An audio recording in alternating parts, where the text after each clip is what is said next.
Rivet Drive was normally a quiet neighborhood, average in every way.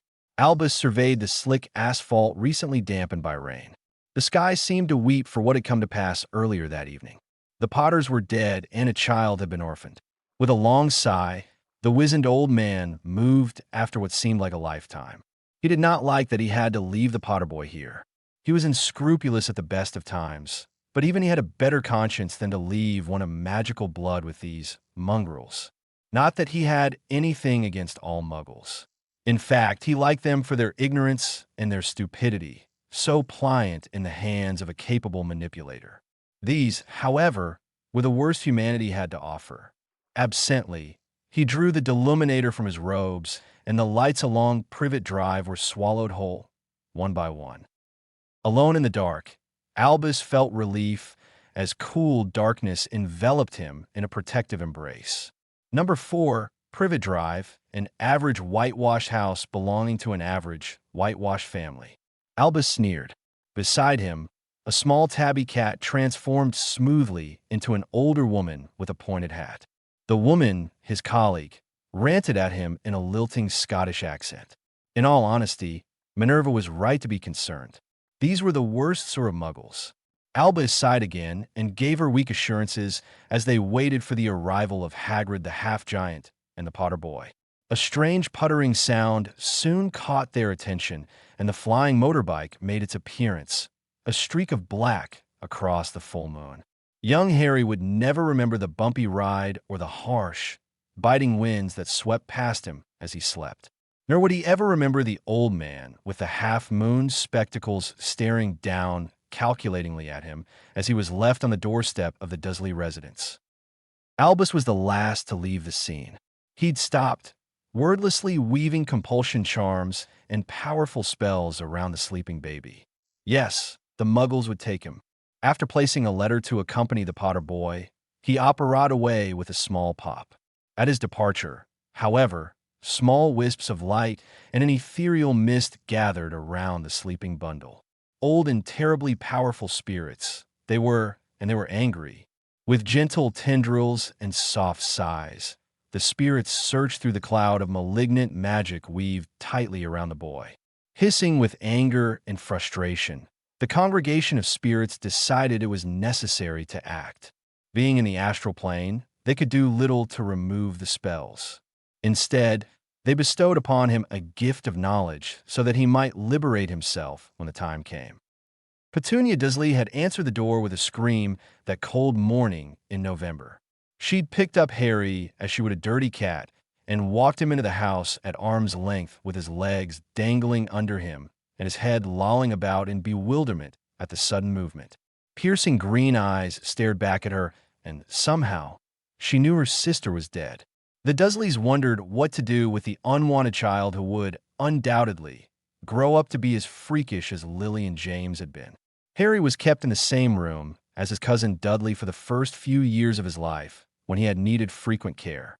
As soon as he could hold a frying pan and reach the stove, he was made to make the family's meals and clean the house.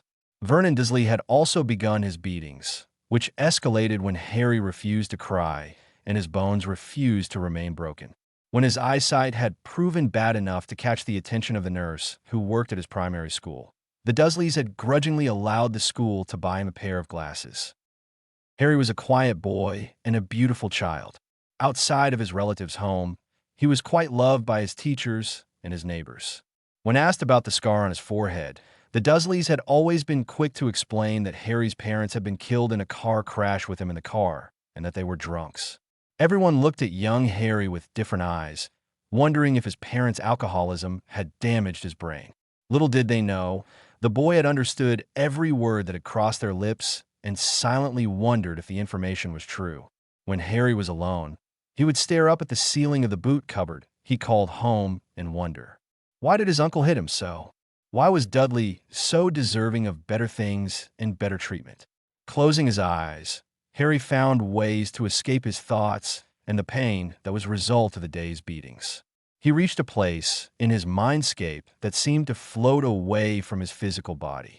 Opening his eyes again, he would find himself in a strange, translucent copy of the Dursley house. He made friends with the inhabitants of this realm. The floaters, he called them. The floaters had taught him many things over the years. They taught him to read as a toddler. They taught him meaning behind most words by transplanting images of things from their past lives into his mind. Although he had been denied access to the outdoors as a child, he knew what a flower was and what the sun felt like on his skin.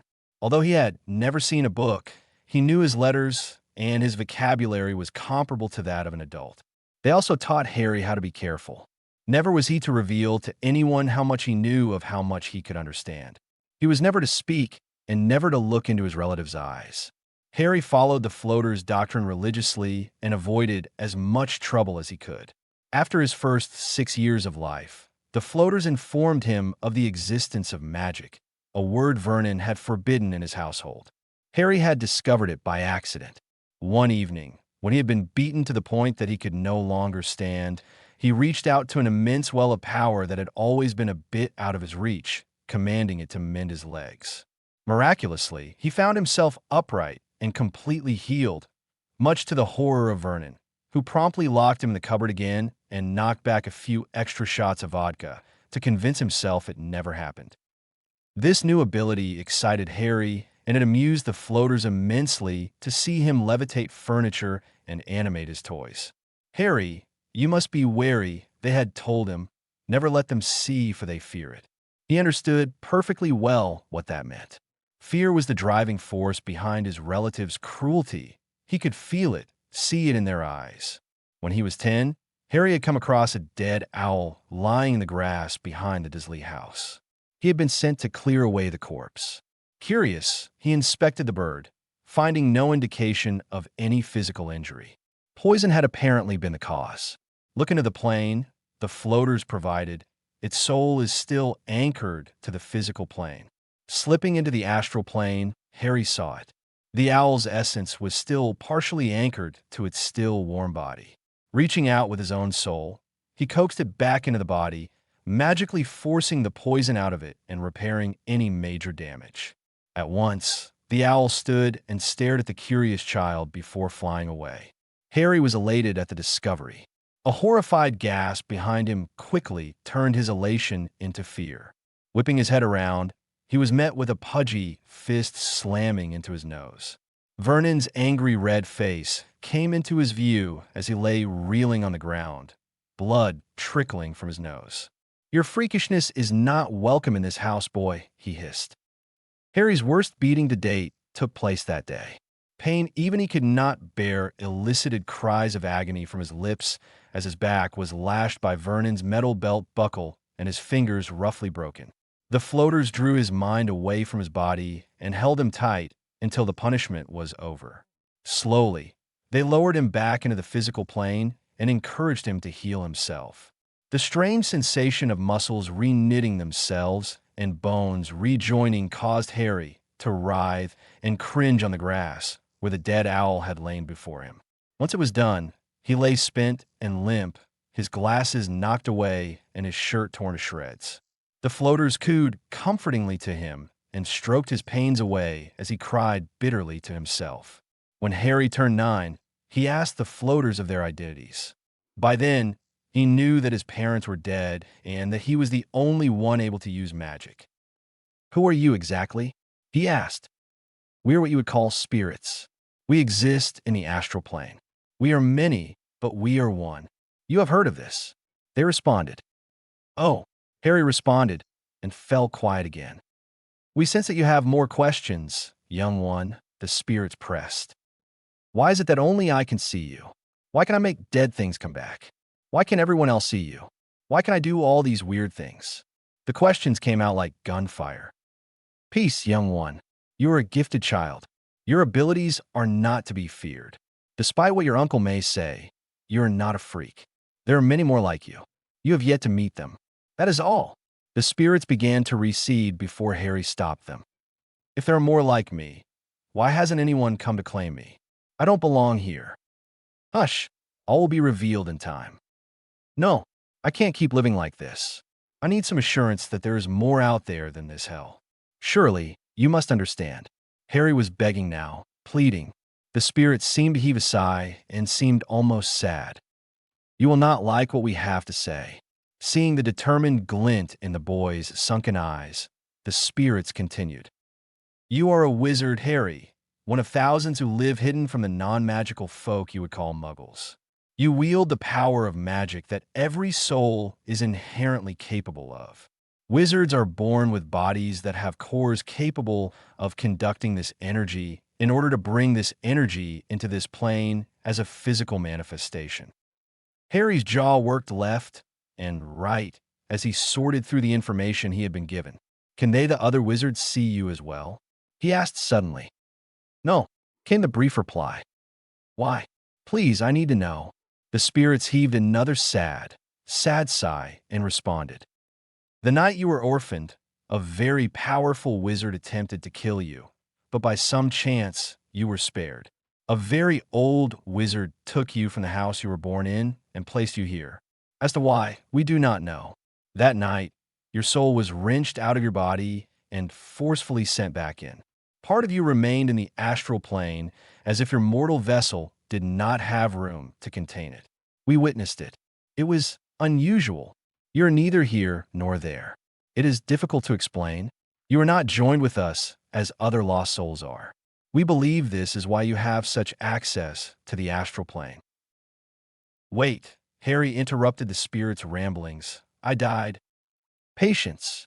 Your mortal vessel did perish, but briefly. It was only a split second, but something pulled you back. It was strange, as we have said. No such occurrence has taken place before. Your gift of control over the dead was our doing. It is what is called necromancy in your tongue. Your natural talent with it, however, is within your blood. It is another anomaly we do not yet know the cause of. The spirits slipped into more ramblings. Harry was silent for a while, musing over these new discoveries. Spirit, I need power, he said at last. The spirits were grave and silent at once. What? It was a weighted question. To defend myself. Harry was bashful and wondered if he should have said anything. The spirits, however, seemed to think this a suitable answer. As long as the boy did not seek the power for lesser pursuits as revenge or conquest, the answer was acceptable. Then we shall provide it, they replied. Suddenly, the spirits grew bright and an intense light consumed Harry's field of vision, blinding him. He gave a startled cry and fell writhing on the floor, clutching his eyes. His uncle's irate pounding woke him minutes later. Still unable to open his eyes, Harry merely begged forgiveness and hoped that it would be enough to appease him. Harry released the breath he'd been holding as he heard his uncle retreat back up the stairs and a door slammed shut. We apologize, said the spirits after a time. It was not our intention to harm. It has been many years since the sight was granted to one still living. We misjudged. Harry opened his eyes experimentally and found that everything had changed. His vision had been corrected and the colors and shapes were crisp and vibrant. What's more, he could see a certain aura surrounding everything, running like small rivers into a translucent current. What you see is the currents of magic that tie all things together. Everything is connected.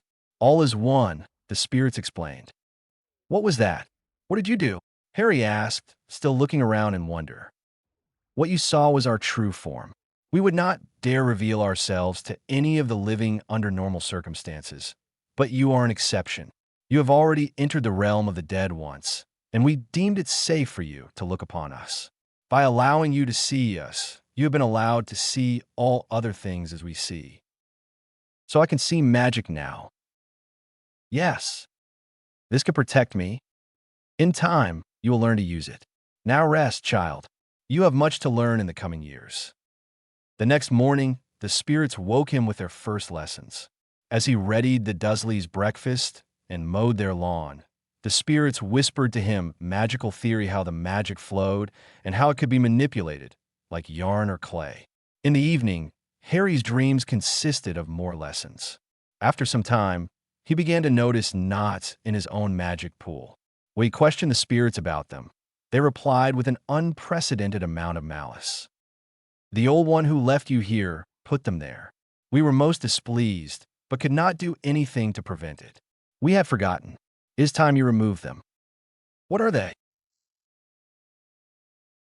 They are blocks, the spirits replied, almost unwilling to explain any more. They limit your intellectual and physical growth. This one, they gesture to the larger, not in Harry's magical pool, blocks your magical abilities. This one, located in your eyes, incenses any who look into your eyes. Harry floundered, looking for the right words. Why would anyone dash? Why me? What did that man have to gain by dash? I need to sit down.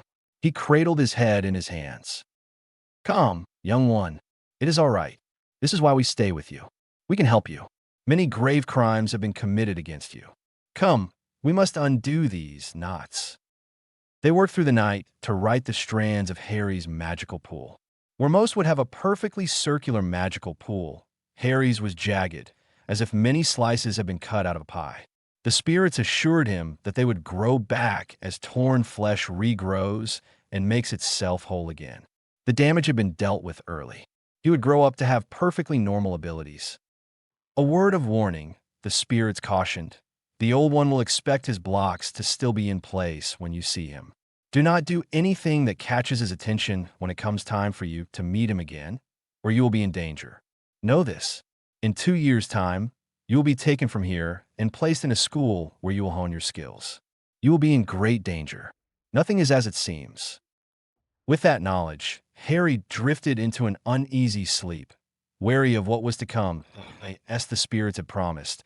Harry's first Hogwarts letters arrived in August 2 years later, just a week before his 11th birthday. It had been a messy affair. Vernon had somehow gotten the idea that barricading the house would keep the owls at bay and the letters away. Harry wished he could have enlisted the help of his magic to retrieve the letter, but he could not risk it, lest giving away his secrets. Vernon had them moved to a small island somewhere. Honestly, Harry was shocked he cared so much. If it were any other person, Harry would have been thrown to the streets, blood be damned. While Vernon's beatings had lessened since the floaters had helped him remove the curses, Vernon's prejudices against magic kept their relationship strained and full of malice. Though he was curious as to why Vernon would go so far as to uproot his family to protect a nephew he considered an abomination, Harry chalked it up to his stubbornness and stupidity and called it a day. He was tired and just wanted a break. It was his birthday, after all. Harry stared down at the birthday cake. He drew himself in the soot and sighed. It was a silly notion, but he couldn't help but believe that he needed some affirmation of his age, proof that he'd managed to stay alive this long. As a toddler, he'd worked up the courage of asking his aunt when his birthday was. She'd looked down at him at first with a sneer, but seemed to see something in his eyes that softened her expression minutely. Quietly, she muttered, 31st of July, 1980. That was the most civil conversation Harry had ever had with his aunt. Actually, it was the only conversation he ever had with Petunia. She had always been a sort of distant person, even to her family. Coddling of Dudley aside, she was always very wooden and quiet. Hardly more than 2 sentences ever passed between her and Vernon a day. A loud banging interrupted Harry's musings. The half-giant Hagrid was nice. He liked him more when Dudley sprouted a tail. Don't worry, your cousin should be back to normal in a few days. I think. I never graduated school, you know. That's why it's so important that you go to Hogwarts, he said as he stowed his pink umbrella. Oh, I'm sure he'll manage. I rather think that it's an improvement of his looks, rounds out his character. Hagrid gave a raucous belly laugh and beckoned Harry to the sidecar of his motorbike. The ride was peaceful, familiar even, and soon had him sound asleep. When he woke, Harry found that he'd been moved to an old-fashioned but cozy bed that smelled of soap. Hagrid was pulling his coat on, the source of the rustling that woke Harry in the first place. They headed down the stairs and ran into a room full of people who stopped in their activities to stare at him, eyes full of a strange emotion that Harry couldn't place. After the second woman gave him a trembling handshake, he recognized it as awe. All of these people, they're magical, aren't they? Harry asked the floaters.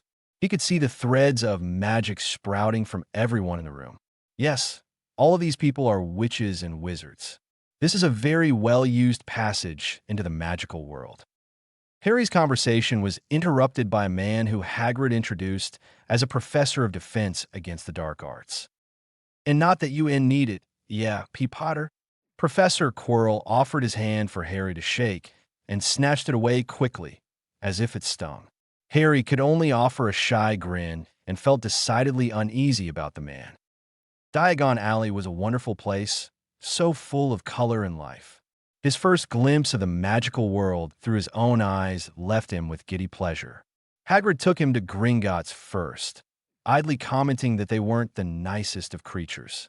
Harry was too focused on the fact that goblins existed. They stepped into the Immaculate Bank and walked up to a counter. Mr. Potter would like to make a withdrawal, Hagrid barked to seemingly nobody. A wrinkly head suddenly appeared over a ledger on the counter, and a high-pitched voice asked, "And does Mr. Potter have his key?" Hagrid searched around his pockets, worrying Harry, until he found the tiny golden key. Harry sighed inwardly, wondering at how this shining example of a role model came to be his caretaker. Anyhow, he'd made it this far. He supposed he liked Hagrid enough to overlook occasional absent-mindedness. Hagrid made a mysterious stop at another vault and retrieved a package that had suspicious magical threads tied to it in circular patterns that he'd never seen before. Magical energy usually sprouted from its sources and ended somewhere, but these made endless loops. He decided to keep his mouth shut. Harry entered his vault with the help of a goblin called Griphook and observed with wide eyes the vault his parents left him, filled to the brim with gold coins. This is, of course, a small portion of the full Potter Evans estate, which will be given to you when you are of age, the goblin said in a clipped, businesslike manner. Really? Only a part of it? I don't think I'll ever need this much gold in all my life. Griphook smirked at him and tossed him a pouch. Put as much in there as you think you need, Mr. Potter. It's magically enlarged on the inside, so it will hold quite a bit. After thinking on it, Harry piled in coins until he could at least see the gold upon opening that pouch and snapped it shut, thinking it was quite enough. Griphook raised an eyebrow. Mr. Potter, you're a thrifty man. Harry furrowed his brow. Isn't it enough? It's more money than I've ever touched. Really? And how much have you ever touched? For a pound for groceries when my aunt was too busy to do the shopping. Are you sure this isn't too much? It just doesn't feel right taking all this. Harry shrugged. He'd never paid too much attention to money. Griphook tooted and looked at the boy in tattered clothing who would be among the richest wizards in existence. Mr. Potter, you must understand that your parents were very wealthy. It is not my place to comment on your personal life, but you do deserve to live to your means. As they exited, Griphook nudged Hagrid and said, "See that Mr. Potter gets some new clothes at least." He looked Harry over again from the corner of his eye, and perhaps a solid meal, or two. Harry and Hagrid made their way to Madame Malkin's, and Hagrid was made to stay outside by a matronly lady who beckoned Harry in with a simple greeting, "Hello, darling. Hogwarts? First year? Brilliant. Wait here, please," before she bustled off to her other customers while a magical measuring tape wrapped itself around Harry's torso as he sat in his chair. He pulled out his pouch to pick out a few coins for when he had to pay, and the jingling caught someone's attention. "You're a first year at Hogwarts, too? I'm so excited to get my uniform, but I only wish the school would let me replace the fabric with something finer. I hate wool." A pale-faced boy with slicked-back blonde hair said as if they'd been friends forever. "Yeah, I guess it could be uncomfortable, wool, that is," Harry replied. The pale boy stared at him and smiled. "Glad you agree. I want to sneak a broom in with me. First years aren't allowed to fly," puffed, "but I've been flying since before I could walk. I think I'd know if it was too dangerous for me." Not sure what this strange boy meant by brooms or flying, Harry merely chuckled with him and nodded politely. "What house do you expect to be placed in?" "I'm thinking I'll be Slytherin, since everyone in my family's been there. I do hope I don't get Hufflepuff. I think I'd perish." "Yes, Hogwarts is full of the lesser, sort of lower birth, like that one over there," the boy continued, gesturing over to Hagrid, "but I suppose educating them would make their presence in the community slightly tolerable. Can't be running around without control over their magic. It'd be chaos." Harry was confused and somewhat affronted. He liked Hagrid. I don't think they're lesser, merely dealt the wrong cards in life. I mean, he, gesturing at Hagrid, doesn't really have a choice as to who his parents turn out to be. Magic's magic, right? You're right, I suppose. Everyone who can at least hold a wand is leagues better than any muggle. The boy shuddered. I'm Draco, by the way. Pleasure meeting you. Before Harry could reply, Draco was called off to be fitted for his robe.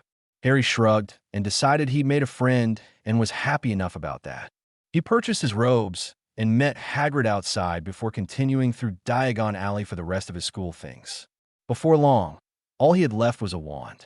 Hagrid left him alone again and told him to buy his wand while he went to fetch something. Really, it wasn't the first time Harry'd been left as an unattended minor, but it was still called into question Hagrid's skills as a guardian. Sighing, he entered Ollivander's shop. The dusty shop was lined with rows of boxes and cabinets piled upon each other to the ceiling, resembling some sort of ramshackle apothecary shop. An old man with frazzled, white hair popped out from behind a shelf and screamed. Harry screamed back. Oh my, I do apologize, Ollivander said, hand still over his heart. Hello, hello. Hogwarts? First year? Oh my, Harry Potter. Not bothering to wonder how he'd known, Harry greeted him and offered his hand to shake when the old man scuttled by. I need a wand, he said simply. Of course you do. This is a wand shop. The only wand shop, incidentally. Ollivander disappeared into the mess, though his voice still floated over the mountains of clutter. I remember your parents' wands, 11 mahogany, 10 and a quarter willow. I can't tell you what joy it brings me that you're finally here to get your wand. The old man came back with a stack of wands. He handed one to Harry, who took it and examined it. The piece of wood seemed to take magical energy from him and bind it like a hair tie. Well, give it a wave, Ollivander said expectantly. Harry swished it once, and the magical threads it bound surged too quickly, and something exploded. Ollivander plucked the wand from his fingers with a grimace and said, probably not. Harry tried many wands, each doing more disastrous things, culminating in all of the light bulbs exploding over their heads. Harry replaced the offending wand on the counter, apologizing for the upteenth time. Quite all right. That's what cleaning charms are for. I do believe it is I who should be apologizing to you, Mr. Potter. I've never before gotten it so wrong. Unless... Something dark colored Ollivander's eyes, and he scuttled off to retrieve just one wand. He looked at the dark box with uncertainty. This has been in my shop since before I inherited it. I wonder. He trailed off as he handed the wand to Harry. Immediately, the wand resonated with Harry's magical core, and a shower of red sparks bolstered by a wash of energy came out of the tip of the wand, leaving both Harry and Ollivander in a state of disarray. Yikes, the old man said, before taking the wand back, curiouser and curiouser. What's curious, sir? It is curious that you should be destined for this wand, when its brother gave you that scar. As Ollivander explained himself, the floater spoke. Yes, the phoenix that gave its feathers gave the first when it was young, and the second just before its first regenerative fire. It is rare that these things happen. Though you can perform magic without it, this wand will serve you well. The floaters were silent again. I can see that you will be a powerful wizard, Harry. Ollivander winked. I expect great things from you. Harry stroked Hedwig and decided he firmly liked Hagrid despite being left alone yet again at King's Cross. Sighing, he set about finding this platform 9 3/4 despite the platforms being named in whole numbers. He supposed that if he couldn't find it, he could go back to Diagon Alley and live life as a hermit. Just as he was about to give up, he found himself nearly trampled by a clan of red-headed people headed by a stout woman who was shouting, every year packed with muggles, as if she weren't in the middle of Muggle London. She was nice like Hagrid, a bit boisterous and loud, but was kind of enough to help him through the gateway to the Hogwarts Express. Against his nagging sense of self-preservation, Harry ran through the wall and found himself facing a massive, old-fashioned train. He boarded and found an empty compartment before settling himself and sticking his nose straight into one of his new books, something on Victorian flower symbology that he'd picked up for a ludicrously low price at Flourish and Blots. Harry expected the train ride to be uneventful, but somehow he found himself sitting in front of two people who'd invited themselves amicably into his carriage.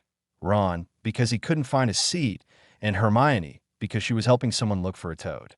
They were both characters, Ron, because he ate like a tornado, and Hermione, because she was muggle-born and knew more about magic than Ron, who'd been raised all his life in the magical world. He decided he liked them, too. Since they were such good company, it was the least he could do to buy them sweets. "Watch it, Harry. Those beans have a few nasty flavors in there," Ron warned, mouth half full with cauldron cake. Harry shrugged and ate another jelly bean, remarking, "Tastes like grass." "I like it." Ron gave him a look. "What? I've never had candy before. This is good." Ron gave him another look. Hermione grinned toothfully at him. "Really? Are your parents dentists too?" Harry looked down, unsure of what to say. Ron nudged her hard. "Are you daft?" he said in a low whisper. "His parents are dead." Hermione gasped and said, "I'm sorry, Harry, I'd forgotten."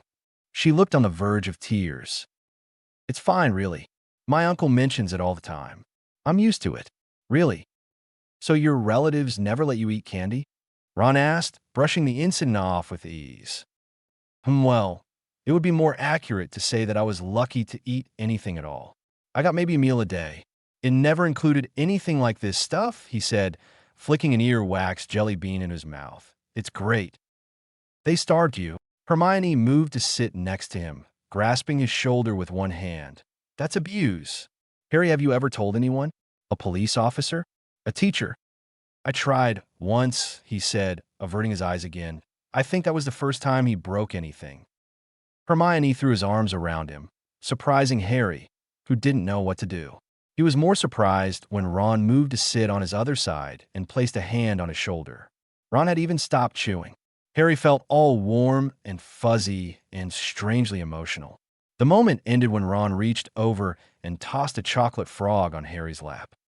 "Mate, if you've never had chocolate, your world is about to explode." "I'm serious." After losing one chocolate frog and biting the head off of another before it could get away, he found that Ron was quite right waiting in line to board the boats. Ron spotted Draco in the crowd and hissed to Harry, "Careful about that one. He's probably going to be a Slytherin." There's never been a witch or wizard who wasn't in Slytherin. Harry gave a wry grin and replied, "You know that's not true, Ron. I've met Draco, and he told me everyone who has magic in his blood is worth something." "Does that sound like someone who'd go bad?" Ron looked troubled and shook his head reluctantly. "Well, no, but his family are Voldemort's sympathizers." Hermione cut in, shaking her head and saying, "The sins of the father, Ronald." "What's that supposed to mean?" Hermione blinked in surprise. "You've never read the Bible?" "What's the Bible?" Before Hermione could respond, Harry said, "What Hermione means is that you shouldn't judge people based on their family backgrounds. Even so, we don't know him very well. We can't trust that he isn't as bad as his dad." Ron persisted. "He did tell me he likes Quidditch," Harry said, crossing his arms. "Oh, well then he's probably a good bloke after all," Ron said, all prejudices melting away like ice on a Weasley's flaming hair. Ron and Hermione got shoved ahead of him, and Harry found himself in a boat with Draco Malfoy. "Oh, speak of the devil," Harry said in greeting.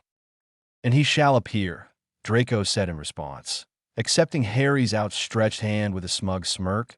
"Hi, or Dash. Harry Potter. Sorry I never gave my name when we met." "Blimey, you're Harry Potter? Wicked. No, it's my fault. I ran off before you could give it. What were you doing talking to the Weasley?" "I met him on the train once. His family's the worst sort of company." "I think he's actually pretty good company." "What makes you say otherwise?" "They're poor, and what's more, they support Dumbledore." "I can see why that would be a problem. So your family does support Voldemort." Harry was blunt, taking it in stride. Draco laughed at Harry's forwardness and replied, "Please, Harry, I know who you are. Even so, it isn't so much Voldemort who we support, but the preservation of the wizarding world. I'm not an expert on the politics, but you can rest assured knowing that my family didn't side with Voldemort because of his winning personality." "Thank you for your honesty, Draco." Do you really have to dislike Ron because of the beliefs of his family? I suppose not. I mean, you don't dislike me for mine. Draco sighed. Fine. I won't despise him, but don't expect me to be chummy with him. He eats like a pig. Fair enough. Your parents won't be upset that you're my friend. No, I think they would think an advantage. They're trying to bolster their image as a recovering dark family. Otherwise, I don't think they would mind who I play with in the schoolyard. I'm only 11, after all.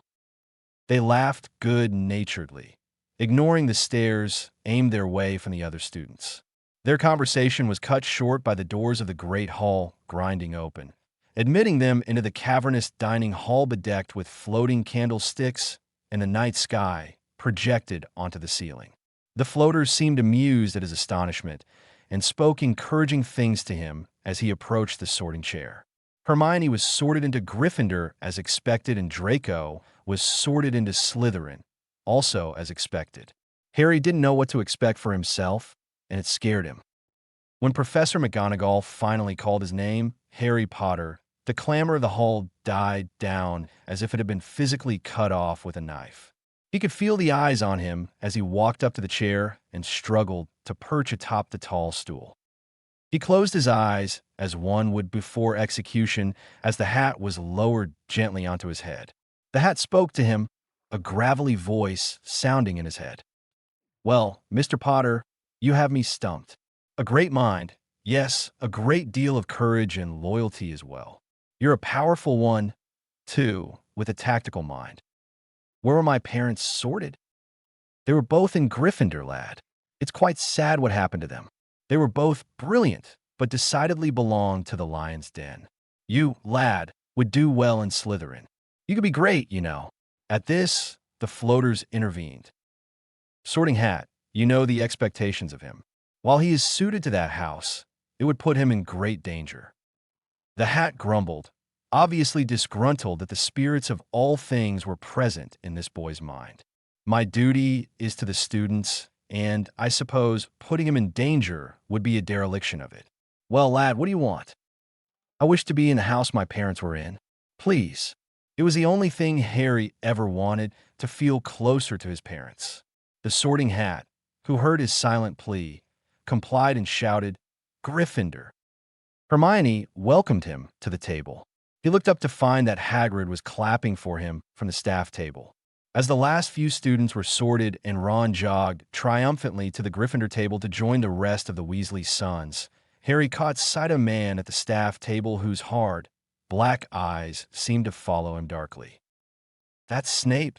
Nasty one, that is. One of the Weasley twins said, Potions Professor. Hates Gryffindors. The other twin piped up, Yeah, everyone swears he's a Death Eater. Personally, I think his mother was some sort of toad. It would explain why he's a slimy git. Percy, the eldest Weasley brother at the table, rapped his brothers on the head. Boys, Professor Snape is an esteemed member of the faculty. You will do well not to speak ill of him. The old man in the center of the staff table stood and called everyone to attention.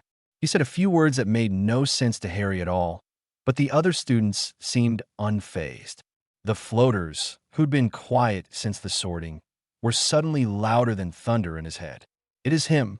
Stiffening, Harry directed his gaze to the mad old man he knew now to be Albus Dumbledore.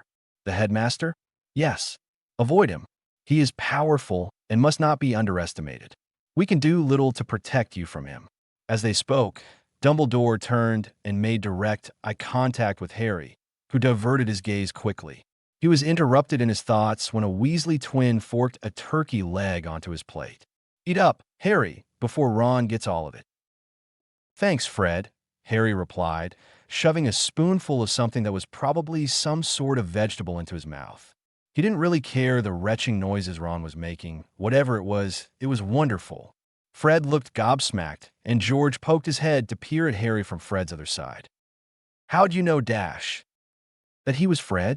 The twins asked, mischievous smirks on their faces. Harry swallowed and shrugged. What? Is that unusual? Clearly you're two different people. The twins shared an amused glance and returned their attention to the food. Later on, when they'd all been lead to their dormitories, Harry found that he could not sleep. He took Hedwig from her cage and sat on the windowsill, contemplating just how much his life had changed in these short days. As he sat in his very first pair of real pajamas, stroking his very first pet, feeling warm and full of food for the first time in his life, he could scarcely hold the tears that flowed freely from his eyes for the first time in years. Professor McGonagall passed out the first-year timetables at breakfast the next morning, and Harry found himself taking notes instead of practicing magic. He supposed that it made sense since the first day of school should consist mainly of introductory material. Snape entered the room like an angry hornet, robes billowing behind him. He came with the expectation that his students were all miscreants and established rules Harry could remember from a visit to Stonewall Secondary. Mindlessly taking notes, he wondered if Snape would try to flush his head down a toilet, and looked up to find Snape staring down at him over his hooked nose. "Mr. Potter, our new celebrity, care to tell me why you think you can ignore me in the middle of my class?" Snape sneered. "I'm sorry, sir, I was taking notes." Snape looked down to discover he was telling the truth and sighed. "You will address me as Professor Boy. Potter, what would I get if I added powdered root of asphodel to an infusion of wormwood?" Hermione's hand shot up into the air as if the rest of her body was tied down to the chair. Snape ignored it pointedly, waiting for Harry's answer. "Draft of living death, Professor. I did read before I came to class." There was acid in his voice. Harry grew more and more confused as to why this man would purposefully seek conflict with him. Snape grilled him on more senseless facts until the man finally left him alone. The floaters spoke then, admonishing him for his temper. "Look in his stream of magic. What do you see?" Harry looked and found that there was a strand of magic that tied his pool firmly to his own with another magical energy signature that he did not recognize. "Your mother." Harry looked up into Snape's eyes again, this time in shock. "We do not know the details, but this man cares for your safety deeply. This connection is one of protection. Think on his words. Asphodel and wormwood." Harry jerked as he remembered something he read. Asphodel was a type of lily that conveyed regret, and wormwood meant bitter sorrow. Simply interpreted, it meant, "I deeply regret Lily's death." Harry felt guilty then at reacting so vehemently when Snape's intentions were so obvious. He decided that maybe he would give Snape a chance before labeling him a slimy git, as the twins would say. Harry's first flying lesson had him bristling with excitement. He didn't care how weird it was that he'd be riding atop a broom. The mere thought of flight excited the hell out of him. Madame Hooch looked like an ex-army sergeant and lined the students up by the school's brooms. All the first years were out, and Harry found a broom between Ron and Draco. He called his broom as instructed, and it shot up, smacking the palm of his hand slightly. Draco had the same success, and they looked at each other excitedly. Ron and Hermione were having more trouble. "It's not a dog, Granger," Draco said. "Talk to it like it owes you money." Hermione sneered at him, but tried it anyway. "Up," she said more sternly, yelping in surprise when the broom finally obeyed. Ron looked over and tried again. "Get up, you stupid broom." He was rewarded with a whack to the forehead. In true Longbottom fashion, Neville had his accident, and Madame Hooch had to escort him to the infirmary. "Hey." The tubby oafs dropped his remember-all, Draco said as he bent to pick up the object Neville received that very morning. "I don't think he'll mind if I return it to him later," he said with a smirk. "Draco, forgive me if I don't believe you," Harry said as he strode over. "Why don't you hand that over to me and I'll get it back to him?" Draco pouted. "Really, Harry, you must have more faith in me. I will give it back to him. I just want to look at it." A glint came to his eye. "How about a race?" Just before he was about to agree, Hermione stalked by and said, "Harry, no." Madame Hooch said to remain on the ground. "Relax, Hermione. I'm just getting Neville's remembrall back." Malfoy came over and placed a placating hand on her shoulder. "Yeah, don't worry about it. I promise if he gets in trouble, I'll take the fall." Hermione huffed, but saw no way to prevent them from doing what they were clearly determined to do. Draco and Harry mounted their brooms, and Ron launched the remembrall as far as he could. The two of them sped off, leaving small craters in the ground where they kicked off. Harry examined the broom and found that the broom rode the magical streams like a Muggle underground rail. Harry pulled his broom up, riding a faster current up while Draco struggled against the wind, and then turned his broom down at a steep angle, gaining speed with the help of gravity. His hands closed around the Remembrall, and he spun to stop himself from crashing into the castle walls, an astonished Draco fast on his heels. "Blimey, you look like you've done that before," Draco said breathlessly. "I've never seen anyone fly like that. You look like a man unafraid for his life." "Well, yeah," Harry replied, touching down and starting his walk back. "The falling I've done before, but the flying is new. I think I might love it more than chocolate or grass jelly beans." Draco pulled a face, but soon turned to Harry with a concerned frown on his face. "You're not trying to be funny, are you? When did you have the chance to fall from that kind of height?" "Well, when I was a kid, I sort of accidentally got myself onto the roof of the house while I ran from my uncle and decided, it would be a better idea to hurt myself jumping off the roof than letting my uncle see me there and beat me anyway." Draco gave Harry a strange look that wasn't sympathy or pity, which Harry appreciated, but still made him squirm a little. He stayed quiet the rest of the walk back. They returned to find a red-faced McGonagall waiting to reprimand them. Later on, when they were released from McGonagall's care, Hermione, Ron, Blaise, and Pansy met them with angry looks. Pansy looked the most incensed. "Only you two would get to play Quidditch for breaking the rules." The work at Hogwarts was surprisingly note-heavy. The curriculum focused on magical theory that was explained so that 11-year-olds might understand it. There was a lot of mental imagery and wand movement imitation. McGonagall often referred to transfiguration in terms of knitting, as bizarre as it was. Transfiguring objects, she explained, was much like unraveling a knitted blanket and re-knitting it into something else.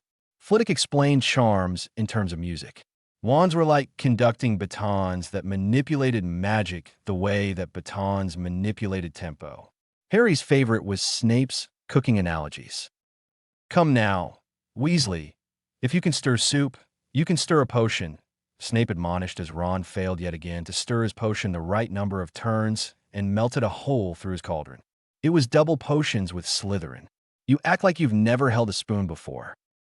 "That's because his mom probably spoon feeds him all his food," Draco yelled from where he was sitting with Harry. The class erupted into giggles as Ron threw a leech at Draco in retaliation. "It's not my fault I wasn't born with one in my mouth, you ponce," Ron bit back. "Weasley, no throwing in my class. 10 points from Gryffindor for the cauldron you owe me," Snape snapped, putting an end to the laughter. After class, Ron directly engaged in a shouting match with Draco in the courtyard. They were trading obscenities when Harry found them. Pansy Parkinson and Blaise Zabini were attempting to hold Draco back, while Hermione and Neville were trying to hold Ron back. Harry cast a silent, wandless full body bind, and both Draco and Ron fell into a heap with their friends. He discreetly terminated the curse and ran over to the group to help his friends to their feet. What happened? Why were they fighting? Blaise and Neville looked reluctant to answer, while Pansy and Hermione wasted no time explaining. "Well," Hermione began, "Ronald called Draco ferret-faced Slytherin scum dash. And Draco called Ron a Gryffindor weasel," Pansy continued.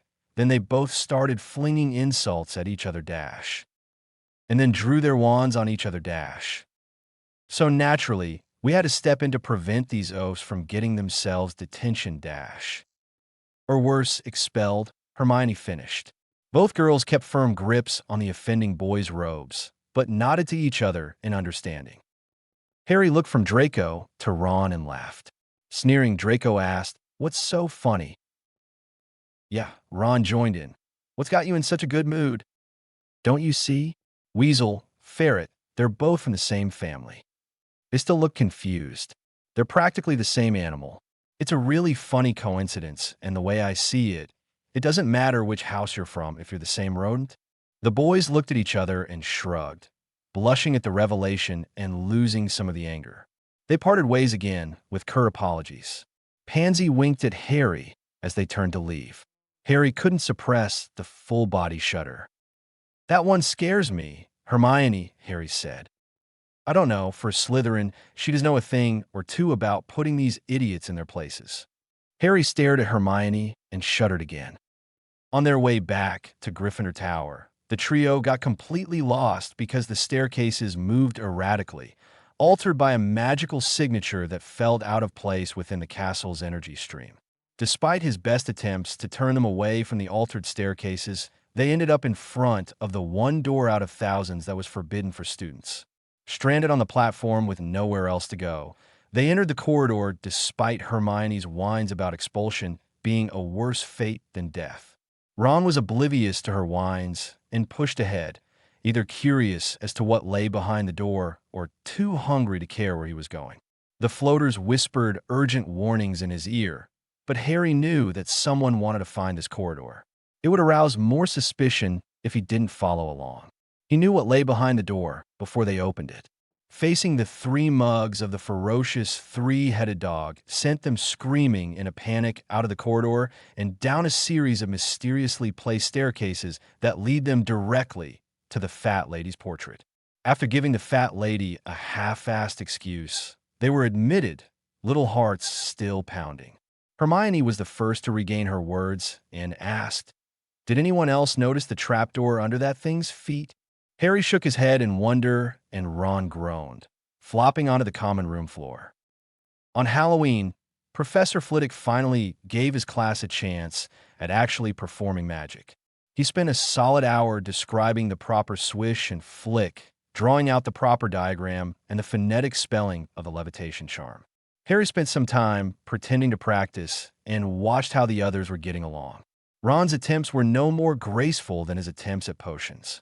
Hermione was sitting with her arms crossed smugly over her chest.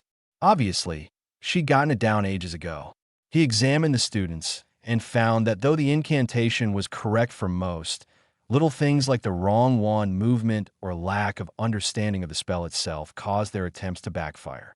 Harry ducked when Seamus Finnegan's wand movements started whipping his magical energy into something resembling an incendio and looked up to find that Seamus's eyebrows were gone. When the class was over, Harry huffed to himself, wondering how he was ever going to learn enough to defend himself if he knew everything a first-year course had to offer. The floaters sensed his distress, soothed his anxieties, and spoke assurances to him. All will come in time with patience. "I know. I can't ask the professors for help because it would be dangerous." Alone in the classroom, he grasped his wand lightly in his hand and silently cast the charm on all the feathers left abandoned on their desks. "I feel like I'm wasting my time here." The feathers floated airily around the room as he watched, running his dilemma through his head over and over again. Harry left the room when the dinner bell rang, feathers still floating behind him. He passed Professor Flitwick in the hall and made his way down to dinner, lost in his thoughts. Harry plopped himself down in front of the Halloween feast and loaded his plate. His fork was halfway to his mouth when he noticed that Hermione wasn't at the table to deliver her customary lecture for ruining his teeth with pumpkin juice and cauldron cakes. "Neville, where's Hermione? I heard from Parvati that she's been locked up in the girls' bathroom since Charm's crying." "What? Why?" Well, after Charms, Ron started bad-mouthing her to Seamus, and she heard him call her a know-it-all. Ron looked up from his food. "Oh, it wasn't my fault." Harry glared pointedly at Ron and got up to find Hermione. Appetite forgotten, Harry stalked down the halls to the girls' bathroom in a dark mood. As he turned a corner, he heard screaming and broke into a run. He burst into the bathroom to find a massive creature wielding a club standing there among the stalls. It was a mountain troll dressed in rawhide and furs, clearly incensed. Upon closer inspection, he saw Hermione collapsed under the sinks, obscured from the creature's view. Thinking her dead, Harry's vision turned red, and he was consumed with rage that he wasn't sure he'd ever felt. The troll swung at him, hitting stalls and sending debris everywhere. Harry barely dodged in time and hissed as slivers of wood cut his face. Unable to think or even hear the words of the floaters in his mind, Harry took his wand in hand and cast the first spell to kill he could recall. The troll was split nearly in half by a cut that traveled from its forehead to its groin. The carcass thudded to the ground with the sickening sound of flesh on wet tile. Soaked in blood, Harry heaved, riding out the waves of his rage, and heard the thundering of the floaters in his head. "Come," they rumbled. "The girl is unharmed. You can see that with your own eyes." Harry's eyes snapped to Hermione, still curled under the sinks where she'd fainted. He could see her life force still firmly tethered to the living plane, and her chest still rising and falling steadily, clearly alive. Another cry from behind him startled him, and he spun to find the Hogwarts staff headed by the headmaster observing the scene in shock. "Mr. Potter, what is the meaning of this?" McGonagall seized him by the shoulders, checking over. "Is any of this blood yours?" "No, no. Please, Professor, Harry was frozen, still reeling from his experience.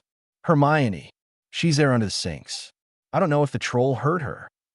Madame Pomfrey pushed her way through the throng of teachers and bustled her way to the sinks, scooping Hermione into her arms.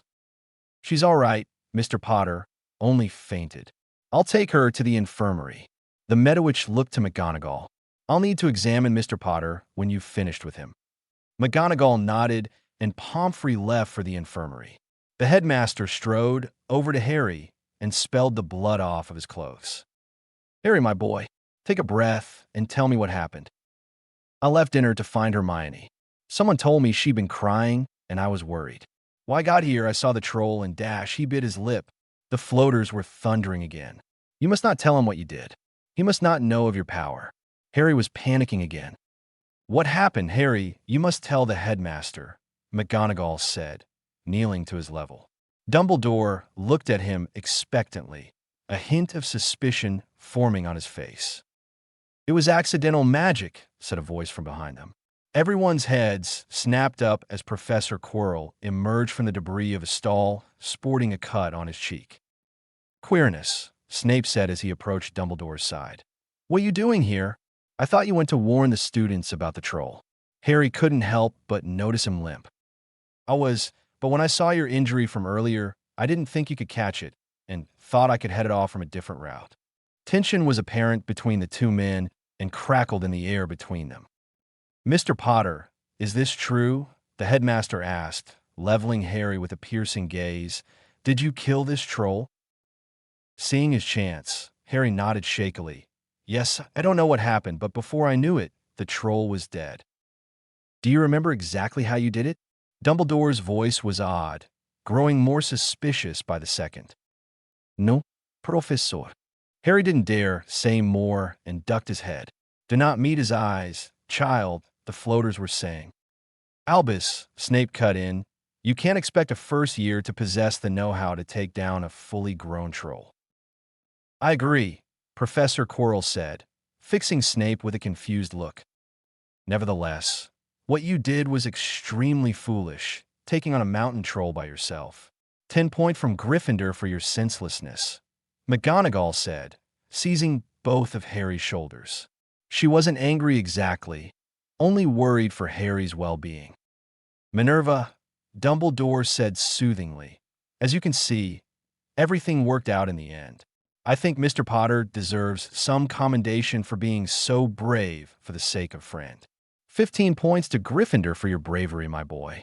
Albus straightened and turned to leave. McGonagall turned to Snape. "Severus, I need to take care of this corpse and make sure the students are secure in their dorms. Could you take Mr. Potter to the infirmary?" Snape nodded and gestured for Harry to follow. Quirrell followed them out into the hall. They made an unexpected detour to Snape's office near the dungeons. Snape pulled the door shut and knelt in front of Harry, with Quirrell watching on from his side. "Potter, I need you to be honest with me now," he said urgently. "Where did you learn that curse?" "Which one, Professor? I thought you said it was accidental magic." Harry forced himself to remain calm with the floater's encouragement. Quirrell knelt too and spoke in reserved tone that was more intrigued than accusatory. "I think the professor was referring to the unmistakably dark curse that bisected the troll, Mr. Potter. No act of accidental magic could produce such a specific curse." Harry stiffened, clamming up as he tried hard not to let the panic show on his face. "Harry," Snape said gentler, sensing his distress, "we will not punish you for any of this. That spell you cast was a rudimentary cutting curse, but a dark one that left an energy signature that could only come from one with an affinity for dark magic." Snape looked frightened, a strange emotion on his face. Harry's brow furrowed. If that were true, why didn't Dumbledore sense it? Harry shook slightly, looking up panicked still. Only others with the dark magic affinity can sense something that's subtle. Answer me, Harry, how is it that you can cast this curse? Harry's mouth floundered a bit. "It was in the books required for defense." Snape blinked and whipped his head around to sneer at Quirrell. "Severus, the book was a complete repertoire of defense spells. I was only going to teach the first half of neutral spells. I didn't expect a first year to read all the way to the end and have the power reserves to cast anything more dangerous." Intrigued, Quirrell pulled out his wand. "Harry, I'm going to test your magical core to read your affinity index. Do I have your permission?" Harry looked uncertain. "Will you tell Dumbledore if I am? Dark, that is." Both Snape and Quirrell looked at Harry as if he'd grown a second head. "Why, Mr. Potter," Quirrell said slowly, "why wouldn't you want the headmaster to know? He could protect you. I'm sure you're far too valuable to him to let you come to harm." Harry clammed up again, knowing he'd made a mistake. "I'll only do it on the condition that you do. Not tell the headmaster," he muttered, almost to himself. Quirrell and Snape shared a concerned look before Quirrell waved his wand at Harry, whispering the words to the spell. When he was done, his eyes widened. "He's as dark as they come, Severus," he confirmed. Snape sighed hard, pinching the bridge of his nose as if he had the worst migraine in the world. "James and Lily's son with a powerful affinity for dark magic." He almost whimpered. "Why don't you want the headmaster to know, Harry?" "I don't want to draw attention to myself." "Please," Harry pleaded. "If he knew, I'd be in trouble." "Harry," Quirrell said, tentatively offering a comforting hand on his shoulder, "a dark affinity doesn't mean you'll be in trouble. It just means we have to tweak your academic work to include control over darker magic. Most people remain neutral, and those who have affinities for one side or another can even be said to be more powerful than those who do not. It's not a bad thing, it's just a different kind of magic." Harry shook his head adamantly. "I don't have any problems with being dark. It's just Dumbledore that I'm worried about. He expects me to be a light wizard. I know it. If he knew I wasn't Dash," Harry stopped, noticing too late that he'd said too much. "Something bad will happen." Seeing that he wasn't getting anywhere with the boy, he sighed. "Despite how idiotic and irrational your fears are, he said, giving Quirrell a pointed look, "will not tell Dumbledore about this incident." "Thank you," Harry said, sinking with relief. "Stand up. Potter, we're taking you to Madame Pomfrey," Snape clucked, rising to his feet.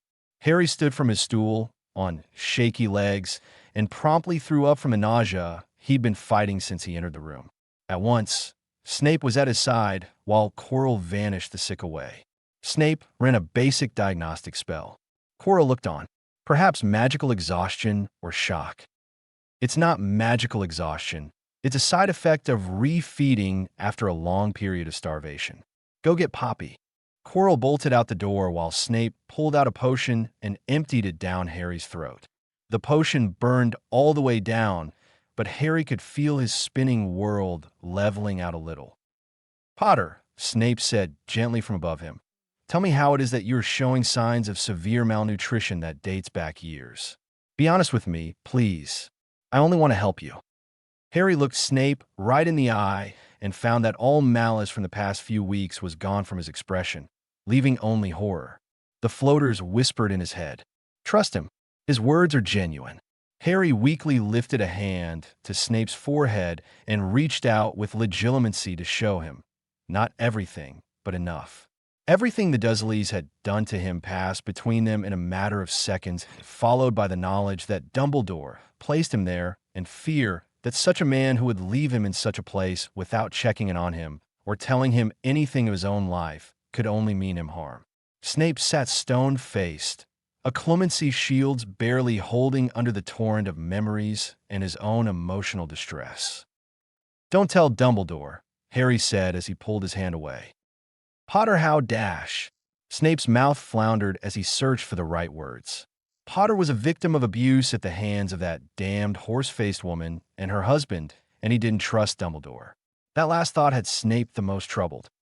"I won't tell the headmaster, Potter, but I have to tell Madame Pomfrey," Snape said, gathering Harry in his arms.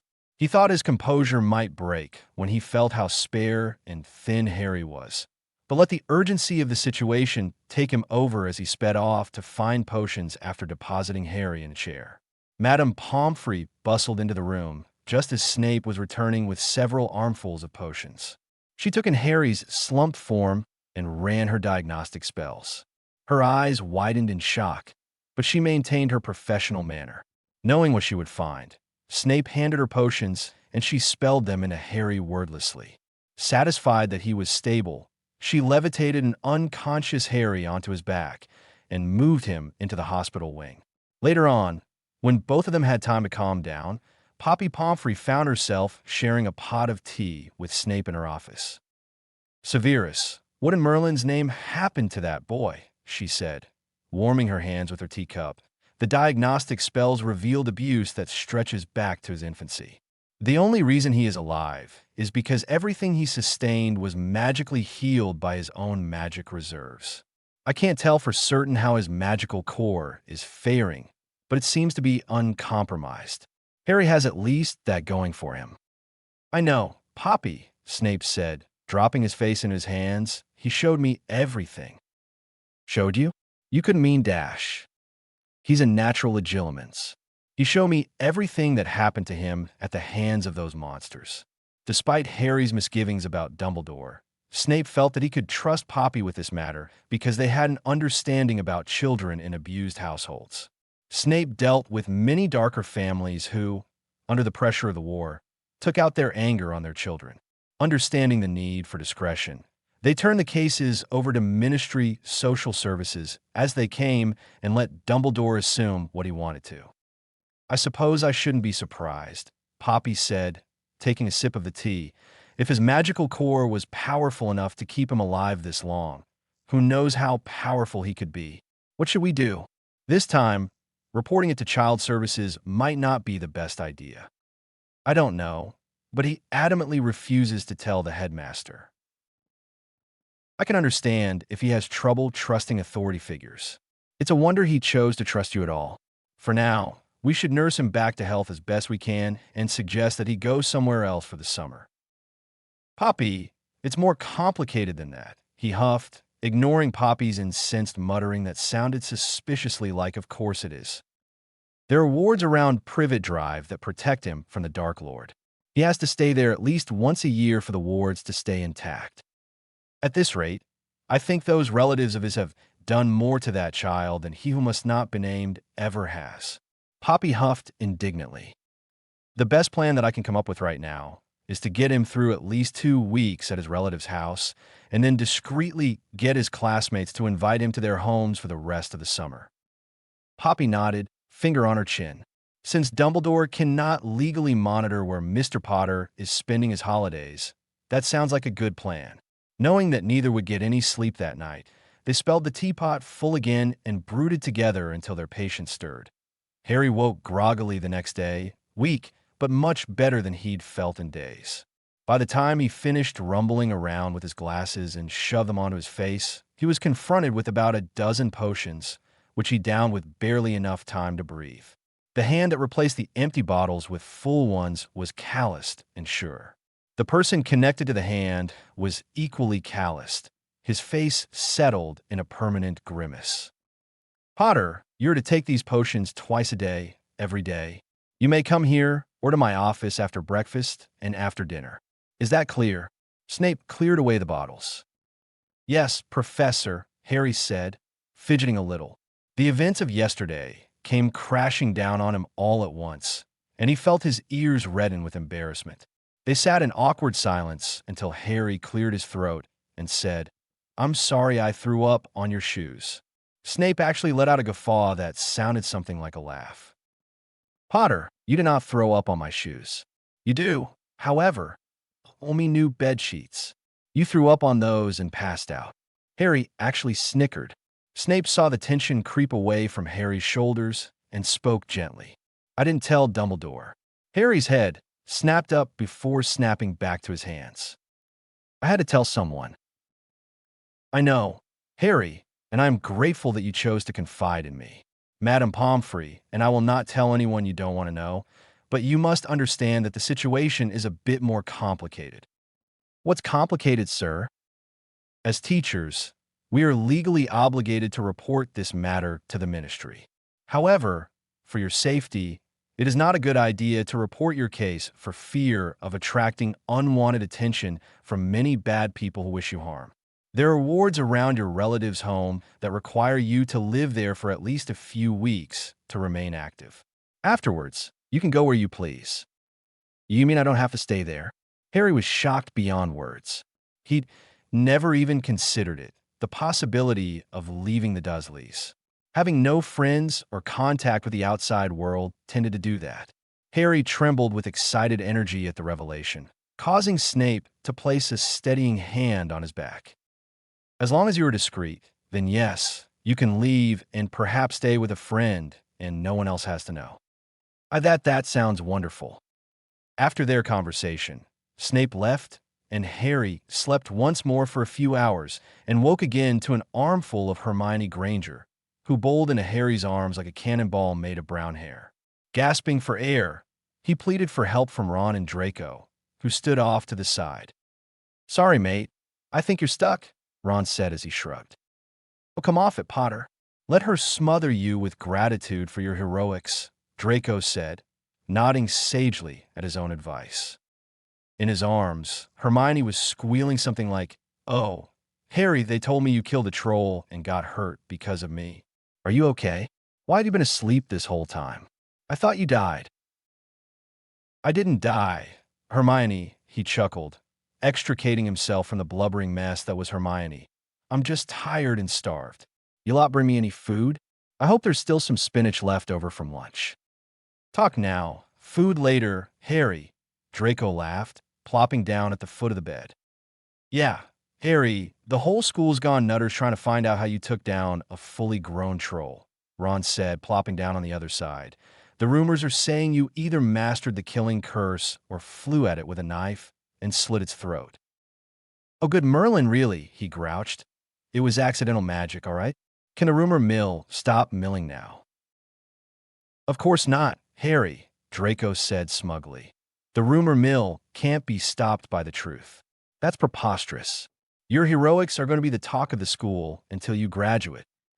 Or until you do something else that's stupid and idiotic like taking on a fully grown mountain troll, Hermione said, punching his arm. Hey, what happened to the gratitude? Harry said, rubbing his sore arm. At that, Hermione was blubbering in his arms again. I still don't see why you think any of this is a bad thing. Potter, Draco said, examining his nails. It's because he's not a pawn, Skit, Ron said, smacking him playfully. All of you are mental, Harry groaned, flopping back into the pillows. The entire school hushed when Harry entered the great hall at dinner. Harry could feel hundreds of eyes settling on him as he creeped over to his usual spot at the Gryffindor table. While chatter resumed when he sat, he still felt wary and continuously dodged question after question from his housemates. After he fought off the last of the questions, he noticed that a bowl of soup and a modest pile of bread appeared before him. Raising an eyebrow, he looked to Snape at the staff table and found him staring at him with one side of his mouth quirked in a weird semi-grin. The professor winked before turning his head back to Quirrell, who was muttering something quietly to him. Scoffing into his soup, Harry returned to his dinner and his adoring fanbase. The next morning, Harry sat with Ron and Hermione in the main courtyard, their noses stuck in Quidditch through the ages. A pale hand grabbed the book, just as another pressed a note into Harry's hand. Library books are not to be taken from the castle. Potter, 10 points from Gryffindor, Snape quipped as he billowed away. Blimey, what's his problem? Ron huffed. Harry shrugged. Following the note's instructions, Harry made his way up to Flitwick's office after dinner and was surprised to find not two, but three professors waiting for him, two of which were perched comically on goblin-sized leather armchairs. He couldn't suppress a giggle.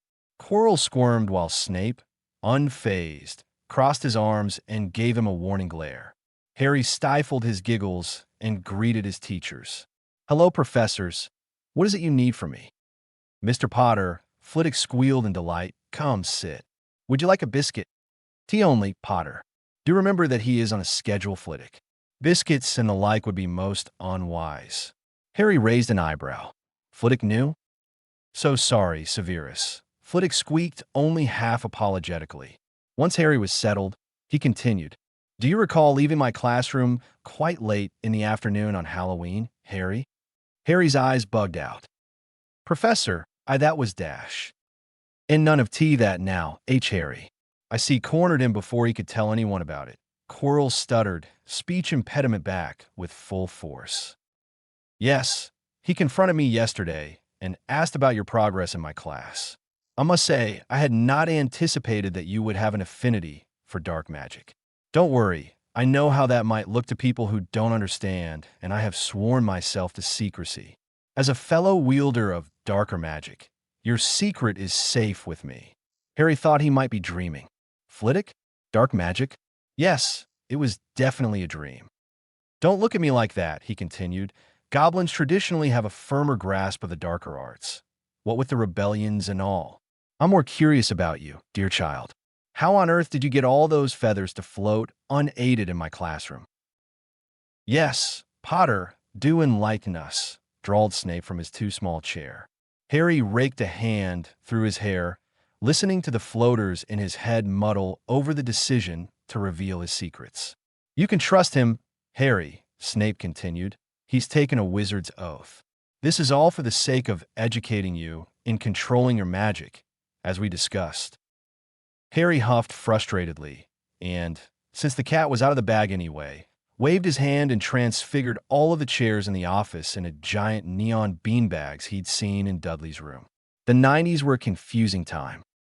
Merlin's beard, Flitwick squeaked, sinking deeply into the electric pink beanbag he sat on. Wandless, silent transfiguration. Snape was just as dumbfounded, staring open-mouthed at the 11-year-old before him. Quirrell's eyes were bugged out, and his chin was pulled back into his neck. His hands groped around the beanbag, and his body was shocked still, as if he were afraid of the neon green polyester encasing his body. "That certainly is impressive, P. Potter," he muttered. Harry wondered if he was having a nervous breakdown. They spoke extensively on exactly what Harry did and did not already know, realizing quickly that while he possessed tremendous raw power, he did not understand much of magical theory and lacked a comprehensive spell vocabulary. In the interest of academics, Flitwick gleefully offered to join Quirrell in filling in Harry's educational gaps. Snape led Harry out of the tiny office and down to his own office to give him his potions for the day. "Professor Flitwick was practically falling over his own feet to teach you, Harry. You must be pleased," Snape said, eyeing Harry from the corner of his eye. "I am," he replied, head bent in embarrassment, "but I don't think I want him squealing with joy every time I see him. My secret would be out by breakfast tomorrow." Snape grunted in agreement. Harry dutifully took his potions, grimacing in the taste as usual, but swallowing without complaint. "Honestly, Potter, they're potions, not spinach puree," Snape drawled, taking in Harry's expression. "I happen to like spinach," he replied, "and that is not spinach." Snape only rolled his eyes. "Professor," Harry said, eyeing Snape's limp as he made his way to the potions cupboard. "Why are you limping?" "I was attacked by a flea-bitten mongrel, if you must know," Snape huffed. "Was it the three-headed dog, and did it happen on Halloween, when Quirrell let the troll out of the third-floor corridor?" Harry was blunt. Snape spun on his heel and fixed Harry with a squinted glare. "Whatever you might be thinking of in that brain of yours, it's wrong. Quirrell was performing routine maintenance with me when the bumbling idiot lost control of the troll, who then sicked the dog on me." Harry looked doubtful. "Why does Quirrell want the Philosopher's Stone?" he said, unfazed. "How did you know?" A book's duh. That wasn't exactly true. He remembered something from the back of a chocolate frog card in conjunction with the weird package with the spinny magic lines and his new copy of Hogwarts. A history. As suspicious as he might be acting, Snape said, pinching his nose, Quirrell is genuine in his desire to help you. He is protecting the stone within this school until it can be moved. He won't do you any harm. If that proves untrue, you will leave him to me. None of what you discovered is to be shared outside of this room. Is that clear, Mr. Potter? Yes, Professor. He wasn't lying again. Exactly. He only slightly nudged Hermione and Ron towards the answer to what lay under the trapdoor by the dog's feet. His visits with Snape went along similar lines, only with fewer subjects that would stop Snape's heart on a good day. One evening, however, Harry surprised Snape by bringing Draco along for one of his visits. Godfather, why didn't you tell me Harry was into dark magic and that you were giving him nutritive potions to treat the malnourishment and abuse under the hands of his relatives? Draco was as blunt as Harry, a trait that Severus wasn't sure rubbed off on Draco from Harry or the other way around. Draco, it is simply because it is a matter of Harry's privacy and subsequently none of your business, he groused, bracing himself for another migraine. Did you tell him? He directed the question at Harry. No, you just did. Harry sighed back, equally fatigued by Draco's way with words. I knew it, Draco said triumphantly before punching Harry in the arm. That's for not telling me yourself. Hey, I don't want to trouble you with any of this stuff. We're family, Harry. I'm pissed you didn't tell me. Harry looked at him quizzically. Don't tell me you didn't know, Malfoy said, rolling his eyes. Honestly, as smart as you are, you could be quite dense. Look, Doria Potter, your paternal grandmother, was my maternal grandfather's sister. We are totally related. Harry's eyes bugged out. He wasn't sure if he was happy, shocked, or crestfallen at that point. Draco, Snape clucked, be careful with Harry's delicate constitution. You should know that all pure-blood families are practically related to each other. Draco, you're distantly related to Weasley, who is technically from a pure-blood family. I don't see you formally claiming him as your kin. Oh yuck, Severus. Low blow. Harry's lessons with Flitwick and Quirrell were challenging, but mostly a lot of bookwork, which he was happy to do. Not wanting to stress his still developing magical core, they paced his spell work according to what his body could handle. This included rudimentary spells that were up to par with third-year standards. Beyond that, they taught a lot of magical theory, which Harry was able to pick up quickly with the help of the Floater's Gift. Quirrell was a capable but distant instructor who seemed to care for his advancement, but was erratic and quick to scold. He also took up the task of educating him on dark magic's history, stuttering the whole way through Grindelwald. When it got to Voldemort, however, the stutter was strangely absent. Voldemort was shrewd politician and a genius, he said, eyes taking on a strange, frenzied light. With Dumbledore's restructuring of the Ministry after the defeat of Grindelwald, all dark magic was stigmatized despite its historic use to aid the wizarding world. Suddenly, Merlin was being touted as a light wizard simply because he was more powerful and all practitioners of the dark arts were wrongfully arrested. People flocked to Voldemort's side as magic itself was being phased out. More territory was being given over to the Muggles as a measure of so-called protection for Muggles against the dangers of magic. Where once magic was used freely, every move anyone made could cause mass panic over the return of dark magic. Harry, every dark spell out there once had legitimate uses in wizarding society, even the killing curse that gave you that scar. It offered painless, humane deaths to people in great pain nearing the end of their lives. That is why I say that dark magic is not inherently evil. It is all about intent. Sir, Harry said slowly, what about the mass killings and blood purity nonsense? Was that part of the Dark Lord's agenda? It doesn't make any sense. It doesn't because it wasn't, Quirrell answered too quickly. Something happened to Voldemort at the height of his popularity. Blood purity has valid origins in the protection of the magical world from discovery by Muggles. Interbreeding creates security risks, and the Dark Lord advocated strongly for better regulation of Muggle relations. Not this blood purity nonsense people talk about today. If Muggles found out about magic and decided to use it for themselves, worse things than nuclear war could happen. If his reasoning was so justified, what happened to him? What started the war? Quirrell eyed him silently. That would be telling, Mr. Potter. On another evening, it was Snape's turn to give Harry a heart attack. I knew your mother, Snape said, as Harry finished the last of the day's potions. Harry felt his heart clench at the professor's tone. I know, he said quietly. That thing about the asphodel and the wormwood? Figured it out. Snape grunted, as if to say, I should have known. She was my greatest friend, and the day she died was the saddest in all my life. What was she like? Kind, beautiful, cheeky. A lot like you, really. Harry snorted. I'm touched, Professor. You think I'm beautiful? Harry batted his eyelashes at him. That insufferable snark you got from your father. You knew him too? I take it you didn't like him very much. No, I hated him, actually, for taking Mum away, among other things. Harry could feel that Snape was hiding something that he was too afraid to tell, but Harry decided not to push it. He didn't expect Snape to cave first, however. I need to show you something, but you must promise to see it through to the end and know that you might hate me after this. Snape looked genuinely afraid. Without warning, Harry was hit with a wave of memories transmitted through legilimency.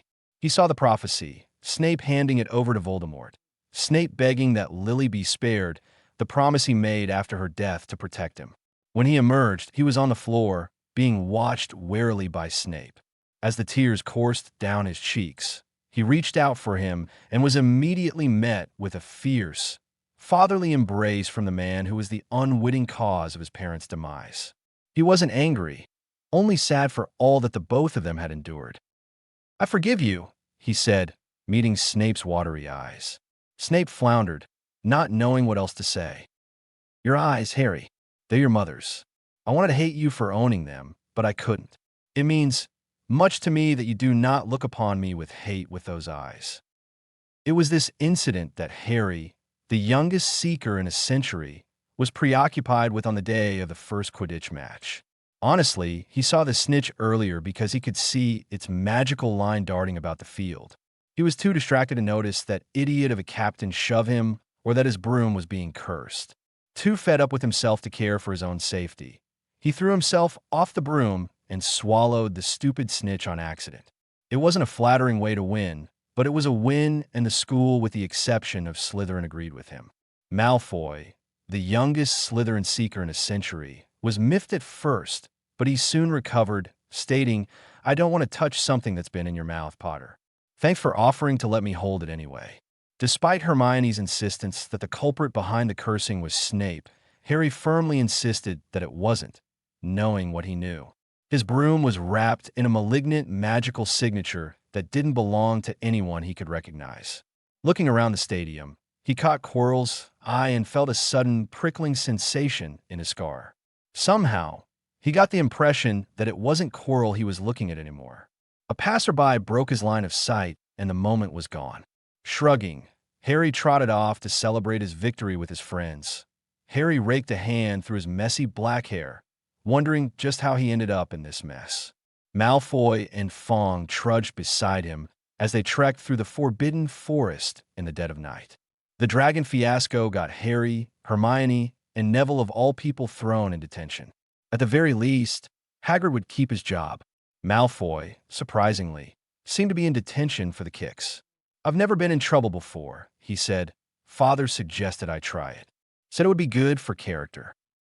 I still don't see why you'd voluntarily tramp through the forbidden forest so close to exams, Harry said, shaking his head. Why are you really here? Draco sighed and stopped walking, looking Harry and I bearing an expression that was serious for once. He even looked a little concerned, and Harry was even a little touched. Harry, you've been avoiding everybody since Christmas. I haven't been able to get a hold of you since I got back for holiday. So maybe I thought you could use some company, he said, slapping him on the back. I wasn't joking about this being a character-building exercise, though. Father was insistent I give it a try. It was true he'd been aloof since the mirror of Ariste was moved. Harry knew it wasn't real, what he saw in the mirror. He could see the lack of magical threads coming from the ghostly figures of his long-dead family, who had his kneecaps and his eyes, feel the mirror probing his mind gently. Desire, spelled backwards. Gimmicky name. As showy and elaborate as the mirror was, Harry knew that it was probably just some sort of strange curiosity, the type of thing that showed up at a castle as old as Hogwarts. He ended up going back to see it every evening under the invisibility cloak Dumbledore sent him for Christmas. Now, the invisibility cloak was far from a gimmick. Even though it was clearly some sort of ploy to get him to go looking for the Sorcerer's Stone, Harry decided that a cloak that belonged to his father was too valuable to burn. Sentimentality, however, did not stop him from scanning the cloak rigorously, removing every compulsion spell Dumbledore had weaved into the fabric. He spent every evening under that cloak for at least a month after discovering the Mirror of Erist. As logical as his analysis of the mirror was, he couldn't squash the burning sense of longing that welled up in his chest. On his 5th or 6th visit, Harry reached out to the mirror tentatively to touch his mother's face. When his hand met only glass, he sighed, but supposed he shouldn't have expected anything else. It was only when Dumbledore came through the door mere moments after that Harry knew the mirror was some sort of test, and touching it had been a grave mistake. The floaters rumbled, a despicable ploy to play on child. This displeases us greatly. Tread lightly, child. Ah, so you found it, Dumbledore said from behind him, the Mirror of Erist. Harry didn't dare move. He looked back once, trying his best to look like a grief-stricken orphan. What do you see, my boy? Dumbledore questioned as he padded over, gaudy purple robes scraping softly against the stone floor of the empty classroom. I see my parents, Harry replied, voice trembling just for effect. It wasn't totally a lie, but Dumbledore didn't deserve to know about the others. The dead deserved a rest. Dumbledore nodded sagely, and Harry knew he'd passed the test. As long as he was still the vulnerable orphan pining away for his parents, he was everything Dumbledore expected him to be. Do you see yours? Harry continued before he could stop himself. Do you see people you've lost to? Is that what this mirror does? Dumbledore's eyes narrowed minutely, but his posture remained relaxed. No, he replied, an obvious lie. I see myself holding a pair of woolly socks. It might have been a half-lie then. Socks weren't too far-fetched where the headmaster was concerned. No, this mirror displays the deepest, most desperate desire of our hearts. Most would see fame, glory, even love. Many have gone mad staring into its depths. If you would see what you do, you long for the family you never had, and that innocent love is a reflection of the purity of your heart. Harry thought he might be sick. He tried to act crestfallen when Dumbledore said the mirror would be moved and found that truthfully, he probably was a bit disappointed. After Dumbledore swept from a room, thinking he'd made a breakthrough with the boy who would be his tool, Harry sat for a few moments more before tearing his eyes away from the image of the boy in the mirror reunited with his parents in heaven. No, it wasn't the mirror entirely that caused his withdrawal from his friends. It was the breakthrough he had with Snape and the prophecy. The floaters looked it over in his head over and over again, but found that Snape had overheard an incomplete prophecy and nothing could be done until he knew the whole thing. Harry spent a lot of time alone in the library looking up everything he could find on prophecies and mulling over his own feelings about Snape. He'd forgiven him in his heart because Snape's love for his mother was genuine, but his head was having a harder time agreeing with his heart. Snape couldn't have known that Voldemort would come after them, but his involvement in his parents' deaths was undeniable. Logically, Harry should hate him. Even so, Snape was his best ally at the moment, and he decided to leave well enough alone. These feelings didn't have to be resolved overnight. Shaking himself, Harry gathered his cloak tighter around himself and stomped after Draco and Fawn. He could see the malignant, magical signature before they saw him, a cloaked figure drinking hungrily from a dead unicorn. The creature's energy stream was being bolstered and gleamed silver from the unicorn blood, but also absorbed corruption that whipped the magic into a maddening whirlwind. Run! Malfoy shrieked in a decidedly cowardly manner, dragging Fong along with him.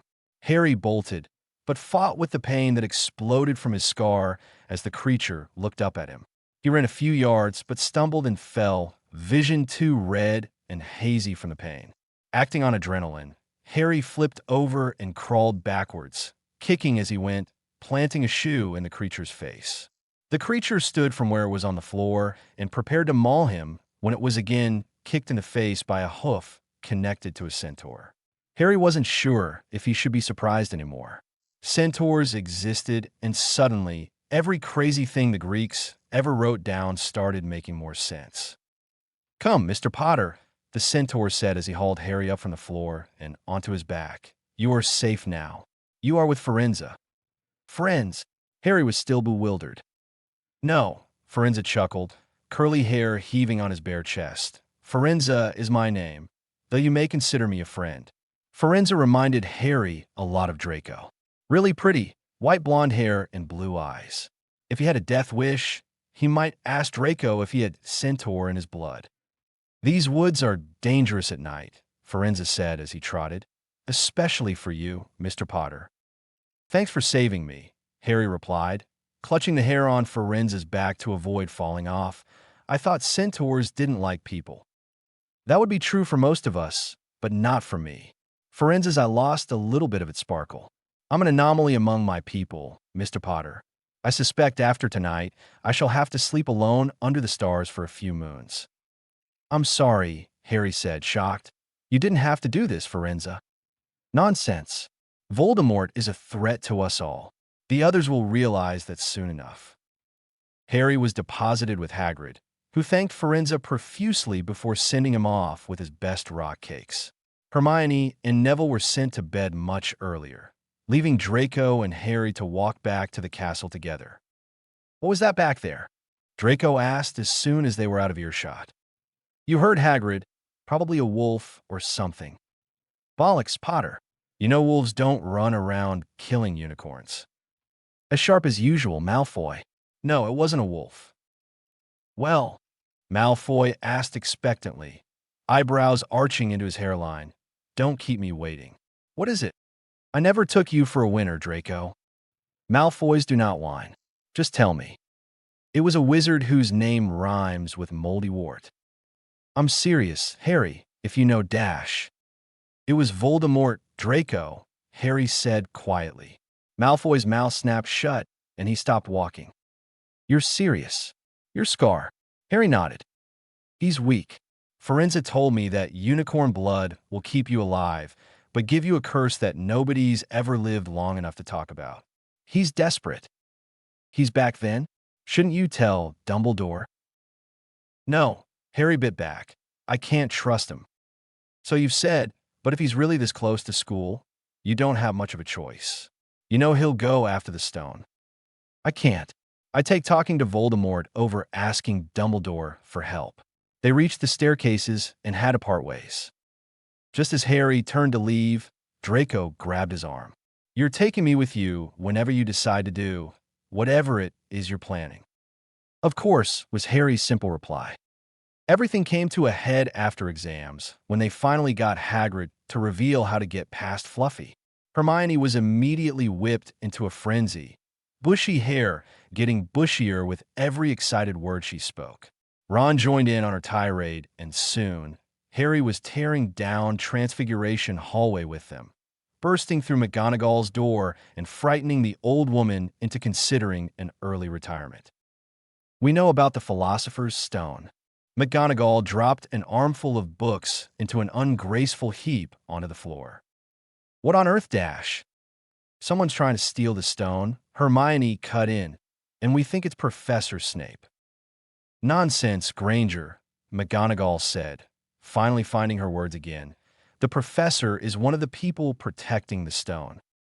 "I agree, Professor," Harry said, eyeing Hermione reproachfully, "but we think you need to get the headmaster to check on the stone and rethink your security. We have reason to believe that someone in the school is trying to get the stone and manipulated Hagrid into giving up details about it." "We have had no reason to believe that the stone is in any danger here, Mr. Potter," she clucked. "There is no place safer than Hogwarts." "Oh, come on, Professor," Ron said, leaning on her desk. If we could figure out the stone was here, anybody could. Harry looked openly surprised that this mildly intelligent thought had come from Ron Weasley. McGonagall was equally shocked and, upon recovering, reconsidered her earlier statement. If the stone is in danger, there is nothing we can do at the moment. Dumbledore has been called away to an urgent ministry matter in London and will be back tomorrow to deal with your concerns. A bit later in the defense corridor, Hermione fumed. Why didn't she listen to us? It's like she doesn't take us seriously. Harry spun on his heel. We're 11 Mione. We're not exactly authorities on private security. Besides, the stone's been safe so far. One day won't make any difference. Dumbledore's away, mate, Ron interjected. That doesn't sound fishy to you? Both Harry and Hermione stopped to stare at their friend in wonder. Full of surprises today, are you? Harry said, a lopsided grin spreading on his face. Fine, but I have revision with Quirrell right now. How about we stake out the third-floor corridor tonight? Stake out? I'm in, Ron said, rubbing his stomach. And the moment is gone, Hermione said, dragging Ron away. Have fun, Harry, she called over her shoulder.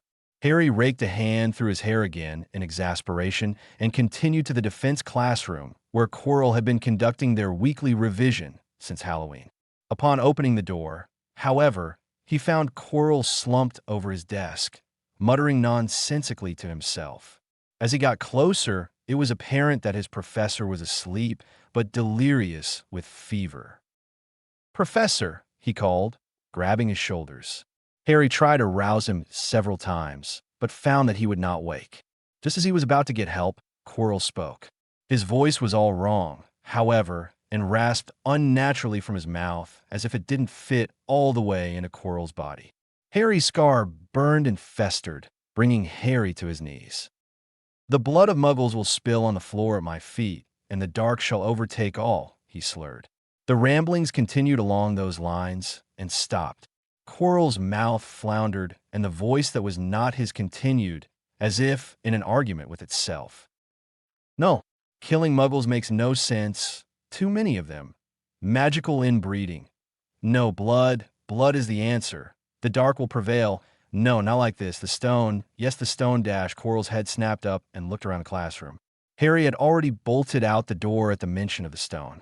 He caught his breath and walked back into the classroom as if he'd never entered in the first place. Ah, Harry, Quirrell said from his desk. The professor looked pale, but otherwise no different than usual. Harry fought to keep his heart rate down and his breathing even. He could last an hour with Quirrell despite his anxiety if he remained calm. Unfortunately, Quirrell continued, I am occupied with something Dumbledore asked me to do tonight. The stutter was quite absent from his speech, but his anxiety was somehow amplified by his shaking hands and sweaty brow. Understand, Professor, Harry said, evenly. Are you well? Quirrell was silent for a time, and Harry struggled to keep himself from running. As Harry weighed, killing himself against bashing Quirrell in the head with a cauldron, Quirrell sighed and wiped his brow on his sleeve. I'm W.L. P. Potter. H, however, has something does WWA on my mind this evening. Why you would ease my anxieties by staying safe. Why you will stay out of TT trouble, won't you? Of course, Professor, Harry said, acting confused. Quirrell dismissed him, and Harry waited until he made it out the door and out into the staircases before allowing his legs to kick into a maddening sprint down into the dungeons. Harry reached Snape's door and raised a hand to knock, but hesitated. If it really was Voldemort in Quirrell's head, Snape, Harry didn't want to put Snape in an uncomfortable position. If he was a spy, then it could ruin his cover. If he really was on Voldemort's side, then Harry didn't want to finish that thought. No Snape, then. He veered off towards the Slytherin common room and grabbed the nearest Slytherin he could find. Please, could you get Draco out of there for me? Harry was desperate. The gorilla-like boy whose name he could not recall wrinkled his nose. What do you want with him, Potter? He spat. Yes, Goyle. Sensing that he wouldn't get Goyle to budge anytime soon, Harry dove into his simple mind and planted the memory that Draco had ordered him to fetch him when Harry arrived. Tell Draco I'm here, Goyle, Harry said again. Goyle looked confused and flipped Harry off before opening the passage and stepping in. Draco came out moments after, clearly bemused. Blimey, what did you do to Goyle? Draco chuckled and went on about how Goyle couldn't sort out the words in his own head about meeting Harry in the corridor until he got a proper look at Harry, who was hunched over, panting and clutching his forehead. It's happened. He's going after the stone. Draco was alert and serious as anything in an instant. Not yet, Harry said, still catching his breath. We have to get Ron and Hermione. Together, they set off at a quick pace for the Gryffindor common room, heels clicking against the stone floors. Harry turned to a breathless Draco and asked, What do you know about Quirrell? How did he get his job? Not much, Draco replied. Only that he used to be a Muggle studies teacher and took a year to get some life experience. It's funny, though. He got back and turned into a bloody defense prodigy. Harry cursed, smacking himself in the head. I should have known, he hissed, and I liked him too. What are you going on about, Potter? I'll explain later. For now, we need to get my cloak and Ron and Hermione. Come on. A few minutes later, Ron, Hermione, and Harry emerged from the Gryffindor common room under the invisibility cloak and grabbed Malfoy, who'd been leaning casually against the wall around the corner. They got him under and quiet just in time to avoid McGonagall making her rounds of the halls. Are you sure we're not going to get caught? Hermione lowered her voice, clearly anxious. What's wrong with you? It's not the first time you've been caught this year. The worst is over, Draco mocked. She had to put a body bind on Neville, Ron explained. It's not my fault he tried to keep us from leaving, Hermione huffed. Honestly, curfew was only just about to start. I don't see why he had to play hero. Maybe Potter's rubbing off on him. Harry punched Draco in the arm. The four of them barely fitting under the cloak, they scuttled to the third-floor corridor as quietly as they could. Harry discreetly cast a silencing and disillusionment charm around them just to be safe. Entering the room with the trapdoor, Harry was dismayed to find Fluffy fast asleep. Bollocks! He cursed as the cloak was blown clear off of them by the massive dog's snores. Snape's been here, then, Hermione whispered. You think my godfather's been here? Fat chance, Granger. Stop pinning this on him, Draco snapped. He's your godfather? No wonder he's such a git. Must run in the family, Ron scoffed. It doesn't work that way, Ronald. Hermione huffed. You would know how blood works, mudblood dash. Hey, Harry shouted in warning to all of them. If we're going to do this, I need all of you to stop being prats. No foul language, he said, waggling a finger at Draco. And no more of this Snape nonsense, he finished, pointing to Hermione. But Harry dash, they all started, only to be cut off by Harry. Enough. It's not Snape, it's Quirrell. Now shut up. A gust of wind whipped through the room in time with Harry's rage and frustration. Harry, I think you might want to calm down, mate, Ron said, taking a few steps back. Yeah, Potter, I think I agree with Ron on this one, Draco said at Ron's side. What are you two on about? Hermione said, hands on her hips. Since when do you agree with each other? Both cowards whimpered slightly and pointed behind Hermione and Harry. Hermione turned slowly and let out a curious squeaking sound before backing up to where Draco stood and latching on tightly to his robes.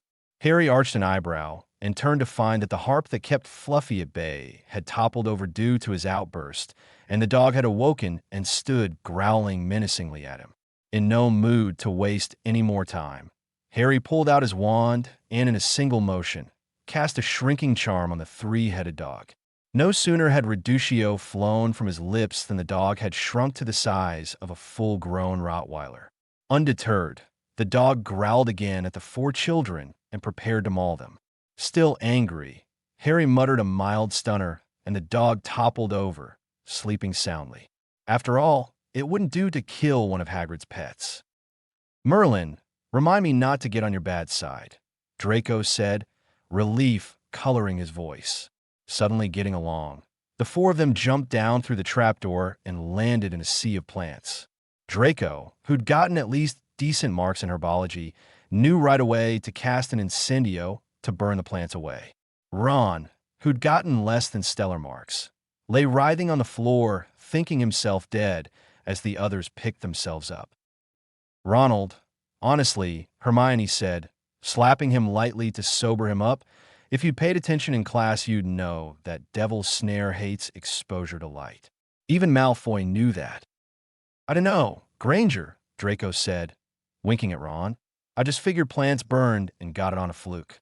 Hermione, much to Harry's amusement, looked livid. I guess it's safe to assume that each professor was in charge of rigging up a room to be a crazy death trap, Harry sighed, plucking a singed vine from Hermione's hair. The troll from Halloween was probably Quirrell's part in all this. He probably let it out on purpose to distract us. How did you know it was Quirrell? Draco asked. Harry told him about his encounter earlier that day. He left out the bit about the mumbling and the muggle-killing fantasies, but he told them enough. Blimey, so Vivi know who is living inside his head? Ron looked as if he were trying to imagine what that might be like and rubbed his head unconsciously. I honestly don't know for sure, but something wasn't right with him, Harry replied, shaking his head. They continued into the next room to find that it was full of winged keys. A broom floated in the middle of the room, and it was soon apparent that one of them would have to fly and catch the key to the next door. Right, well, step aside, Potter, Draco said, seizing the broom. This one's mine. Do you even know which key it is? Harry crossed his arms, looking pointedly to Draco. No, but Granger does. Hermione huffed indignantly and pointed at a key that lagged behind the others and fluttered along lamely on broken wings. Draco took off in pursuit of the key, but didn't anticipate the ferocity of the other keys. They distorted his vision and planted tiny cuts on his hands and face. Determined, Draco reached out recklessly with both hands, one to bat away the other keys and the other to catch the key. Once his fingers closed around it, however, he lost control of the broom and landed badly on his ankle. Draco! The others yelped, rushing over to him. I think it's broken, Draco said from the floor, but I got the key. He grinned sheepishly up at them. Draco, you're going to have to stay here, Hermione said, tearing off some of her robes to make a makeshift brace. Here, let me, Harry offered, transfiguring the cloth into a rudimentary splint. He pointed his wand at Draco's foot and muttered a numbing curse discreetly.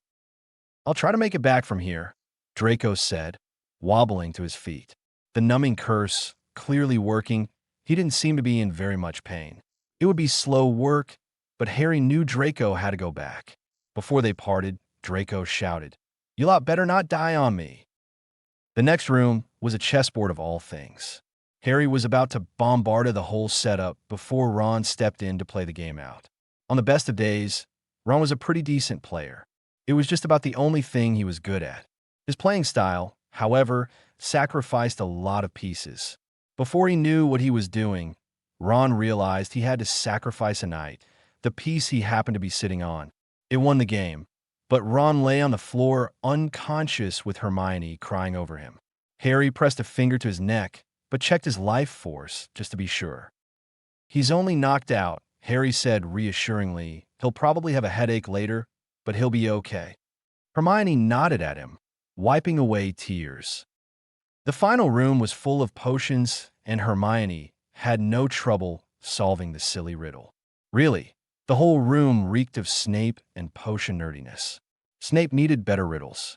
When it became apparent that only one person would be allowed to pass through the black flames to reach the stone, Harry ordered Hermione to turn back. Hermione growled, but acquiesced, snapping at him to stay alive or be flayed. Harry found himself about to confront Voldemort alone. Really, it was better this way since fewer people got hurt, and better still, there were fewer people around to discover his secrets. The floaters rumbled in his head. The one you call Voldemort is a soul without a body. We regret that we could not see past the stuttering fool's disguise. I heard him talking to himself, Voldemort, I mean. I am curious. Is there a way he can be saved? The madness seemed to be leaving Voldemort. It is a possibility. However, it is inadvisable that you attempt to contact his soul. It is dangerous unless you anchor him to something. Otherwise, he will do what he did to the fool and take over your mind. Souls are like liquids. Once one fills a vessel, it merges with whatever is already in that vessel. The corner of Harry's mouth twitched into a smile. He pulled out a tiny aluminum soldier, one of Dudley's discarded toys. Clutching it tightly in hand, he walked through the flames. When he emerged, he found Quirrell standing there in front of the mirror of Ariste. "Hello, Professor," Harry said. "I'm sorry I didn't take your advice." "Harry," Quirrell said, looking tired and crestfallen, "I told you to stay out of trouble. You do not understand. Oh, I know that Voldemort's in your head, Professor. Let me talk to him." Quirrell looked conflicted and then confused, as if he were having a private conversation with himself. "But Master, you are not strong enough." The horrible hissing voice from earlier that evening rasped out from somewhere. "I have strength enough for this." As Harry watched, horrified, Quirrell unwrapped his turban to reveal the face of Voldemort plastered onto the back of his scalp. Harry's scar burned as if a scalpel forged in fiend fire had dug its way into his head, coloring his world with pain and fury. "How on earth did you get that past Dumbledore?" "Oh wait, the old codger probably knew." Harry muttered curses to himself. Voldemort's face looked puzzled. "You do not trust the old man?" The madness for now was clear from his eyes, red slits still visibly sane. "No. He left me in an abusive household with blocks on my magical pool and pushed me to come looking for this blasted stone." Harry spat. "So no, I don't particularly like him." "That is interesting. You do not want the stone for yourself." "No. According to that mirror, my most desperate desire is to die, not live forever." "Oh look, the stupid stone's appeared in my pocket. Funny, since I don't want it." "You want to die? Whatever for? Youth is a precious thing, boy. You could give the stone to me, and I can take down Dumbledore for you." At this, Harry hesitated, not wanting to reveal more about himself. "Eternal life matter that much to you, does it? You're not getting the stone the way you are. Something happened, right? There's something wrong with you. I can fix you," he pleaded. Something in Voldemort snapped, and madness suddenly colored his eyes. "The stone is mine. Give it to me." Quirrell whipped the right way around and lurched towards Harry. Quirrell was still conscious, but losing the battle against Voldemort for control of his body. His limbs were lost to the other soul invading his body. "Harry, listen to me," he said. "I can't fight him anymore. Touch me. Your hands will burn us away." Quirrell stopped and screamed in agony as Voldemort shouted, "Shut up, you fool. You have undone us both." Harry scrambled to his feet and grabbed both of Quirrell's hands. They crumbled to dust at his touch. Harry moved on to Voldemort's face. Soon, Quirinus Quirrell was reduced to a pile of ash on the floor. Quirrell's face looked more serene than Harry had ever seen it. "Harry," Quirrell beckoned with a feeble voice. He was sane once. He was sane. I met him, and he was glorious, even as a spirit. I can see the spirits now, backing you. You have so much talent. You must fix him, please, Harry. Fix him." With those words, Quirrell's face disintegrated. The violent spirit of Voldemort exploded from his remains in a cloud of dust. Working quickly, he held his toy soldier in front of his face and tethered Voldemort's soul to it. At once, Voldemort was dormant, having no life force to feed on and relying only on Harry's power as a necromancer to stay in the living world. Looking down at the hateful red stone that had given him so much grief this last year, Harry cast his most powerful blasting curse at it and watched it blow up into a million stupid red pieces before promptly passing out on the floor. When he woke, he was in the hospital wing and Dumbledore was watching him from the foot of his bed. "You've rejoined us, Mr. Potter." "Excellent." Dumbledore was all twinkles and gaudy colors. Harry felt nausea unassociated with his injuries. "Sir, what happened?" he asked, sitting up. "Where are the others? Are they all right? Draco and Ron are hurt. Where are they?" "Hush, my boy," Dumbledore said, obviously pleased at Harry's concern. "Everyone is all right but you. You gave us quite a scare. It's been 3 days since your collapse. Naturally, the whole school knows." Dumbledore gave another speech about love and all that nonsense before sweeping out of the room. Alas, earwax, he'd said in parting. Harry pulled a face. No one who loved lemon drops, but hated earwax, jelly beans could be trusted. Harry looked around and was relieved to find his wand, glasses, and toy soldier/soul of Voldemort on the bedside table piled on top of his neatly folded robes. Madame Pomfrey scuttled out from her office and fussed over him. "We were so worried about you, Mr. Potter," she tooted. "Oh, the state you were in. How dare you make an old woman worry?"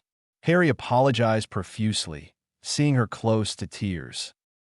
"Snape was here, you know," she said gravely. "He was here every day watching you, monitoring your vitals. Not that I blame him. It was touch and go for a bit. I made him go back to his quarters." Finished with her ministrations, she picked up her skirts and bustled away.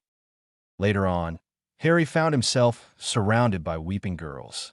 Hermione blubbered on one side of his bed about not dying, and Pansy blubbered something about Draco not dying, and both blubbered on and on about being so scared. Draco and Ron looked on looking suspiciously morose. "What's wrong with all of you? You lot aren't still concussed, are you?" Harry extricated himself delicately from the girl's arms.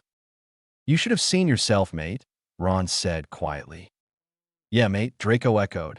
"Your scar was pouring blood. It was more than I'd ever seen.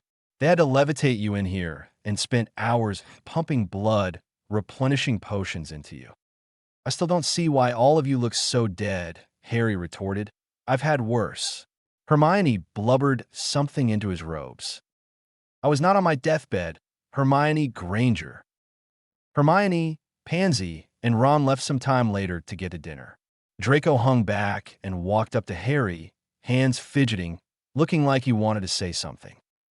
"When you said you had worse," he began, "you meant your relatives, didn't you?" "Yes, what of it?" "Well, I asked Father, and he said that, legally, you don't have to stay there." "I know. Before you say anything, I really do have to stay there for at least 2 weeks for, reasons that I can't say for now, but let's just say a wizard named Moldy War has it out for me. After that, I can go where I want." Draco beamed. "That settles it. You're staying with me for the summer. We are family after all, so we have reason to invite you to our home." The boys shook on it and parted feeling excited for the holidays. Harry sat in the train compartment, savoring the final moments of freedom before having to go back to the Dursleys. The end-of-term feast had ended with Dumbledore awarding an unfair number of points to the Gryffindors, and Malfoy fumed all the way to the train, clearly miffed. The part of the feast that bothered Harry, however, was Dumbledore's announcement that Quirrell was the culprit behind the destruction of the stone. He never made even the slightest mention of Voldemort's return. Why cover it up? If Voldemort was really back, wouldn't it be best if the students knew and had time to prepare? Harry brooded over Dumbledore's motives all the way to the train. Between the two of them, the mood in the train car was decidedly heavy with tension. The girls interpreted their attitudes as a sign that they were already dreading their parting. Blaise sat in between Harry and Draco looking uncomfortable, tucking his elbows tightly into his sides to avoid touching the brooding duo. It took Ron snorting a jelly bean through his nose to break the tension. Hermione's parents were nice people, perfectly plain as Dennis came. Ron's mother came up to him and embraced him warmly, though they'd only met once. "Oh goodness, Harry," she said, planting a kiss on his cheek. "I'm so sorry I didn't notice who you were when I last saw you." "It's all right, Mrs. Weasley. Thank you for the jumper at Christmas. You'll get more where that one came from, dearie. It's a pity you couldn't come stay with us this summer. Ron and the twins would love to have you." Harry had considered it. In fact, Ron's family had been his first choice. The only issue was that Ron confirmed for him that Dumbledore was a frequent visitor at their home and that his family was a strong supporter of Dumbledore's agenda. "I would have loved to," Harry said, genuinely regretful, "but I'm staying with family this summer." Again, it wasn't exactly a lie. Mrs. Weasley sent him off with a few more kisses and a pocket full of sweets, which he decided to ration. When he saw Draco hauling his luggage from the train, Harry took out a matchbox-sized suitcase and handed it to Draco. At his questioning look, he said, "I can't bring these to my relative's house. I've shrunk everything I brought with me and sent Hedwig ahead of me to your home. Could you keep this for me until my visit?" Of course, Malfoy said, taking the box. But won't you need your things? Even your wand? Harry shook his head. I left there with nothing. He shrugged, saying, No worries. Dudley's cast-offs will be waiting for me when I get there. If you're sure, Draco said, looking worried. A pale man with white blonde hair strode over to them and placed a hand fondly around Draco's shoulder. Father, Draco said excitedly, taking the man's hand. It is good to see you, son, he replied, smiling stoically down at Draco. Who might this be? I'm Harry Potter, Harry said, offering a hand. Lucius Malfoy shook it with the first two knuckles of his fingers in a refined and well-practiced movement. Well met, Mr. Potter. My son has told me much in his letters. We look forward to your visit in a few weeks. My wife, unfortunately, is occupied by a previous engagement. She is, however, excited to meet you. Thank you for your generosity, Mr. Malfoy, Harry responded, taken aback. Nonsense. Family is a rare and precious commodity these days, after all. Lucius even showed signs of a smile. Boy, Vernon's voice bellowed as they exited the platform. You'll regret making me wait for you, freak. Harry took in his uncle's rage calmly, ignoring the spittle that landed on his cheek. The Malfoys visibly stiffened. You are Mr. Disley, I presume, Lucius said, offering his hand. I expect Harry's told you he's been invited to my home in 2 weeks.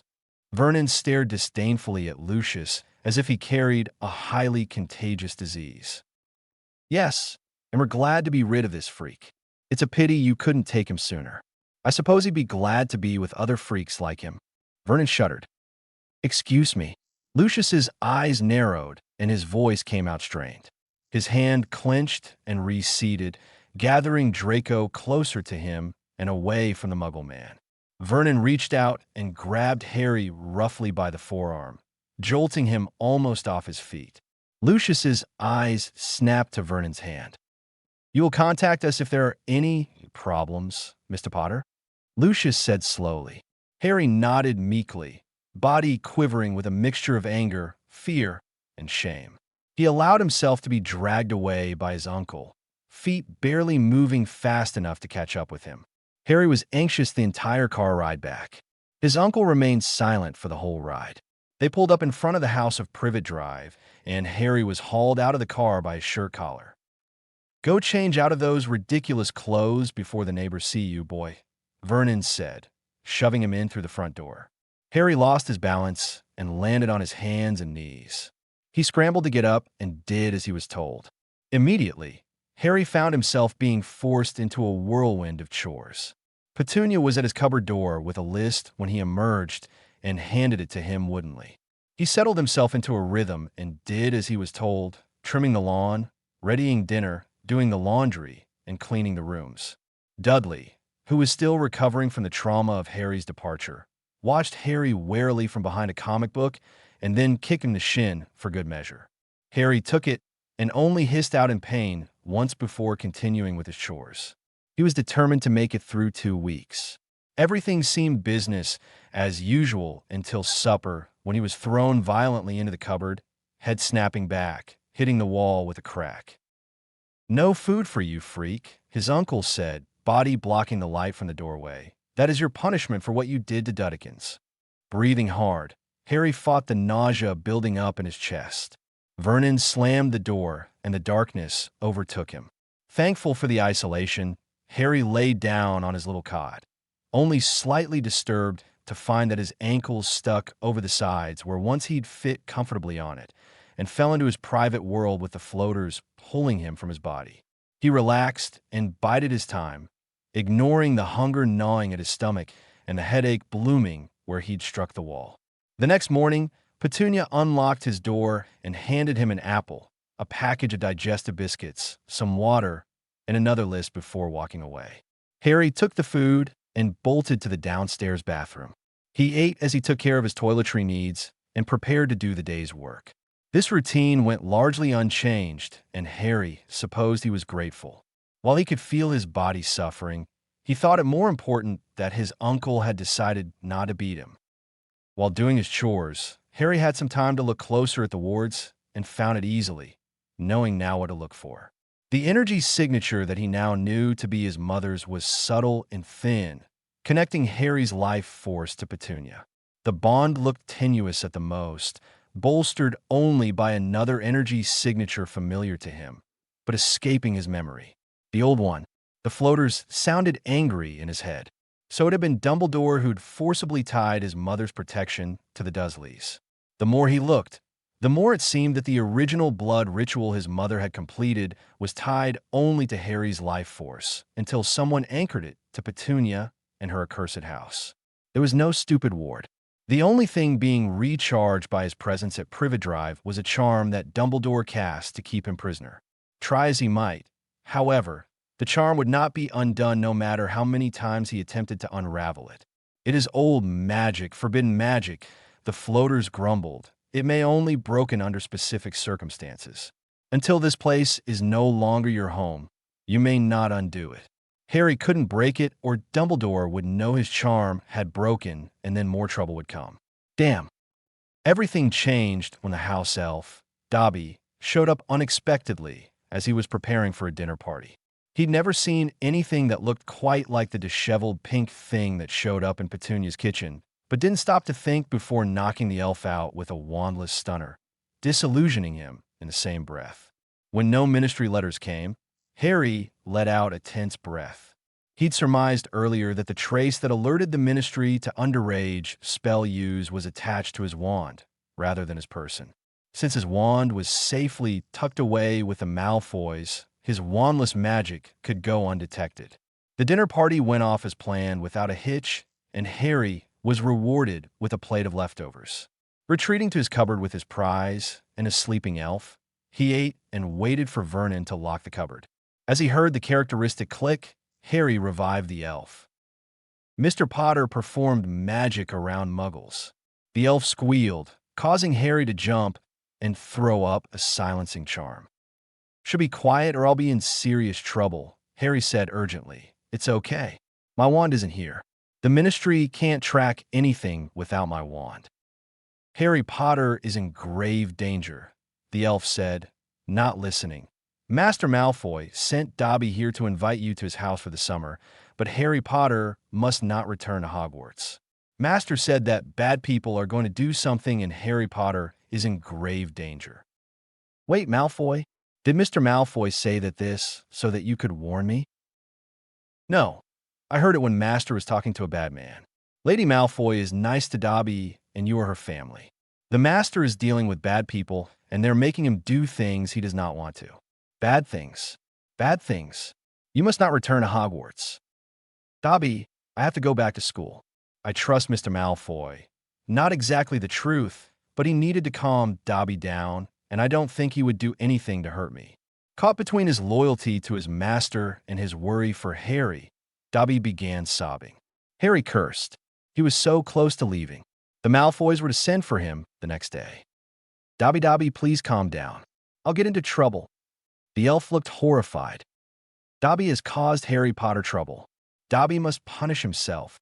Dobby at once began banging his head against the cupboard wall.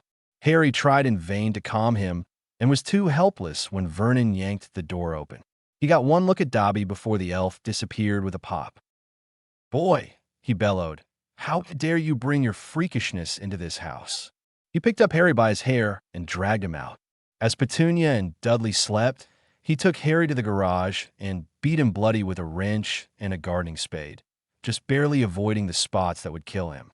Harry's glasses were shattered, and he could feel ribs cracking with each blow.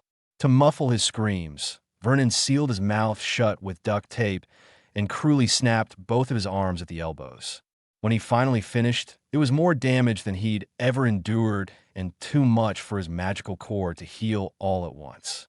Harry couldn't even muster the strength to pull himself into his mind to escape the pain, mercifully passing out the second he was thrown back into his cupboard. The last thing he heard was Vernon hissing, "You'll never make it back to that freakish school, boy." When he woke again, he could tell it was morning by the sound of Dudley pounding down the stairs. His eyes were swollen shut, and he could only open his right eye a few millimeters.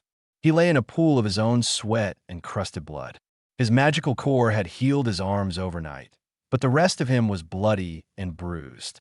He could feel the hairline fractures peppering his ribs and the bruises mottling every inch of skin.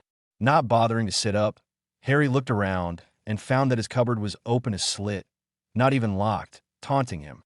He felt an overwhelming sense of hopelessness wash over him. After a few minutes, an idea came to him. He steeled himself and ripped the duct tape from his lips. "Dobby," he called hoarsely. With a pop, the house elf was before him and was for once too shocked to speak. "Ah, Harry Potter, you are hurt very bad." "Get Mr. Malfoy," Harry managed to say. "Please." Harry was desperate, hoping that Dobby wouldn't have a fit.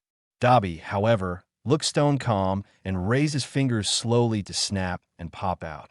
Before he left, however, he looked guiltily at Harry, saying, "Dobby is sorry. Dobby knows now. Harry Potter is not safe here. Dobby will get you out. Do not die, Harry Potter."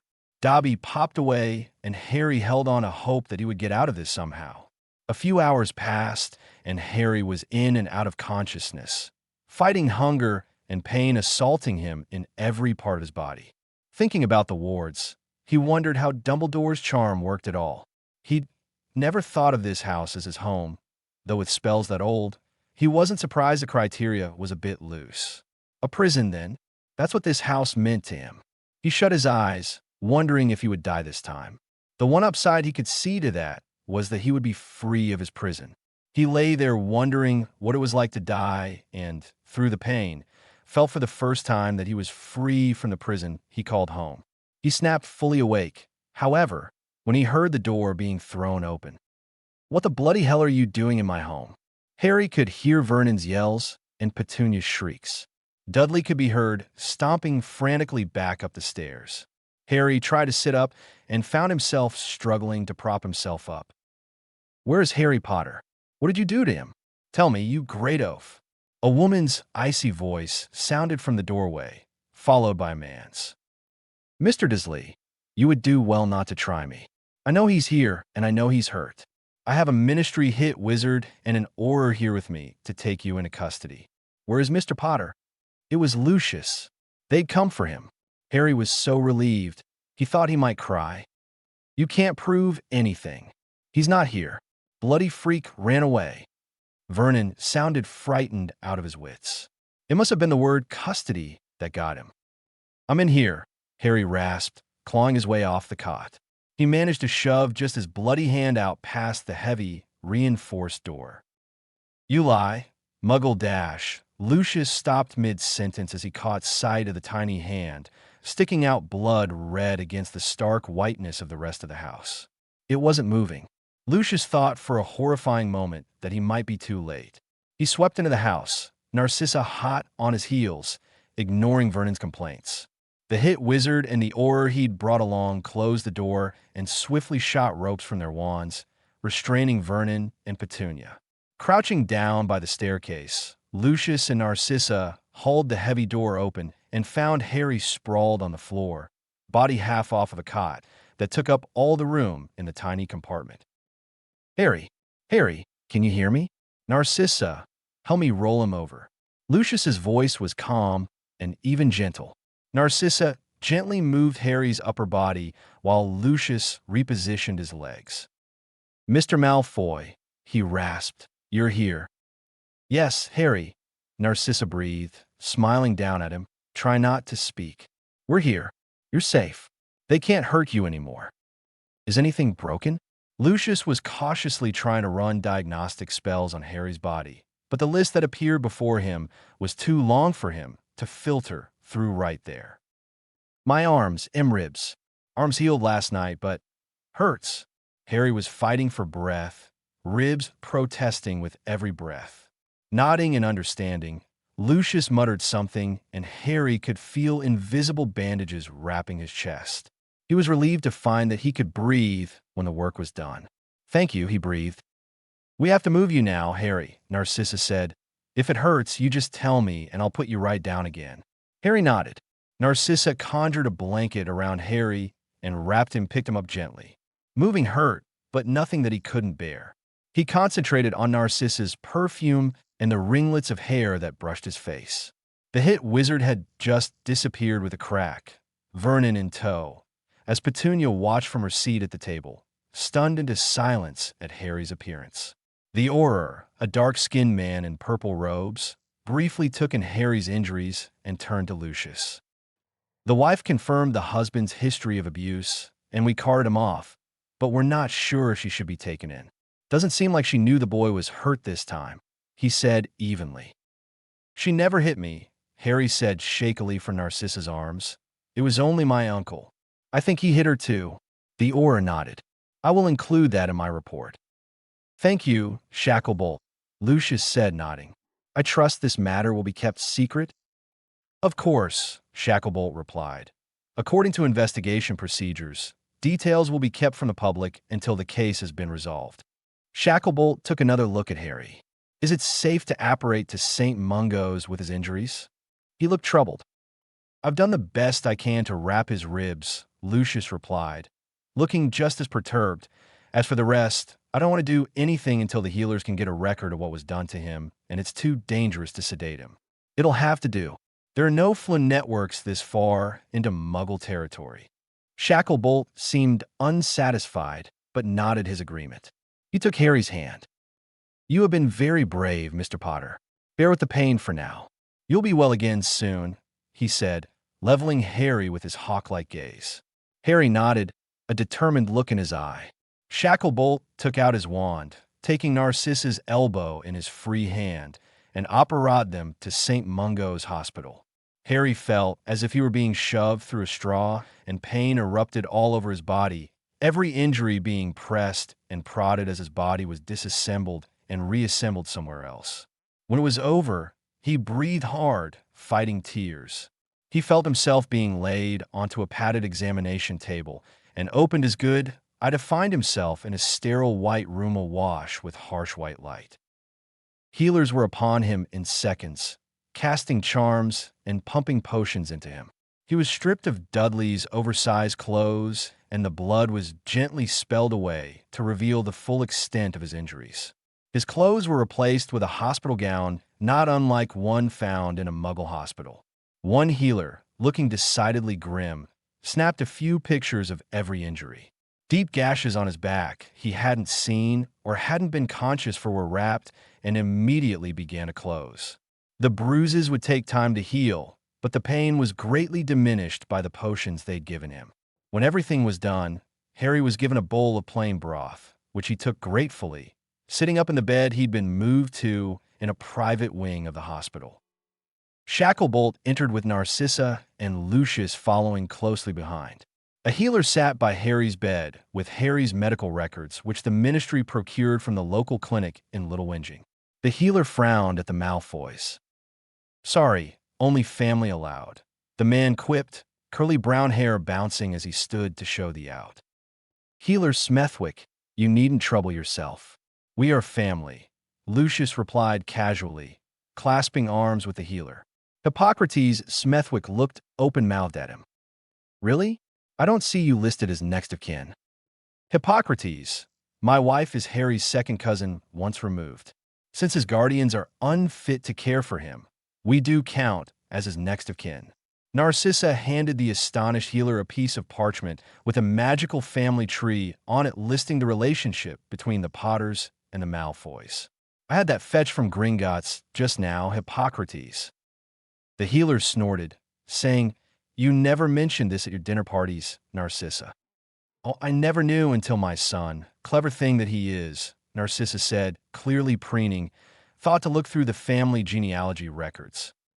Why is he under your care anyway, Smethwick? Lucius asked. Not that I'm complaining, but aren't you better at treating spider bites? Well, my specialty is officially creature-induced injuries. But since this doesn't happen too often, Muggle got classified as a creature, and here I am. How do you know each other? Harry pointed from the healer to the Malfoys. Smethwick was a few years behind us in school, Harry. He's been treating our family since he was a trainee. Now that you're family, it seems you may enjoy the same privilege, Narcissa said, gently patting his knee. All right then, we can list you as his primary guardians for now and defer to you for his medical decisions. Smethwick scribbled his alterations in Harry's documents. Shacklebolt straightened his robes and cleared his throat. "Healer Smethwick," he prodded. "Might we start the interview? I'm sure Harry needs his rest. The faster this is done, the sooner he can sleep."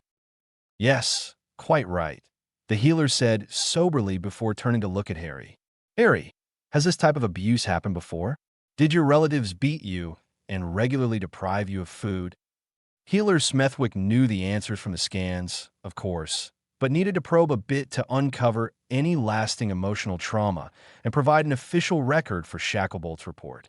Harry answered as honestly as he could and spoke calmly even as descriptions of terrible abuse passed from his lips. The Malfoys listened, holding each other's hands, expressions cold and deadly calm. The healer retained his professional manner and thanked Harry when he finished. "You've done a very good job, Harry. Would you like to sleep now?" "Yes, please," Harry replied, exhaustion causing his voice to quaver. The healer moved to help Harry lie down and fluffed his pillows before tucking him in and pulling the privacy curtains around him. The adults stood and ducked out from the curtain, but stayed to talk just outside. "He has a surprisingly good attitude about all of this," Healer Smethwick hummed, "but I'm going to recommend that he see a mind healer." He paused to rub a hand over his face. "Merlin, what a high pain tolerance he has. We barely had to give him anything for the pain, and he's got injuries most adults would cry over they hurt so bad. It's not right." "No kidding." Harry could see the shadow of Shacklebolt's head shaking back and forth. "I operated him with all those injuries, and he didn't even cry out once." "Nor when we bound his ribs and moved him," Narcissa added. "The obese muggle who did this deserves to be flayed and then kissed by a Dementor." Her voice took on a steely tone, then. It was still the high aristocratic accent, but with an edge that could slice someone's head off in paper-thin layers. Shacklebolt ground out. "With this much evidence against him, he'll get at least Azkaban." "I'll be ready for when you need me to testify," Smethwick said with conviction. "My son said you'd be happy to see these," Lucius said, handing Harry a pouch and his wand. The Malfoys were taking turns sitting with Harry in St. Mungo's while he recovered. Healer Smethwick said he'd be released in a week, but he couldn't help but feel a bit stir-crazy. Harry's eyes lit up and took his things from Lucius, thanking him exuberantly. Lucius eyed him curiously, but left well enough alone. "Yes, well, eat up. Healer Smethwick wants you to finish your food before your next round of potions," Lucius said as he pointed his wand at the plate of food sitting on the floating tray across Harry's bed. It floated across Harry's thighs, and the spoon floated up to his mouth, filled with soup. "Wicked," Harry said, taking the spoon. "Yes, quite," Lucius said, arching an eyebrow. "Where's Draco?" Harry spoke with Lucius between bites. "With Severus," Lucius said, nose in a copy of the Prophet. "I've arranged for him to stay there until all this is over." Harry ducked his head and stared at his soup. Lucius looked up from his paper and sighed. "I'm sure he'd like to visit you." Harry beamed. Both their heads snapped up as Narcissa's heels could be heard clacking on the linoleum floors. "Lucius, have you seen the paper?" Narcissa looked angry, but her voice was quiet and calm. "Not today's, this was yesterday's." "Why?" Lucius's tone turned serious. Narcissa said nothing, handing him a paper from her purse. "Bugger," Lucius said at once. "Call a solicitor." Narcissa nodded and turned to leave, but hesitated. "He needs to know," she whispered, "but do it gently." Lucius took up her hand and kissed it. After Narcissa was gone, Lucius sat back down by Harry's bedside. "Harry, I have some bad news," Lucius said cautiously. "What's in the paper?" Harry steeled himself as Lucius set the paper down in front of him. There, on the front page, was a picture of himself in a hospital gown, laid out across the front page of the Prophet, under the headline, "Outrage over abuse of the boy who lived. Savior of the wizarding world abused by Muggle relatives?" Harry blinked twice, hands shaking minutely as he grasped the newspaper and lifted it closer to his face to read the article. "Don't bother reading that rubbish. Rita Skeeter is a dirty liar, and everybody knows that." Lucius sneered, gently prying the paper out of Harry's still trembling fingers. How did she know about Dash? That woman will not live to see tomorrow, Lucius. Healer Smethwick stormed into the room, looking decidedly unhinged. He stopped in front of Harry's bed, looking from Harry to the paper in Lucius's hand. Please tell me you didn't show my patient that blasted article, he said, exasperated, not really expecting an answer. He needed to know, Lucius replied dryly, and he's taking it rather well. How is this making you feel, Harry? Smethwick looked concerned. I know it's a lot to take in. Harry grasped at straws, looking for the right words. I'm pissed off. His hands were still shaking, and some of the lights in the room started to flicker. Lucius's eyes widened in alarm. Thought so, said Smethwick, pulling out a potion. Here? Calming draft. Harry downed the potion and felt better, but still felt slightly like bashing someone's face in. That picture was missing from your file this morning, and our solicitors are working on pressing charges against Skeeter. Smethwick performed a few diagnostic spells on Harry.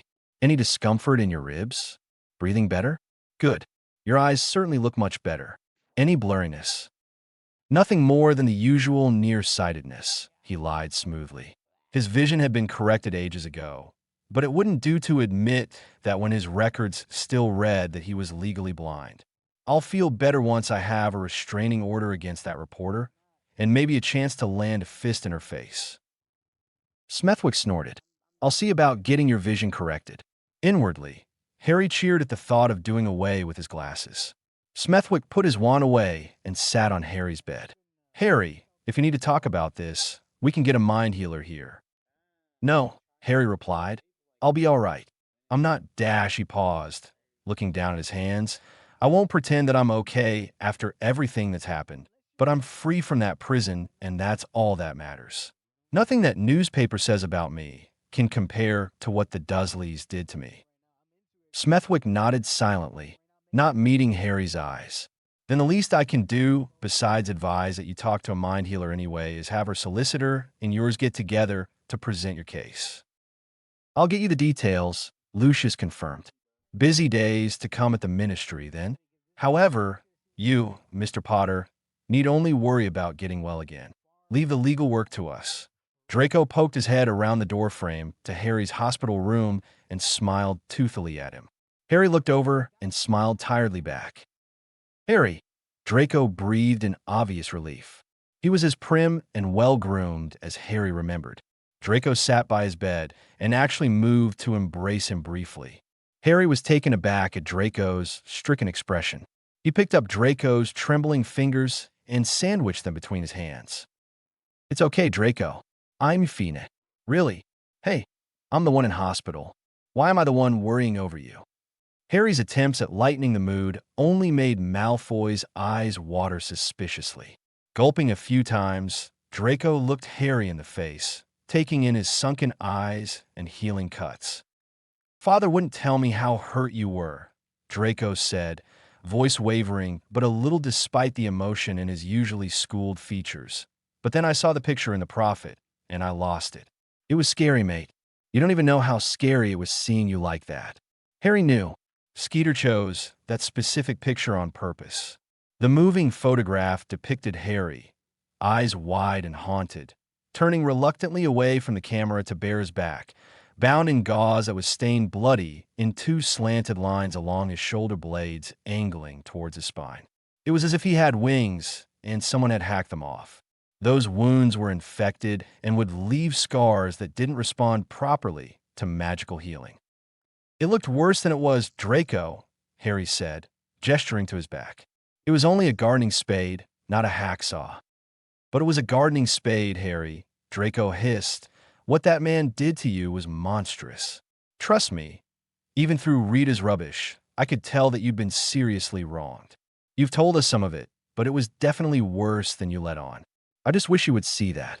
Harry gulped, trying to swallow the painful lump in his throat. I'm sorry, but it's just I am alive, and I'm out of there. I'm trying not to brood over these things. Father said they found you in a boot cupboard, Harry, Malfoy said, almost in a whisper, even if you're trying to get over it. And I'm not saying that's a bad thing. I think you deserve some time to be angry about it. Be angry for yourself. I don't know. Cry it out. Harry did allow himself to cry then, a soft, steady stream of tears that was wiped away by Draco's steady hands. Blimey, I didn't mean right now, Draco said, a bit uncomfortable. Well, you shouldn't have said such nice things to me then. Did you practice those lines with Pansy? Harry retorted, blowing his nose. I'll have you know that under this sleek and polished exterior beats the sensitive heart of an empathetic soul, Draco replied, crossing his arms. Harry punched him in the arm for his cheek. Severus is worried about you, he said, soberingly. He practically stopped breathing when he saw the paper. Hasn't slept since. Harry sighed, nodding once. You should have brought him then. He's just outside talking to Father. Draco gestured to the doorway. Before he left, he handed Harry a bundle of letters written on a combination parchment and muggle printing paper. Since he had a few moments alone, he opened them and found pages of words of sympathy and well wishes from his friends. He read them all, even the ones from Crabbe and Goyle, who were both surprisingly coherent on paper. Ron and Hermione wrote him an essay each, which for Ron was a feat. He got a letter from Fred, George, Percy, Hagrid, Flitwick, Zabini, Seamus, Oliver, Neville, Susan, Pansy, and a few others he barely remembered talking to. His most interesting letter, however, was the one from McGonagall that was apologetic and even expressed vehement opposition to Dumbledore's choices regarding his relatives. Attached to the whole parcel was a note from the Malfoy solicitor that read, "We haven't heard anything from Dumbledore yet, but we're going to filter and test the hell out of anything he sends with your name on it. Solicitor Lawson." Harry arched an eyebrow and decided he liked whoever Lawson was. The door squeaked open and roused Harry from his reading. Snape entered cautiously, looking as disheveled as Draco had described. "Hello, Professor," Harry greeted, serene smile on his face. Harry," Snape said brokenly, reaching a hand to touch Harry's face. His hands lingered on the cuts on his cheeks. "This should have healed with the potions they have here. What did that Dudley do to you?" "That cuts were a lot bigger when they brought me in. I'm surprised it's healed up this fast. Isn't magic wonderful?" Harry tried his best to sound cheerful. Snape wasn't having any of it. "I knew we should never have let you go back there. Wards be damned," he spat. "That muggle nearly killed you. I have half a mind to strangle him myself. Petunia as well. How could she do this to her own flesh and blood? This is all my fault. I knew, and I couldn't save you." Harry leaned over and grasped one of Snape's hands, which were fisted in his robes. Gently prying them open, he found that Snape had dug his nails in hard enough to draw blood. "Look what you've done to yourself," Harry said, brow furrowed. Experimentally, he passed his hands over the crescent-shaped cuts on Snape's palms and cast a simple healing charm. He removed his hands, and the skin was whole and new again. Snape saw this and closed his eyes, taking a few calming breaths. "Harry, you're recovering. You shouldn't have used magic in your state." Snape was calmer now, thinking more of Harry's health. "It wasn't your fault, Snape," Harry insisted, "and you know it. You've done nothing but help me." "You should hate me," Snape said, lowering his voice. "I got your parents killed. I condemned you to this. I wanted to hate you simply because you were so much James's son. Why don't you hate me, Harry?" Harry shrugged, flailing his hands. "I wanted to hate you, at first. You don't hide what you think of me. Ever. When I was at the Dursleys, they either ignored me or tricked me into thinking they wouldn't hit me, so that I was surprised when they did. I had no idea why they hated me.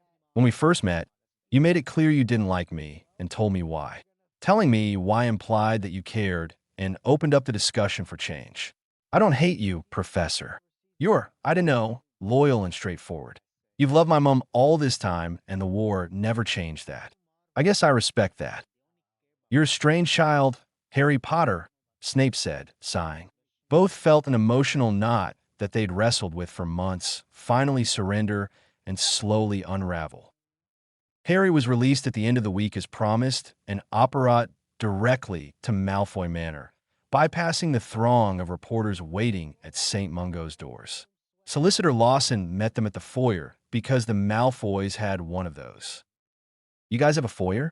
Harry was too busy blinking owlishly at the marble floors and expensive-looking chandelier above his head to even listen to the solicitor speak. This one room was already bigger than the Dursley's house. Yes, Harry, an exasperated Draco said, rolling his eyes even as the corners of his mouth flicked up into an amused smile. As I was saying, Samantha Lawson said, laughing softly, we managed to get that Skeeter woman to cough up every penny she made off of that article plus compensation for emotional distress and defamation. Harry turned to blink owlishly at her. She was dressed to kill in well-tailored blue robes that complemented her gray eyes and ash blonde hair perfectly. Thank you, Solicitor Lawson, he said, sticking out his hand to shake hers. Nonsense, she said, bending to take his tiny hand in her own. It was my pleasure taking her down. Nothing better than watching that snake get taken down by the full force of the law, my dear. And the restraining order? Narcissa asked, pulling the gloves from her well-manicured fingers. Oh yes, I have to go over the terms of that with you. Let us withdraw to the drawing room, Lucius said, gesturing for the others to follow. You have one of those too? Harry's eyes were wide as saucers again. You live here? Is this a house or a castle? Draco rolled his eyes and pushed Harry to the drawing room, shoving him as they went. It's only a manor, Harry. You spent all year in a bloody castle, Draco drawled. Well, yeah, but this is your house, as in, you live here? Just the three of you. Harry was having trouble keeping his mouth closed. Don't be silly, Narcissa cooed from the doorway. This is your home now, Harry. It's a home for four. Which wing should we put him in, darling? Oh, the one next to Draco's that we usually put guests in will do until we can make another one, Lucius answered. Draco had to put a finger under Harry's chin to snap his gaping mouth shut. The solicitor spent the morning with them, sipping tea while patiently explaining the terms of the restraining order against Miss Skeeter. This is a magically binding document that will notify you if she dares come within 100 meters of you. While the ministry can't directly track her movements, we need only a drop of your blood to activate a charm that will warn you of her presence. She pulled out a piece of parchment with the restraining order written out in florid script. Lawson offered Harry a needle, which he used to prick his right index finger, producing a drop of blood that fell onto the bottom of the parchment where one would normally pen a signature. The parchment sizzled and Harry could feel a mild burning sensation in the nail of his index finger. There, Lawson said, tucking the parchment away again. If that slimy woman tries to get anywhere near you, your fingernail will burn and you'll know she's about. That sounds wonderful, Harry said, licking his bleeding finger. Yes, Lucius sniffed. We may just have to start bringing you everywhere with us for good luck. Goodness knows that woman's written enough about us. Oh, that's a wonderful idea, dear, Narcissa added, pecking Lucius lightly on the cheek. We'd have a tactful excuse to ban her from the charity ball this year. Harry could feel Draco rolling his eyes at his parents' antics. Later on, as Harry sat with Draco in his new room on his new bed, Dobby popped in and nearly bowled Harry over. Dobby is so glad that Harry Potter is safe. He blubbered, mucus and tears getting all over Harry's shirt. Harry began to wonder if he would find his life's calling as a handkerchief. 10 pounds an hour for a shoulder to cry on. Dobby, what are you on about? You're being a bother, Malfoy said as he scowled at Dobby's display. Dobby backed away and hastily dabbed at his face with his pillowcase dress. He looked ready to give himself a wallop and sported bruises that were of his own making. Dobby, please don't be upset, Harry said, kneeling to pat the elf on the head. You saved me by getting Mr. Malfoy for me. But Dobby is the one who is getting you in trouble with the fat man, Dobby wailed. No, Dobby, it was bound to happen at some point or another, Harry said consolingly. The point is, you saved my life. Dobby, Father already said he wasn't cross with you, Draco said from his seat on the bed. Don't punish yourself any further. That's an order. Go back down into the kitchens and get yourself a biscuit. Dobby nodded, still weepy, and disappeared with a pop. That one's mental, Mother's always particularly gentle with him, which makes Father all the more cross. Draco grumbled out, tossing a magazine at Harry's face. Which team do you think will be making it to finals this year? Finals for what? Harry was absently digging through his trunk, which he'd unshrunk and placed at the foot of the bed. Draco blinked at it slowly, a horrified expression on his face. You've never heard of the Quidditch World Cup? He was scandalized. Harry found himself immediately swallowed up in Quidditch memorabilia and team statistics. When Draco was done regurgitating Quidditch information all over Harry, he eyed the pile of clothes Harry pulled from his trunk and dumped onto the bed disdainfully. Besides his school clothes, Harry had only a few of Dudley's old clothes that he'd been wearing when he left with Hagrid all those months ago. With 2 fingers, Draco picked the tattered t-shirt, plaid button-up, and baggy jeans before calling for Dobby. The house elf popped in with half a biscuit, looking decidedly weepy, but far from hysterics. Take these things and burn them, Draco said, wrinkling his nose, and perhaps shred them first. It will be my pleasure, Master Draco, sir. Master Harry Potter should not wear these filthy rags, the little elf responded, taking the rags with an equally disgusted expression. It meant a great deal, coming from an elf who dressed in a pillowcase. Harry, get up, Draco said, walking out into the hall. He stopped and put his hands on his hips, shouting, Mother! Harry needs clothes. Before long, Narcissa's heels could be heard clicking down the hall. Narcissa appeared at the door dressed in a completely different outfit from earlier, hair neatly pulled back in a French curl. Mother and son bore matching expressions, and Harry felt all the hair on the back of his neck stand up on end. Put this on, Harry, Narcissa said, handing him a hunting cap. Where are we going? Harry shoved the hat on, covering his hair and his scar. Diagon Alley, of course. Her eyes took on a devilish glint. Draco appeared at her side, fully dressed and ready to go. We're going shopping, Potter, he said. Lucius leaned cautiously in from around the doorframe. I'd advise you to run, but I see it's far too late for that, he said. Good day. Do remember he's still convalescing, dear. By the time the 3 of them were done shopping, Harry, though he might fall over, Narcissa had insisted that he needed a full wardrobe complete with dress robes, casual wear, and undergarments. He was especially appalled to find her asking whether he preferred boxers or briefs. It was all he could do to insist that he was paying for everything. As he lay in bed that night in his new pajamas, however, he couldn't help but smile a bit at the Malfoys' antics. They could be cold, calculating, and even a bit cruel in public. In private, they were a family like anyone else and seemed to value family above all else. They'd included him in their home. Even if he'd been put through what seemed to be the Malfoy shopping spree induction, he could feel the image of the Dursleys, who'd starved and beaten him, fading bit by bit to be replaced by the Malfoys, who'd stay by his sickbed when they had very little reason to, in his heart whenever he thought of what family might mean to him. They certainly weren't Molly Weasley's brand of kindness, but they were kind even if they would never admit it in public.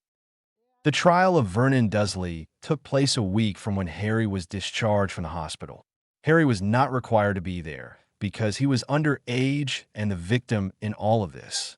According to Solicitor Lawson, Vernon was barking mad and would not answer any questions until given Veritaserum and spewed his crimes under its trance. The court was scandalized and immediately moved to have him thrown in Azkaban. Here's where the problem started, Lawson said, rubbing her temples as the Malfoys and Harry listened intently around a table in the drawing room. Dumbledore, of all people, decided to defend Dursley by saying he'd done Harry a service by taking him in. That's insane.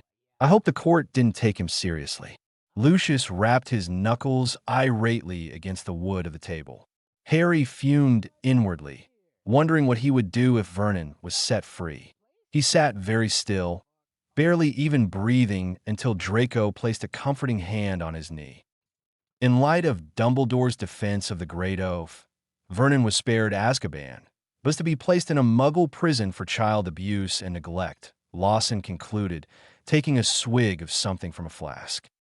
Muggle prison, Narcissa hissed, He should have gotten Azkaban for the things he did.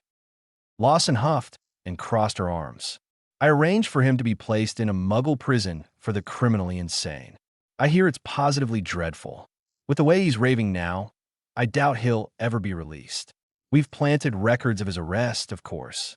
Your aunt was put under observation by the ministry. While she isn't guilty of hurting you, she's guilty of neglecting you. Dudley will remain with her, but she's forbidden to go anywhere near magical children, including you. I do believe you've washed your hands of the whole lot, Mr. Potter. Harry breathed a sigh of relief, though the floaters were rumbling with discontent. A man who hurts a child is himself maddened. The very act, like killing, corrupts the soul and warps it. No institution, magical or not, will be able to purge this man of what he's done. Death would have been the greatest service to everyone involved. Harry agreed, but insisted that he could live with Vernon being locked away somewhere. As far as he was concerned, the man was dead to him, no longer family or jailer or anything at all. Perhaps it was cowardly to simply cut the Dursleys away from himself, but he felt that leaving them behind was best. His body would forever carry the marks that commemorated his time with them, but his mind need not carry the burden any longer. He felt strangely light and free, a feeling so new and overwhelming to him that his eyes welled with tears despite his best efforts to hold them back. Gentle hands he recognized to be Narcissa's led him to bed, and he lay there in the dark until the tears stopped. Though it was the dead of night, Harry could not sleep. Pulling out the toy soldier he'd stuffed in a pocket, Harry reached out tentatively to the soul inside it.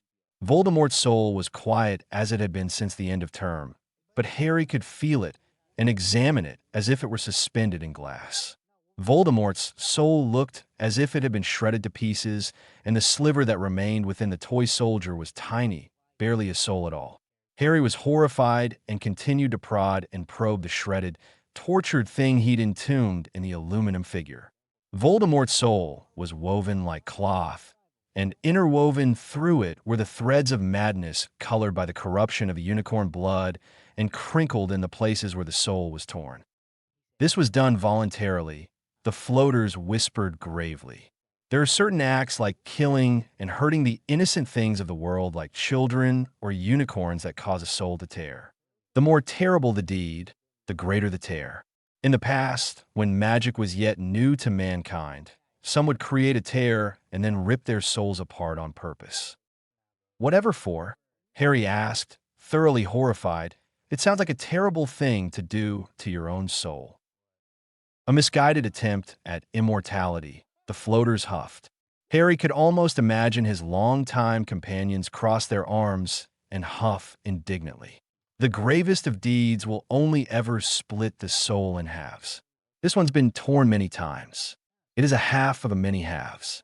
The voices of the floaters echoed the last bit many times in hushed whispers, like a room of academics muttering to themselves over a new discovery. You mean there are other pieces of Voldemort's soul out there somewhere? Could they be put back together? Harry looked at the torn piece of soul doubtfully. It is possible, though you would have to repair the damage to this piece first, and any others you might come across. The floaters fell silent. Gently, Harry reached out with his magic and tugged on the strands of Voldemort's soul. Plucking one, he twisted it and gathered the frayed ends, coaxing it straight again. The unicorn blood was as stubborn as blood on real cloth, but came out with enough effort. A few strands later, and Harry was exhausted. Looking up to the clock that ticked on the nightstand by his bed, Harry could tell that it was very nearly dawn and he'd been at work for hours, though it seemed as if only minutes had passed. Groaning, Harry closed his eyes and fell asleep immediately. Dawn came too early for Harry, and he scarcely stirred at all when Dobby came to rouse him for breakfast. It took all of Dobby's strength to strong-arm him out of bed and into the bathroom. The mirror sighed woefully at his hair and said, "You'd have better luck taming pixies, I'm afraid." Harry grimaced and apologized to the mirror before making it down to the dining table. "Do not slouch, dear. It's unbecoming," Narcissa said, not looking up from a letter she was reading. Really, it was as if she's grown eyes on the back of her head. Harry wouldn't be surprised if that kind of thing actually happened in the wizarding world, but he'd have to check just to be sure. "Yes, ma'am," he said, taking a seat next to Draco, who sniggered into his orange juice. Narcissa shot an approving glance Harry's way and pointed her wand at a plate piled high with his recommended foods. "Eat up, Harry. Smethwick's going visit today to check up on you," Narcissa said, floating the plate in front of Harry. "Yes," Lucius drawled, "and Snape is expected to drop in as well. Something about potions for you." "Godfather's coming?" Draco asked mid-chew. "Swallow your food before you speak, dear," Narcissa chirped. "Eat everything on your plate, Harry. You have a lot of catching up to do." "Mother, I don't think Weasley could finish all that," Draco sniggered after hastily gulping down the toast he was working on. "Don't wolf your food," she chided gently. She looked at Harry's plate piled up to his chest with eggs and toast and the like before adding, "But perhaps you are right. Finish 2/3, then. The house elves can take the rest." Harry mouthed a silent thank you to Draco, who winked back. "I saw that, you cheeky monkeys," Narcissa chided in a sing-song voice, eyes still buried in the letter she held delicately between her French-tipped fingers. "How does she do that?" Harry whispered to Draco, who shrugged in response. "I know what you're thinking," Lucius said from the head of the table. "I've married a formidable woman." Narcissa preened. Smethwick was in the middle of taking the bandages off of Harry's back when Snape appeared at the fireplace in a great plume of green smoke and flue powder. He coughed once and spelled himself clean before stepping out of the fireplace. "Apologies," he said to Narcissa with an incline of his head. "I know how much you hate soot on your marble." "No harm done, Severus," Narcissa said companionably back. Snape caught sight of Harry sitting backwards on one of the chairs in the drawing room. "Potter," he greeted, "and you are?" Smethwick wiped his hands on a flannel and stood hastily, grabbing Severus by the forearm enthusiastically. "Healer Hippocrates Smethwick, sir, like the Greek healer. Delightful to meet you, Professor. I'm a great admirer of your work. Since your work with the Wolfsbane potion was published, my ward has been bereft of werewolf bite victims. Not that I'm complaining. You're quite the celebrity around St. Mungo's, you know." Smethwick continued along that vein, continuously pumping Snape's hand up and down. Meanwhile, Snape looked petrified, and his mouth was stuck in a permanent grimace smile that was turning slowly into a deep frown. He pulled his hand stiffly away from the over-eager healer and rubbed it gingerly, saying, "That is very flattering, but might we discuss, Harry? I have a few salves that might help with those wounds." He gestured weakly to the 2 red gashes on Harry's back. "Yes, quite right. Saw the—" Smethwick turned back to Harry, gently spelling away the dead skin and pus from the wounds. Snape uncorked several potions and smeared their gooey contents onto Harry's back. The wounds fizzled a little and began to change color to a healthy pink shade that more closely resembled healthy flesh.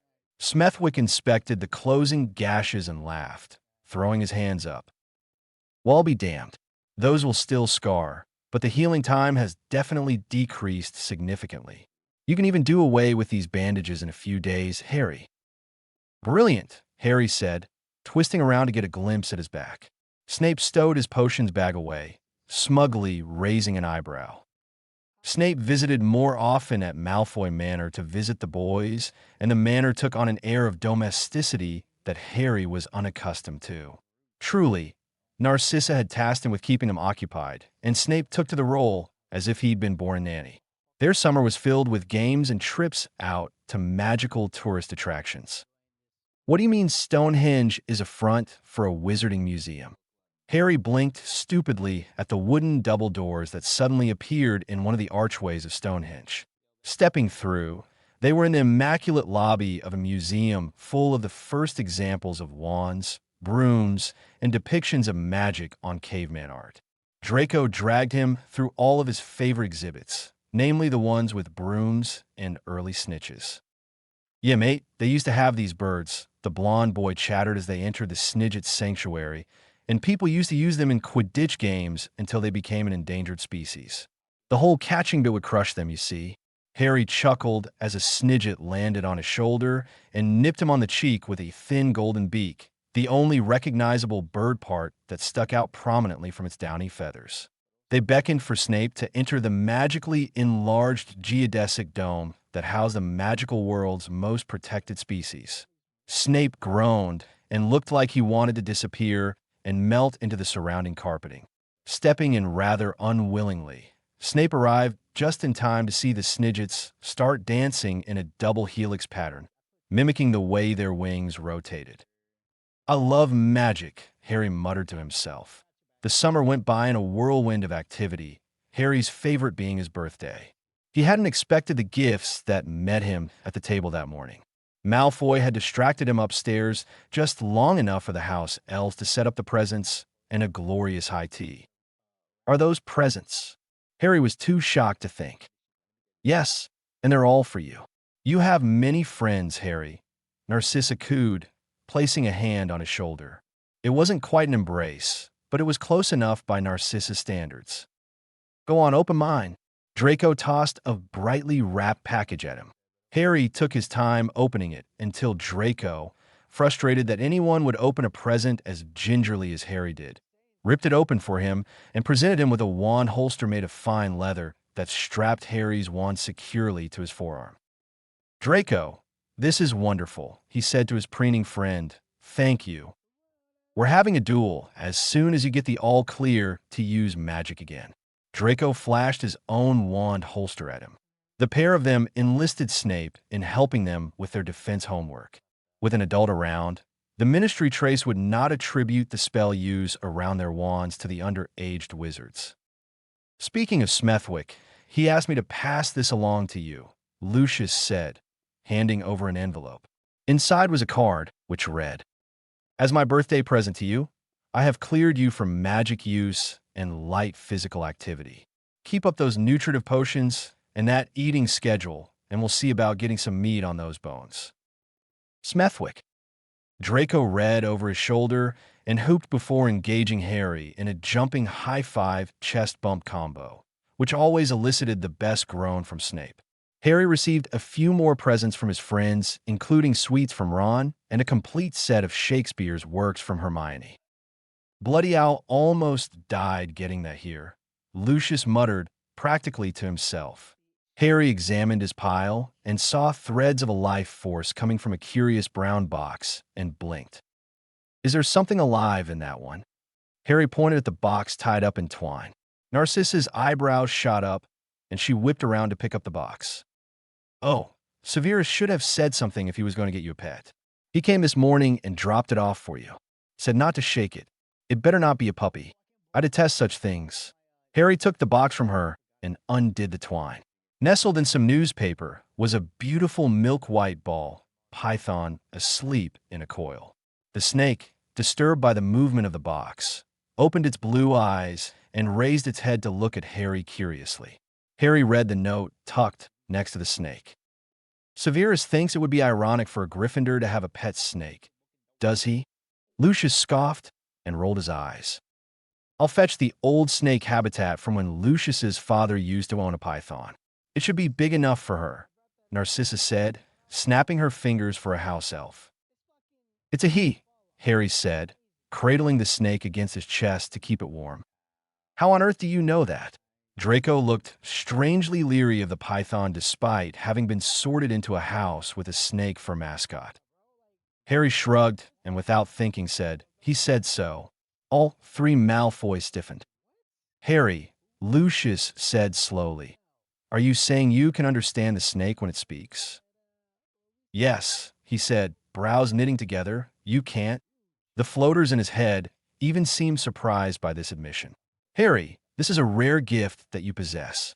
It is dark in nature, and any who hear of it are immediately cautious of it. Harry's eyes widened as the panic washed over him. The rest of his body remained still as he gauged the Malfoy's reaction. Draco was the first to break, slapping him on the back. First dark magic, now Parseltongue? Why the bloody hell did the Sorting Hat put you in Gryffindor? Lucius and Narcissa seemed to look at Harry with an air of approval. It's no wonder you fit in with us so well, dear. Narcissa said, finger on her chin. We'll bring you up a fine dark wizard. Yes, it is intriguing, isn't it? The boy who lived a Parselmouth. Gryffindor tendencies aside, you'll be a fine member of the Malfoy household. How would you like it if we took full custody of you? Lucius was equally intrigued, and his expression was not unlike a snake eyeing an advantageous branch. Draco looked gleefully triumphant, nodding eagerly at Harry. I'd like that very much, he said, heart brimming with warmth. Did you know who was a Parselmouth? Draco was petting Harry's new snake gingerly with just the tip of one finger. Harry shook his head. No, is that why people don't like Parseltongue? Draco nodded his head non-committally. Sort of. People used to use Parseltongue to cast some pretty hairy stuff, I guess. Don't know too much about it. Merlin was one, so it couldn't have been all evil. But so was Salazar Slytherin. I bet that's why people think it's evil. It's only talking to snakes. I mean, look at how cute Layden is. Layden? Like the dragon from Hercules? Harry, I think you've got it all wrong. I'm pretty sure people don't like Parseltongue because snakes are creepy and Parselmouths all have abominable taste in names. Harry was scandalized. He picked the name, not me. At that moment, Snape burst through the door, upper lip twitching. If I'd known that giving you a pet snake would cause you to start talking to it and cause me another migraine, I would never have done it. Snape eyed Layden, who was wrapped loosely around Harry's fingers. Harry saw the apprehensive look and hissed eagerly to Layden, who hissed back and flicked out a tongue to lick Harry's cheek. Both Draco and Snape bore stricken expressions, which were immensely entertaining to a boy and his snake. I don't know, Professor, I thought you might like what Layden told me about you. You never told me you bred snakes. Raising an eyebrow, Snape shot back, taking the bait. And what does he say about me? Grinning impishly, Harry replied that you're the best mummy in the world. Draco laughed at Snape's groans and became fast friends with the little white snake, most of his queasiness dissolving into laughter. As the summer crawled to an end, Draco began whining to Harry about wanting to play Quidditch. With Pansy, Blaze, and the other usual suspect away on holiday, two people hardly made a good game. I happen to know who might be interested in playing with us, Harry said one day after yet another game of Catch the Snitch. Who did you have in mind? Do I know him? Draco bounced on his feet, eager to know. Actually, they know you quite well. I'll give you a hint. They're a pack of people who love Quidditch and have enough people in their family alone to form their own team. Draco thought for a moment and grimaced. You're not suggesting the Weasleys, are you? Come on, Harry. You know their parents would never tolerate them being here. Harry chuckled as stowed his broom away.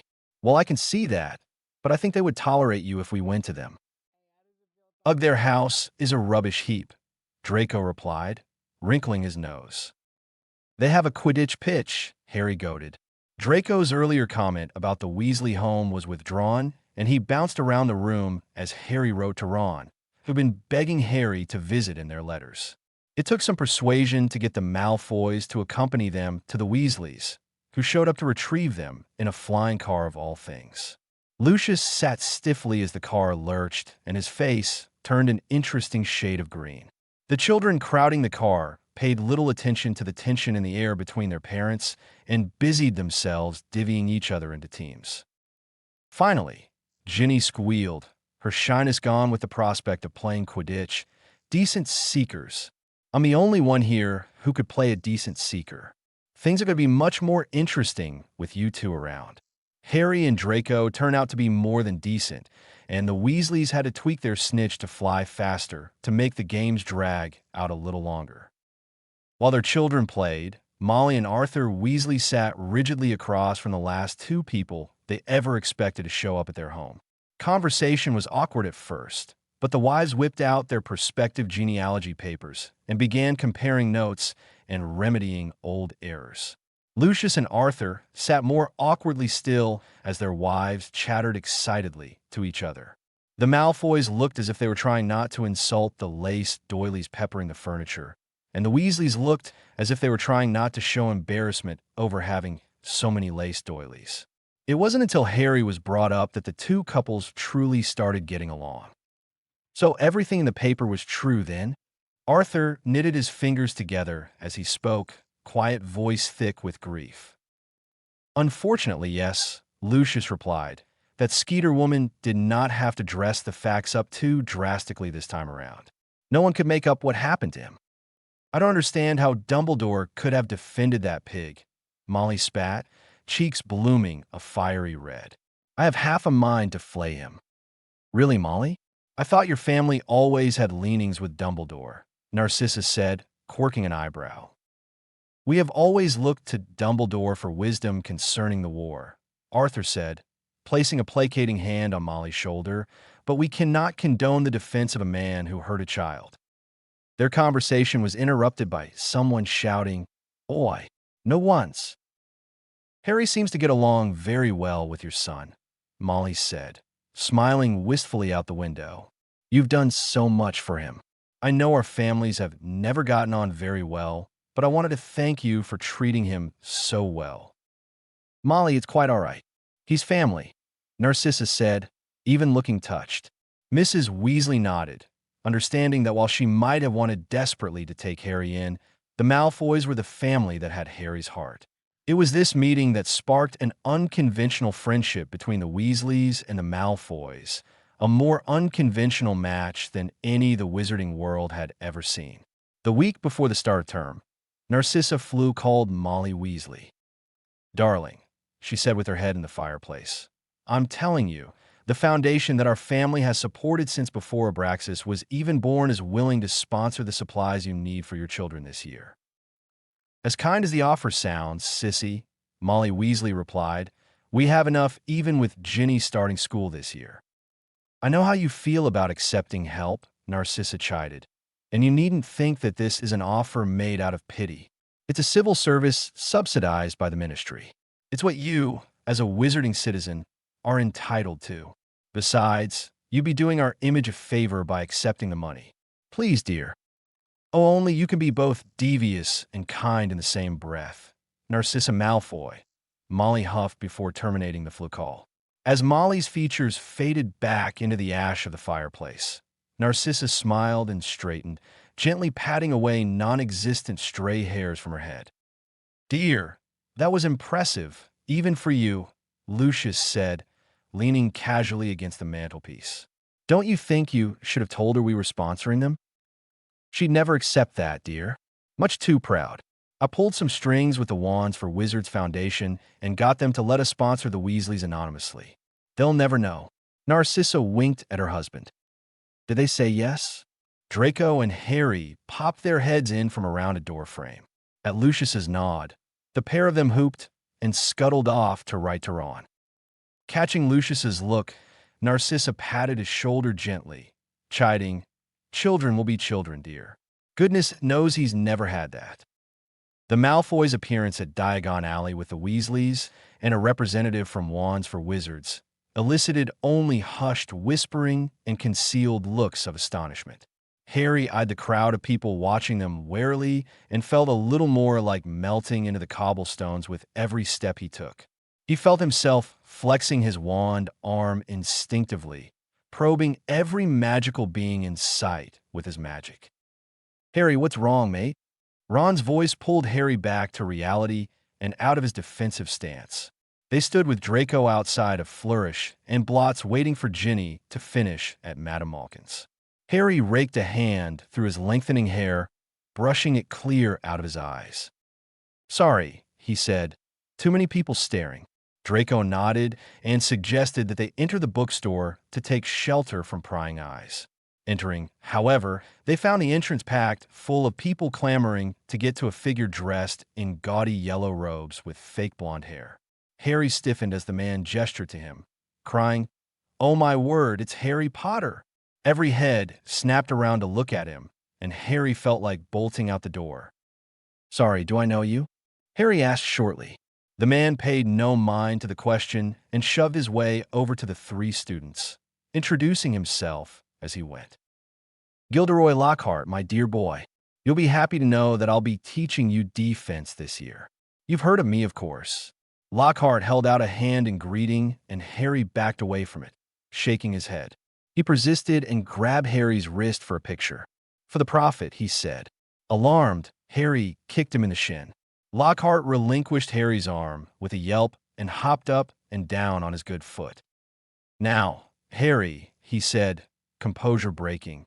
"It's only a picture. Just come here." Lockhart lunged for Harry's arms again. This time, Harry stepped aside, and Lockhart fell face first onto the floor. Draco and Ron sat on his legs while Harry twisted his arm around and pinned it to his back at a painful angle, weighing him down with a knee to the center of his back.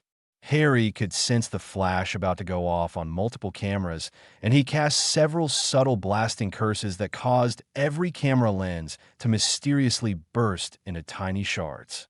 Harry was angry, and the store began to shake, causing books to fall from shelves and loose paper to fly everywhere.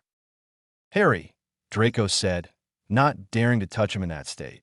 "You have to calm down." Harry was lost to him. His blood roared in his ears, and all he could think about doing was hurting something. Without thinking, he channeled his magic into Lockhart's very veins and created dozens of tiny cracks along the bones of his forearm. His magic cried to rip his bones violently apart, but before it could be done, he heard the others at the door. Whipping his head around, he could see the Weasleys peering at him with horrified expressions on their faces. He looked around him, and the small crowd in the bookstore were quiet, only staring at Harry warily.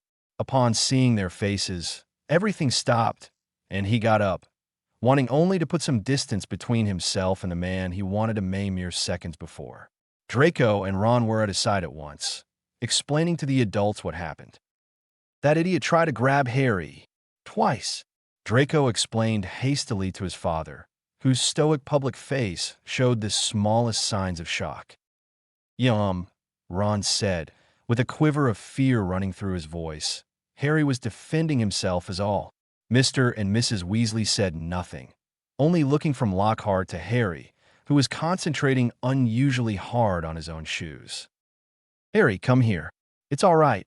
Mrs. Weasley beckoned. Harry walked stiffly forward and relaxed, but a little as Mrs. Weasley placed a comforting arm around his shoulder. Behind him, Lockhart struggled to his feet. As he pushed himself up with his hands, his right arm snapped under his weight, and he cried out, You did this to me." He looked accusingly at Harry.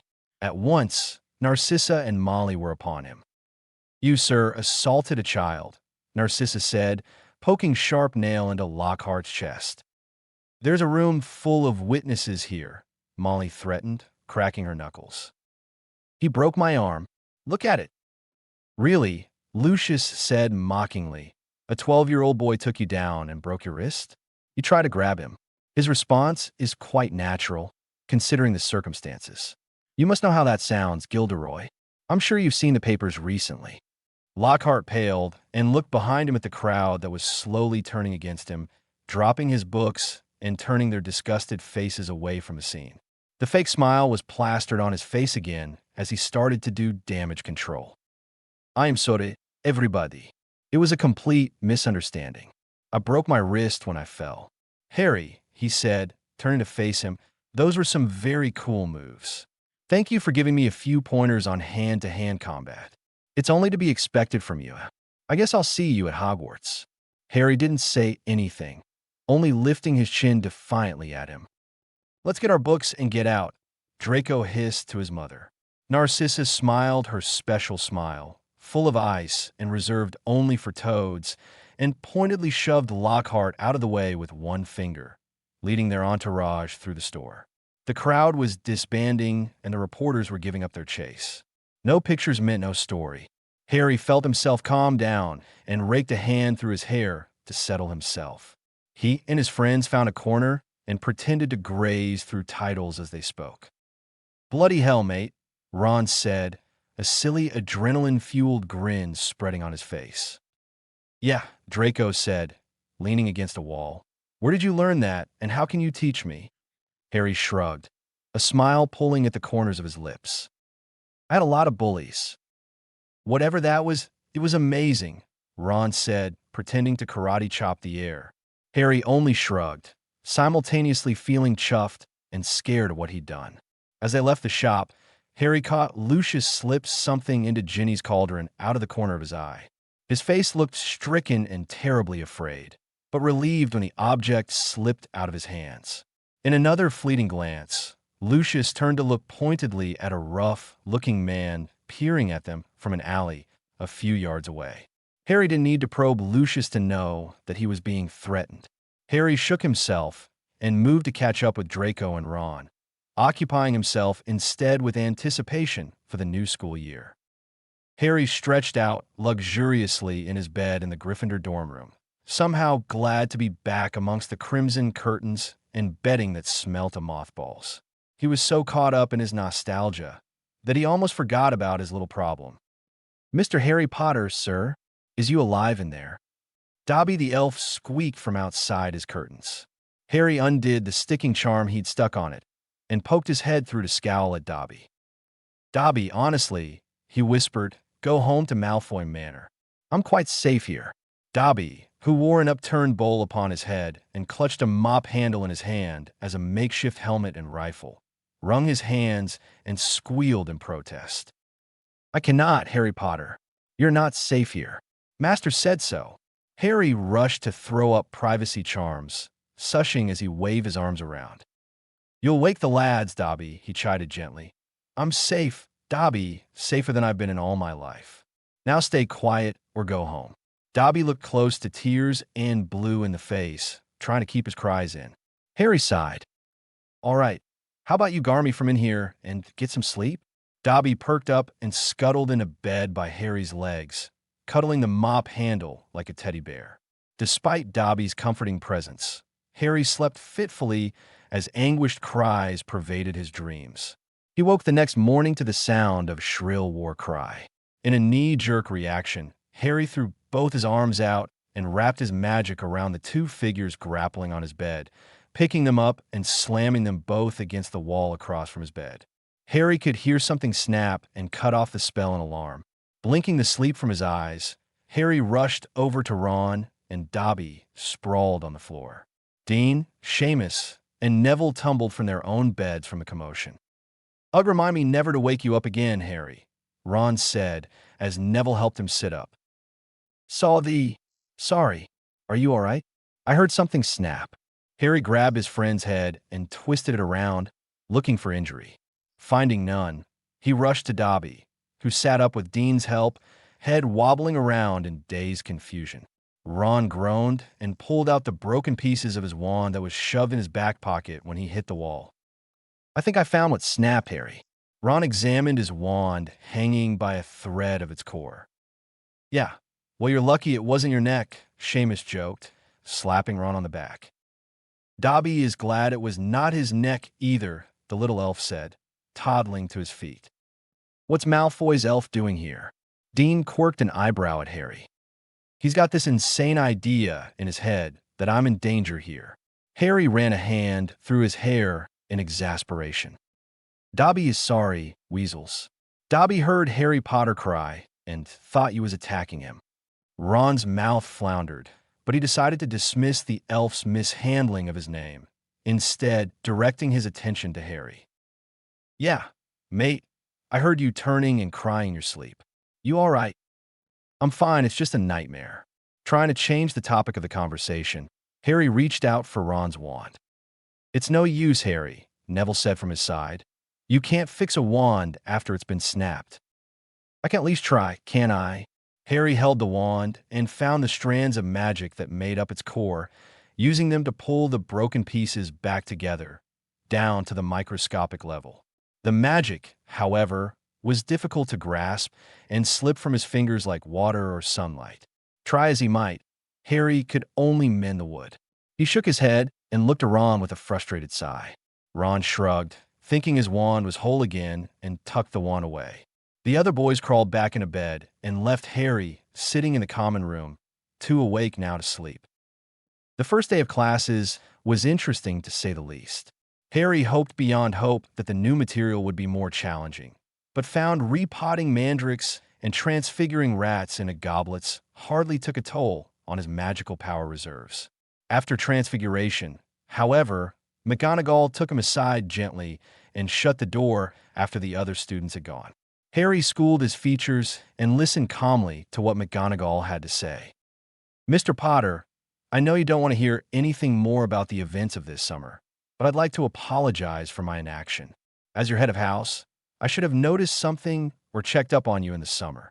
Harry felt his heart tremble, though none of his turbulent emotions showed on his face.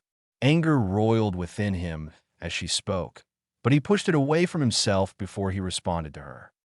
"I'm sure it wasn't your fault, Professor. My problem existed way before I was ever sorted into your house. You did everything you could." Something about her apology bothered him, and his brow furrowed. "Is it standard procedure for teachers to check up on Muggle-born students?" McGonagall fidgeted with her robes as if the temperature bothered her, and Harry knew he'd found something.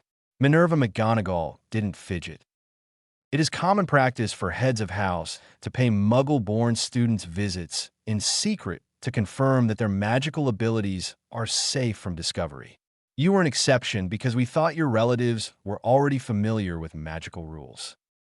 I didn't know I was a wizard until the day Hagrid came to get me. I was denied my Hogwarts letter until he came. If I'd known, maybe things would have been different. McGonagall looked stricken. "I didn't know of any of this, dear boy," she said, reaching out as if to comfort him. He allowed her gentle touch on his shoulder, but shut his eyes against her expression. He didn't want pity, not now. "Who told you not to perform your routine checks with me?"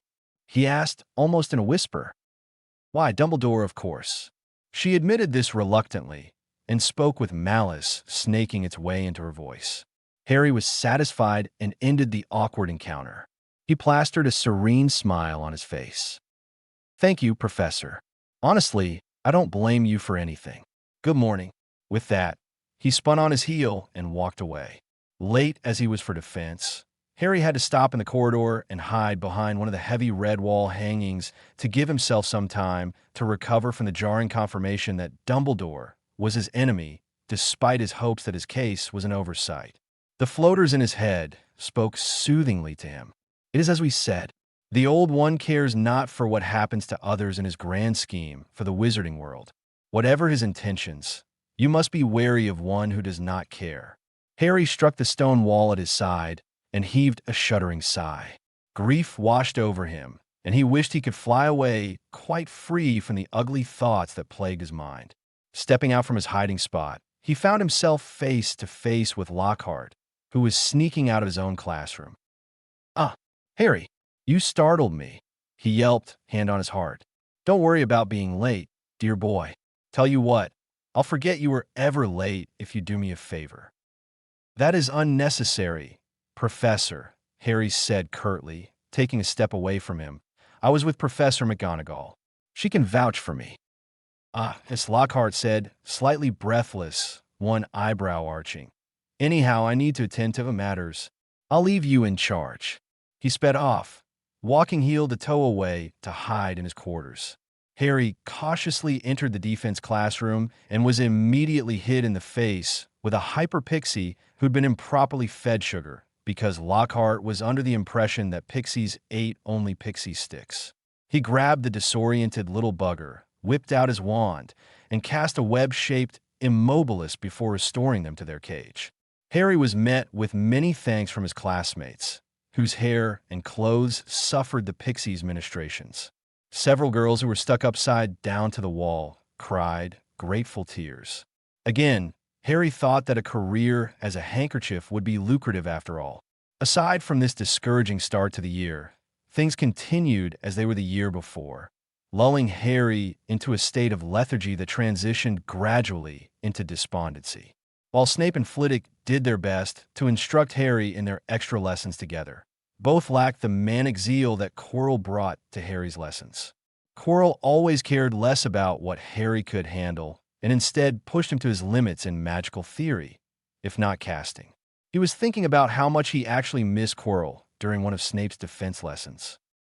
"Harry, pay attention," Snape snapped, gesturing to the training dummy Harry stood in front of.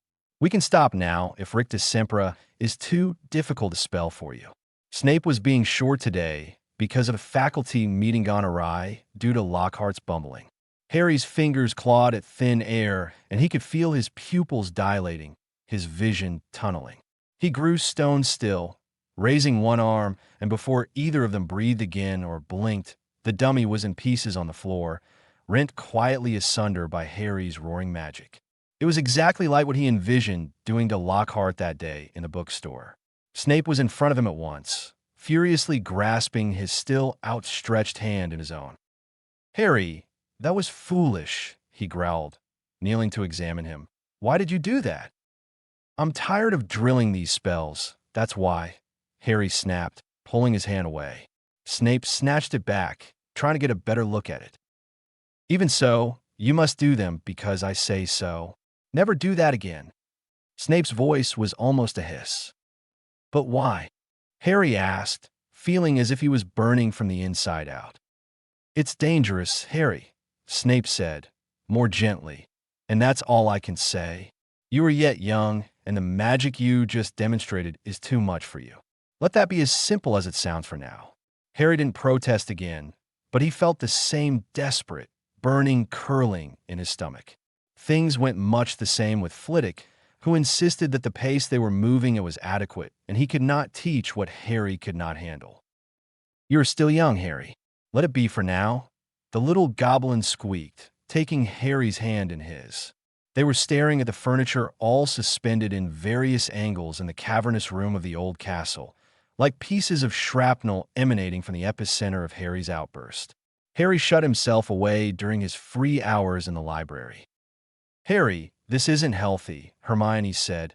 "You've been reading non-stop for weeks. Why don't you spend some time with us outside? Hagrid's invited us to his hut. The books will be here when you come back." The idea that Hermione, of all people, was trying to get him to stop reading jolted Harry out of his stupor, and he dropped the heavy volume on the table, as if it stung to touch it. Madame Pants looked up only briefly from her reading to raise an eyebrow at them. "You're right. I need to go outside." "Yes, that's right." Harry raked a hand through his hair and sighed. "Thanks, Hermione," he said, allowing himself to be towed away and outside to where his friends waited. The visit with Hagrid involved many crushing hugs, rock cakes, and strong tea to wash the lot down. For a few hours, the fire of urgency Harry had stoked for the first month and a half of school died down. He let these quiet, happy gatherings distract him, and he could forget his troubles. On Halloween, however, the blaze of anxiety returned with full force. Harry stared up at the frozen body of Mrs. Norris, hung up by her tail, and suddenly he was quite glad that he chose not to eat anything at nearly headless Nick's death day party. The smell of blood dripping from the wall drifted up his nostrils, and he could feel his empty stomach threatening mutiny. Flanked by Ron and Hermione, Harry had to stop them from running into a pool of water turning pink from the blood that dripped into it. What bothered him, however, was the anguished whispers retreating from the hall. He was so focused that he didn't even notice the rest of the school coming from just around the opposite corner of the conspicuous, well-used intersection to make the same gruesome discovery. The Chamber of Secrets? What the bloody hell is that? Ron looked shaky, looking searchingly at Professor McGonagall. The answer came the next day when the professors, hard-pressed to keep the students' curiosity under control, explained the legend surrounding the Chamber of Secrets. "What a load of dragon dung," Malfoy spat, looking up from his potions homework. He, Pansy, Ron, Harry, Hermione, and Blaise were settled quite comfortably in the abandoned girls' lavatory hiding from Colin Creevey. His companions looked up in surprise. "I thought you dark families lived on Slytherin legends," Ron said, brows furrowed. "Hardly, Weasley," Blaise said smugly. "What Draco means is that the legend is obvious anti-Slytherin bull because there was no way he could have gotten away with mass murder."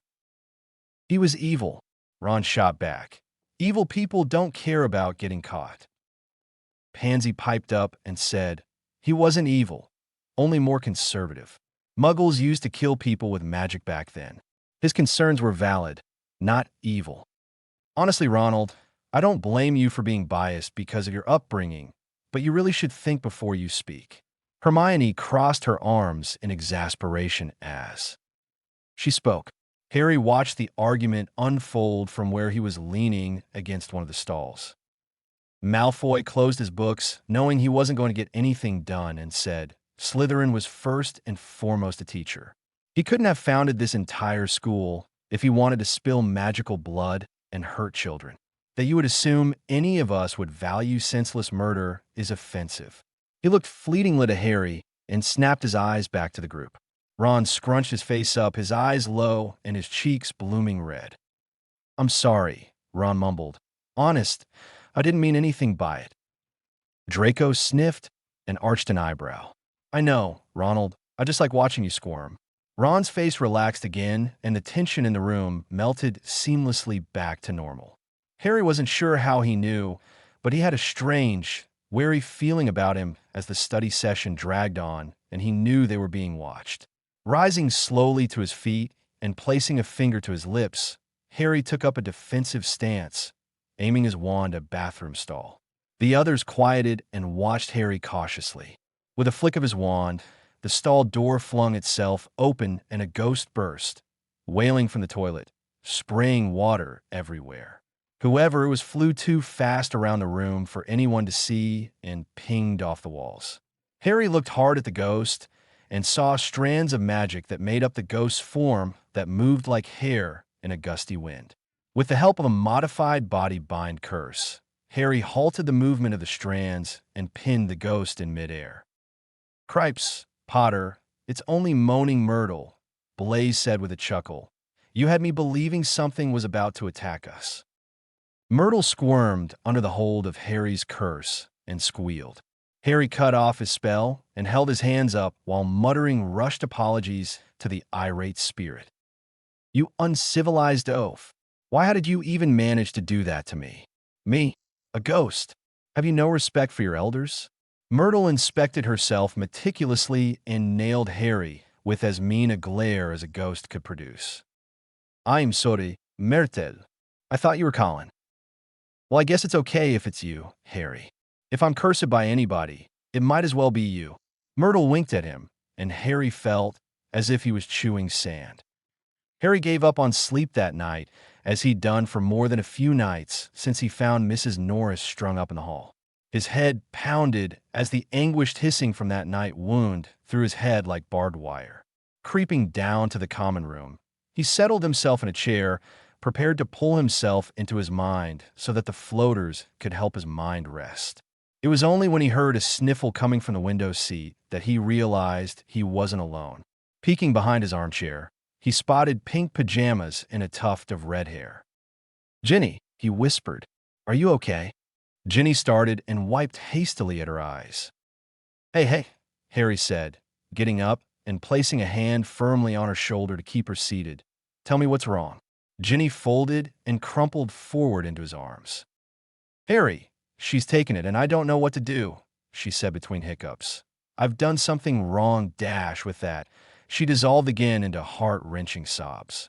Harry said nothing and held her close to him, anger welling up inside him. He probed her mind gently and saw what she was so afraid of.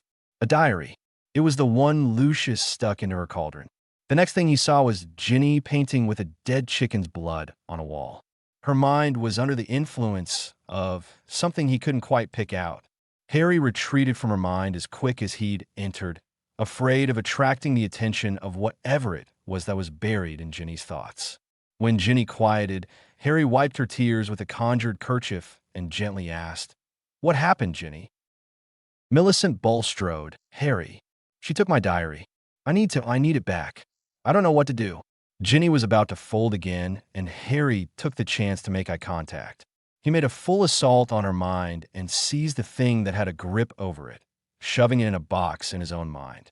Working swiftly, he wiped the memories of what Ginny did and made her think she was only upset about losing her diary. "I'll get your diary back, Gin. Why don't you go back to sleep?" Ginny nodded stiffly, eyebrows furrowed. She mumbled a quiet thank you and shuffled up to the girls' dormitory. When she was gone, Harry sighed and punched a pillow, burying all hopes of getting any sleep at all. The thing you extricated from that girl's mind left its mark on her. The floaters were louder in his mind than usual. Harry groaned against his migraine and flopped down on the couch. I know, he muttered, and wiping the memories should help, but she'll have dreams for a while. Let's examine the prisoner. Harry closed his eyes and pulled himself into his mind. With the floaters behind him, he let his captive go and tethered it to a leash, all the while pressuring it to relinquish its secrets. The thing writhed, hissing its displeasure. "Leave me or I'll kill you," it said. "I'll flay your mind and leave you a vegetable." Undeterred, Harry hissed back, "You will tell me who you are and why you've been hurting my friend." The thing stopped struggling and seemed surprised. "You can understand me?" It hissed again, and it was only then that he realized they'd been speaking in parcel tongue. Harry redoubled his efforts, hissing, "Who are you? Tell me, or I'll never let you free." The thing only laughed at him, slipping away from his grasp. "Your occlumency skills are admirable, but I'm a step ahead of you. Come and find me in that diary your friend lost." The creature slipped away, sapping the last of Harry's energy. When he woke, dawn was just breaking and his head pounded as if he hadn't slept at all. "You wake," the floaters rumbled gently. "This is fortunate. You overtax yourself, and you are unwell." Harry cursed and sat up slowly. He replayed the moment the thing slipped from his grasp over and over again, frustrated with himself and his body. Fret not, for these things improve with time. The creature that escaped was older, far older than any wizard should have lived. Rest now. Harry had just enough time to claw his way back into bed before the floaters knocked him out. Harry remained feeling unwell for the rest of that week, but managed to keep all of his friends in the dark but one.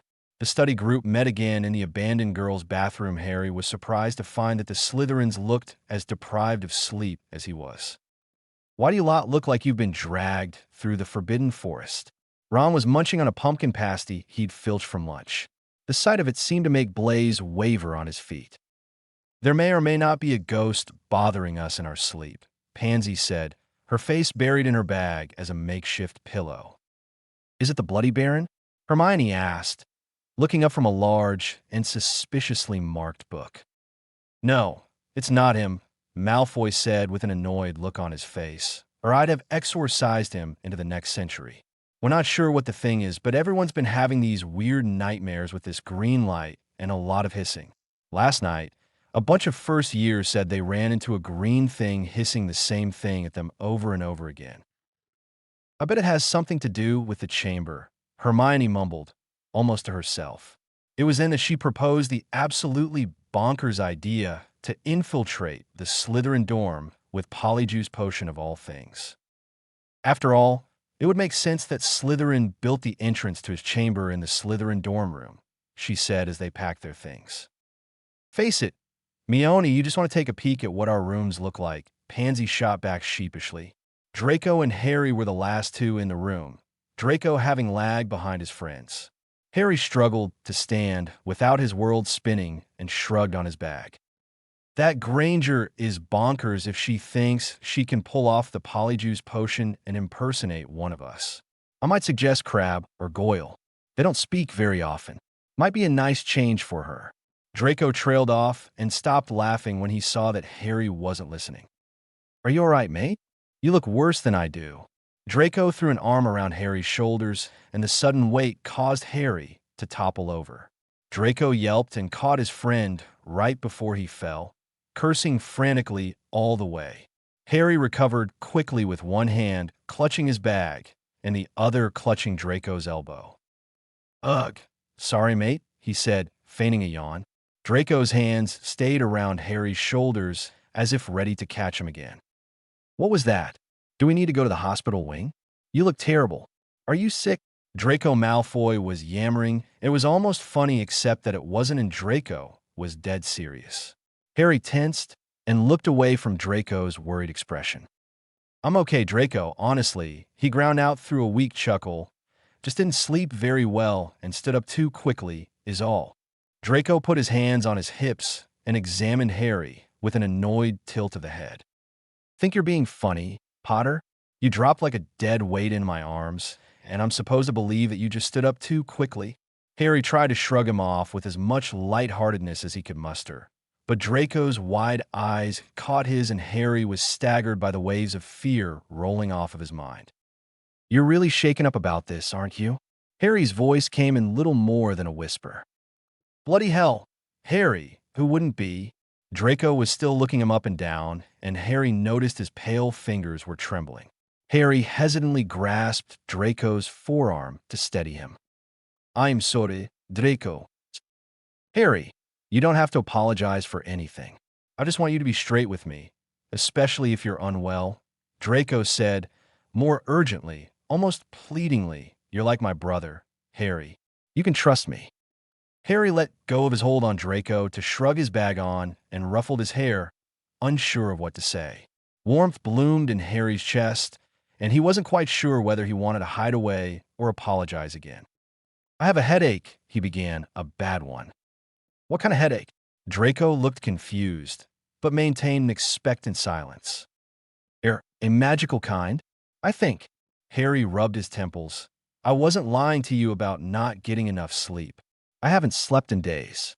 It's just this hissing that keeps finding me at night, and it feels like it's cutting through my head."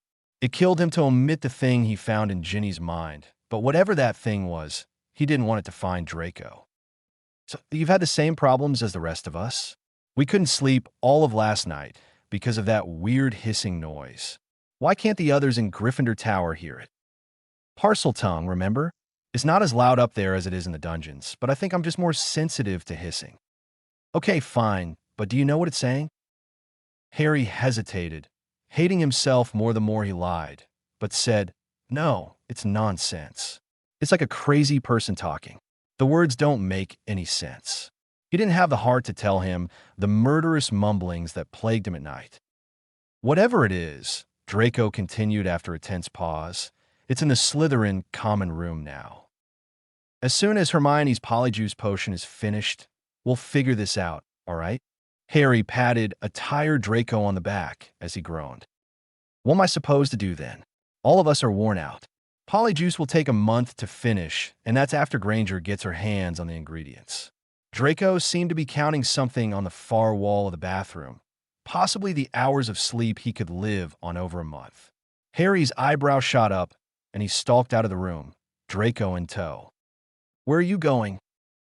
"Idea," Harry called over his shoulder. Firstly, he set off to the owlery to scribble a message, which he then tied to Hedwig's feet before sending her off. A bit later in the afternoon, after classes were finished, Harry rounded up all of his friends from Slytherin House by sending Dobby to Draco with a note. "Why did you want me to bring my pillow?" Draco stepped out from the dungeons with his silk-lined down pillow in hand. Behind him, Harry was surprised to see a gaggle of heads peeking over Draco's shoulders, including Crabbe and Goyle. "I also said bring all of your mates, not your whole house," Harry said, scratching his head. Draco crossed his arms over his pillow, looking smug. "My mates at my house, Harry. We take care of our own." "Yeah," Blaise interjected, shoving Goyle out of the way. "And since you're technically a Malfoy now, some of us have decided to trust your word." "You lot have no qualms accepting help from a Gryffindor." Harry was still expecting this to be an ambush of some sort. Draco watched his frightened expression with smug glee. "Stop your yammering and tell us what your plans are, Potter," Pansy said, shoving Crabbe over to stand next to Blaise. "Your letter mentioned sleep, and I want it. Now." Harry threw his hands up in mock surrender and motioned for the group of tired, cranky Slytherins to follow him. The group ventured outside into the brisk autumn air, and Harry shepherded them into the sundial garden. "You want us to sleep here?" Draco shivered. "Look, Potter, I'm not opposed to sleeping on the grass, but I'm also not desperate enough to freeze to death." It was Harry's turn to grin smugly at the group. Pulling out his wand, he anchored a few warming charms to the stone columns and transfigured to grass floor into a soft, cushy material like a sofa cushion. "Our problems had to do with something that was living in the walls, correct?" "No walls, no problem." Harry threw his bag onto the squishy floor and settled down for a nap. Draco settled down next to him, and soon, the small clearing was filled with Slytherins looking forward to rest. "Puss, Draco," Harry whispered as the clearing filled with soft snores. What, Harry? I'm trying to sleep. Harry drew Layden from his robes and settled the little coiled-up snake on Draco's chest. Layden says you're warm, and he's going to use you to sunbathe. Bloody spoiled, you are, Draco replied, looking down cross-eyed at Layden. The tiny snake only flicked his tongue out to rasp over the tip of Draco's nose. Harry settled back down and was about to drift off himself when Draco spoke again. I'll be honest with you, Harry, he whispered. Not all of Slytherin is all right with you just yet. The older ones and a few others, the ones who aren't here, still don't like you very much. A lot of these kids, though, think you're one of ours. Harry chuckled airily. Why? Is it because I gave Lockhart a beating? Beside him, he could feel Draco shrug. Well, that. And you came from hard times like a lot of the kids here. They respect you for coming out of it alive. You mean because of the war? Yeah, dark families were in a bad way. Lots of parents sent to Azkaban when their kids were only babies and others put on trial. Lots of childhood tiffs just because their blood was dark. That's why we take care of our own. Well, since all of that was partly my fault, I'm glad I could at least help you guys get some sleep. Sorry about the moldy wart business. Draco snorted and smacked Harry lightly in the chest. You've repaid them in kind, and now you have a house full of grateful people. You're better at this politics thing than you give yourself credit. I assure you, it was purely altruistic. Couldn't stand to see you falling asleep into your soup and ruining your hair. Right, yeah. You're a saint, Potter. The two of them drifted off this way until dinner and the school was treated to happier Slytherins. Harry plopped into his seat at breakfast a few days later, wearily rubbing his eyes. Despite the sleep he'd been getting at nap time with the Slytherins, he was still recovering from the assault on his mind. You're late, Harry, Hermione said, shoveling eggs and fruit onto his plate. And you look terrible. Never mind that you have a Quidditch game today. I had to run to the Owlery to get this, Harry said, placing a large parcel covered by the invisibility cloak in front of Hermione with a thunk. Couldn't risk it flying in with the rest of the post. This thing looks damn suspicious. What is it? Ron looked up from his food, mouth full of bacon. It's the potion ingredients Hermione couldn't find in the regular stocks here. At this, Hermione made a grab for the parcel and carefully opened it under the invisibility cloak's cover. Harry banished the crate it was in, and Hermione was left staring in awe at the jar of Boneslong skin on the table and the sack containing the bicorn horn resting in her lap. Where did you get these? Did you steal them? Hermione raised a suspicious eyebrow. I bought them. Harry didn't get why Hermione thought everything he did had to be illegal. In this day and age, even getting the rare stuff is pretty easy if you can pay for them. Hermione looked reluctant to take the ingredients and tapped one finger against the jar of Boneslong skin. Don't worry about it, mate, Ron said, gesturing with a corner of toast. She's grateful. She was going to steal them from Snape, but now you've done her a favor and help her keep her good record. Harry and Hermione stare at Ron, both wondering where that delightfully cogent remark came from. Hermione punched him, and the moment was gone. The Quidditch game started like any other, with Harry spotting the obvious magical trail the snitch left behind and Malfoy looking in the wrong direction. Harry decided to let the game progress a little longer just to make things more interesting, but saw something that unsettled him. Both bludgers seemed to be far more aggressive than usual, taking out a Slytherin beater when he tried to hit one with his bat, just to be on the safe side. However, Harry steered his broom in the snitch's direction, intent on ending the game before anybody else got hurt. Unfortunately, his decisive turn caught the attention of both Draco and the bludgers. As much as he would have liked to duke it out with Malfoy, the bludgers on their tails were too close for comfort, and the sooner he caught the snitch, the better. The wild chase lead Harry and Draco under the stand somehow, and then Harry knew the game was off. Spinning frantically to avoid some of the rafters, Harry could only hope that Draco could hold his own. They emerged after a few tense minutes from beneath the stadium, and the worried bystanders roared. Neither of the two seekers heard the deafening cheers. Harry's fingers at last closed around the slightly warm body of the snitch, and he stopped his broom, hoping that with the game over, the bludgers could stop. To his horror, the bludgers kept coming and seemed to be aiming for Draco, who had his back to them, fuming from his loss. Harry dropped the snitch and instead flicked his wand into his hand, all the while tilting his broom forward to gain top speed. Upon reaching a very confused Draco, Harry flipped them around and struck out with his wand, casting a basic but accurate blasting curse. The spell hit one bludger, but the other remained, clipping Harry's wand arm before he could get away.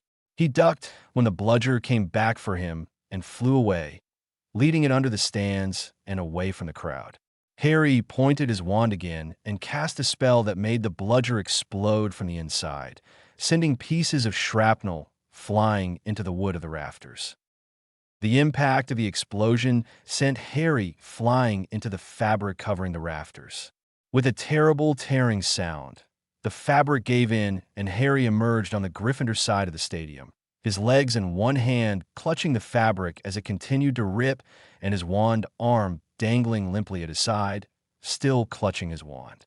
Draco, who tried to follow Harry into the stands, emerged from the gaping hole in the fabric, hauled Harry onto his own broom, and quickly descended. As they touched down, the crowd quickly emptied the stands and flooded onto the pitch in a colorful mob headed by the staff and the Malfoys. Dumbledore, flanked by McGonagall and Snape, strode to Harry's side, his bright purple robes leaving tracks on the pristine grass. "My word, Mr. Potter, Mr. Malfoy, are you all right?" McGonagall examined the pair of them. Both boys had sunk to the ground, still clutching each other and gasping for breath. Snape and the Malfoys knelt to inspect their injuries. Both of them had superficial cuts from the exploding bludger debris and whiplash from being jolted about on their brooms. Narcissa fussed with a bleeding cut on Draco's cheek while Lucius and Snape helped them to their feet. Hermione, Ron, Pansy, and Blaise made it through the crowd with Hermione cradling Harry's broom. Harry hissed when Snape made a grab for his shoulder. "Broken," Snape said, brows furrowed, "but we won't know how bad until we get him to the hospital wing. Both of them have to go, Minerva." McGonagall nodded and asked, "Are you two steady enough on your feet to walk? Perhaps I could be of assistance." Lockhart pushed his way through the crowd, robes gaudy enough to give Dumbledore a run for his money. "I am quite adept at magical healing. I can fix you two up right here, and you won't have to wait to get to the infirmary." He started to take his wand out when Harry protested. "You're not touching me. I would much rather Madame Pomfrey looked after me," Harry said, scrambling to get away from him. Draco followed suit, and both boys hid behind Snape. Deflating a little under the scrutiny of the massive crowd behind them and the cross-looking people in front of him, Lockhart stowed his wand and shuffled away. "Madam Hooch," Dumbledore rasped, "I suspect those bludgers were tampered with." Madam Hooch billowed into existence beside him and offered him a hunk of metal that looked as if it was hit with another cannonball of superior size and then lit on fire. Dumbledore scrutinized the iron and waved his wand while he mumbled under his breath. Harry saw the lines of his magic permeate the destroyed bludger, and the iron glowed a telltale blue. Dumbledore nodded gravely and said, "It has indeed been tampered with. This is a terrible incident, a prank gone wrong, I suspect." "A prank?" McGonagall asked incredulously. Albus, Mr. Potter, and Mr. Malfoy almost died. Regardless of whether or not it was intended as a prank, this needs to be investigated as a serious offense. Lucius took 2 graceful strides towards the headmaster, the only indication of his anger a vein popping out on his forehead. "Headmaster," he began quietly, "both my son and my precious ward were injured today under your watch. Combined with the recent events concerning the Chamber of Secrets, I'm sure the board would see the need of a full ministry investigation of the school. I think it would be most beneficial for you to take this matter more seriously and fully investigate who put that curse on that bludger. After all, it is better to know that it was a harmless prank than something more sinister. I assure you, the children's safety is of the utmost importance to me," Dumbledore said placatingly. "But this incident and the events you've mentioned are under control, and I am personally investigating them. There is no chamber, as we have established time and again here, and whoever cursed this bludger will be caught in due time and punished severely." Lucius offered a tight smile and inclined his head. Even so, the board is watching the school closely. Threats to such an important institution cannot be taken lightly. "As always, my staff and I will cooperate with the ministry's investigations," Dumbledore replied graciously. "For now," he continued, "let us take these two up to the infirmary. Harry looks like he's in a great deal of pain." "Thank you, headmaster," Harry said, still trying to hide his trembling wand arm in the folds of his robes. McGonagall shepherded the crowd away from the scene, and Snape led the injured and the Malfoys up to the infirmary. "That game was a right mess," Ron said, looking warily at Draco's pained expression and Harry's limp arm. They trailed a little behind the adults, and none of them dared to breathe a word until they'd entered the castle. "Dumbledore should have stopped the game as soon as that bludger chased you into the stands. That's never happened to anyone before, and the safety charms on both the snitch and the bludgers should have prevented it. I wonder why he didn't do anything during the game." "Are there any rules against allowing a game to continue after the players have gone out of bounds?" Hermione's ruddy cheeks and ever-frizzy hair were getting ruddier and frizzier the more she fumed. "None," Draco replied tightly, "because the safety charms should have prevented it like Weasley said. There's nothing in the rulebook to account for something that should be impossible. Even so, somebody should have intervened before you two got hurt."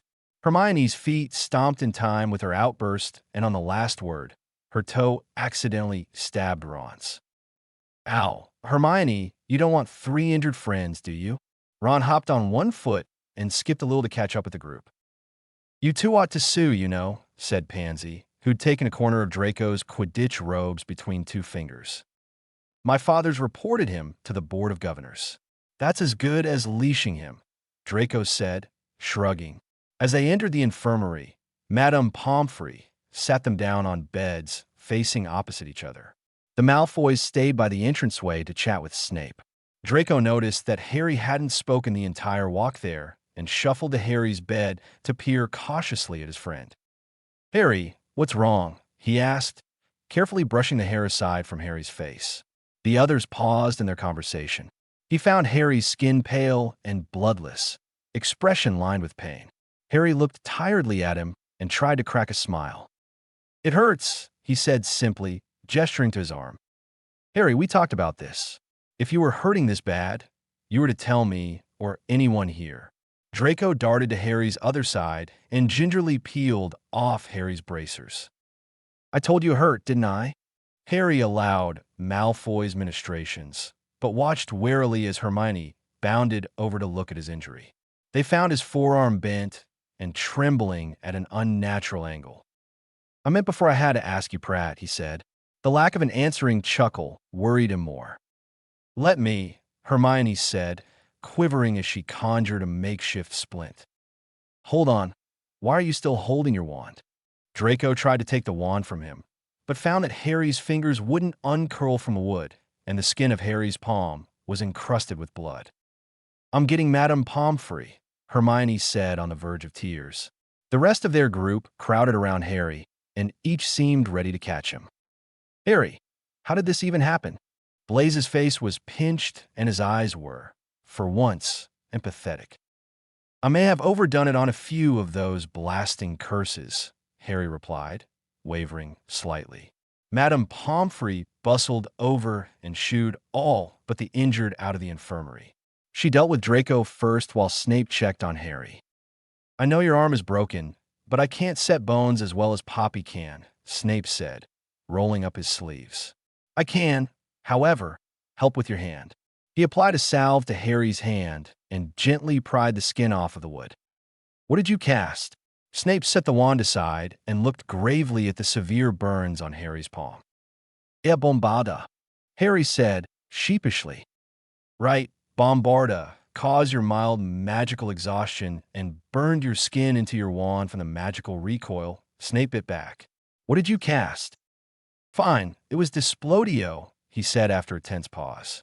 At Snape's dark look, Harry said, "I wasn't lying about the bombarda. I did use it on the first bludger. I used Displodio on the other one when no one was there to see. Regardless of whether your cover was blown, that casting was dangerous. Your body, as you can plainly see, is not ready for such taxing spells. These burns are the extent of your injuries this time, but it could be your whole body next time. You're a powerful wizard, Harry, but you're a child. Your body is in a stage of development, and it won't be until you are at least 14 or 15 that you will be ready to take on spells like Displodio. When you turn 17, you can cast whatever the hell you want, but for now, you are 12 and you will know your limits. Are we clear? Yes, Professor, Harry replied, ears flaming red. Sorry. Poppy swished in and saved Harry further embarrassment. If I see you in here one more time, she said as she magically set and healed Harry's arm, I'll set aside a bed and install a plaque with your name on it, and you'll never leave it. How on earth did you manage to break your arm in 2 places, fracture your collarbone, and magically exhaust yourself? It hardly seems possible. She gave orders to stay overnight with his burned hand wrapped with some salve and a potion to fix his collarbone. Draco had similar orders to stay so that Poppy could keep an eye on a mild concussion he had from hitting his head on a rafter. After Harry and Draco had both changed into the customary hospital wing jammies, Narcissa kissed both goodbye and sauntered to the fireplace before both Malfoys fled home. The battered duo settled in for a long night of healing.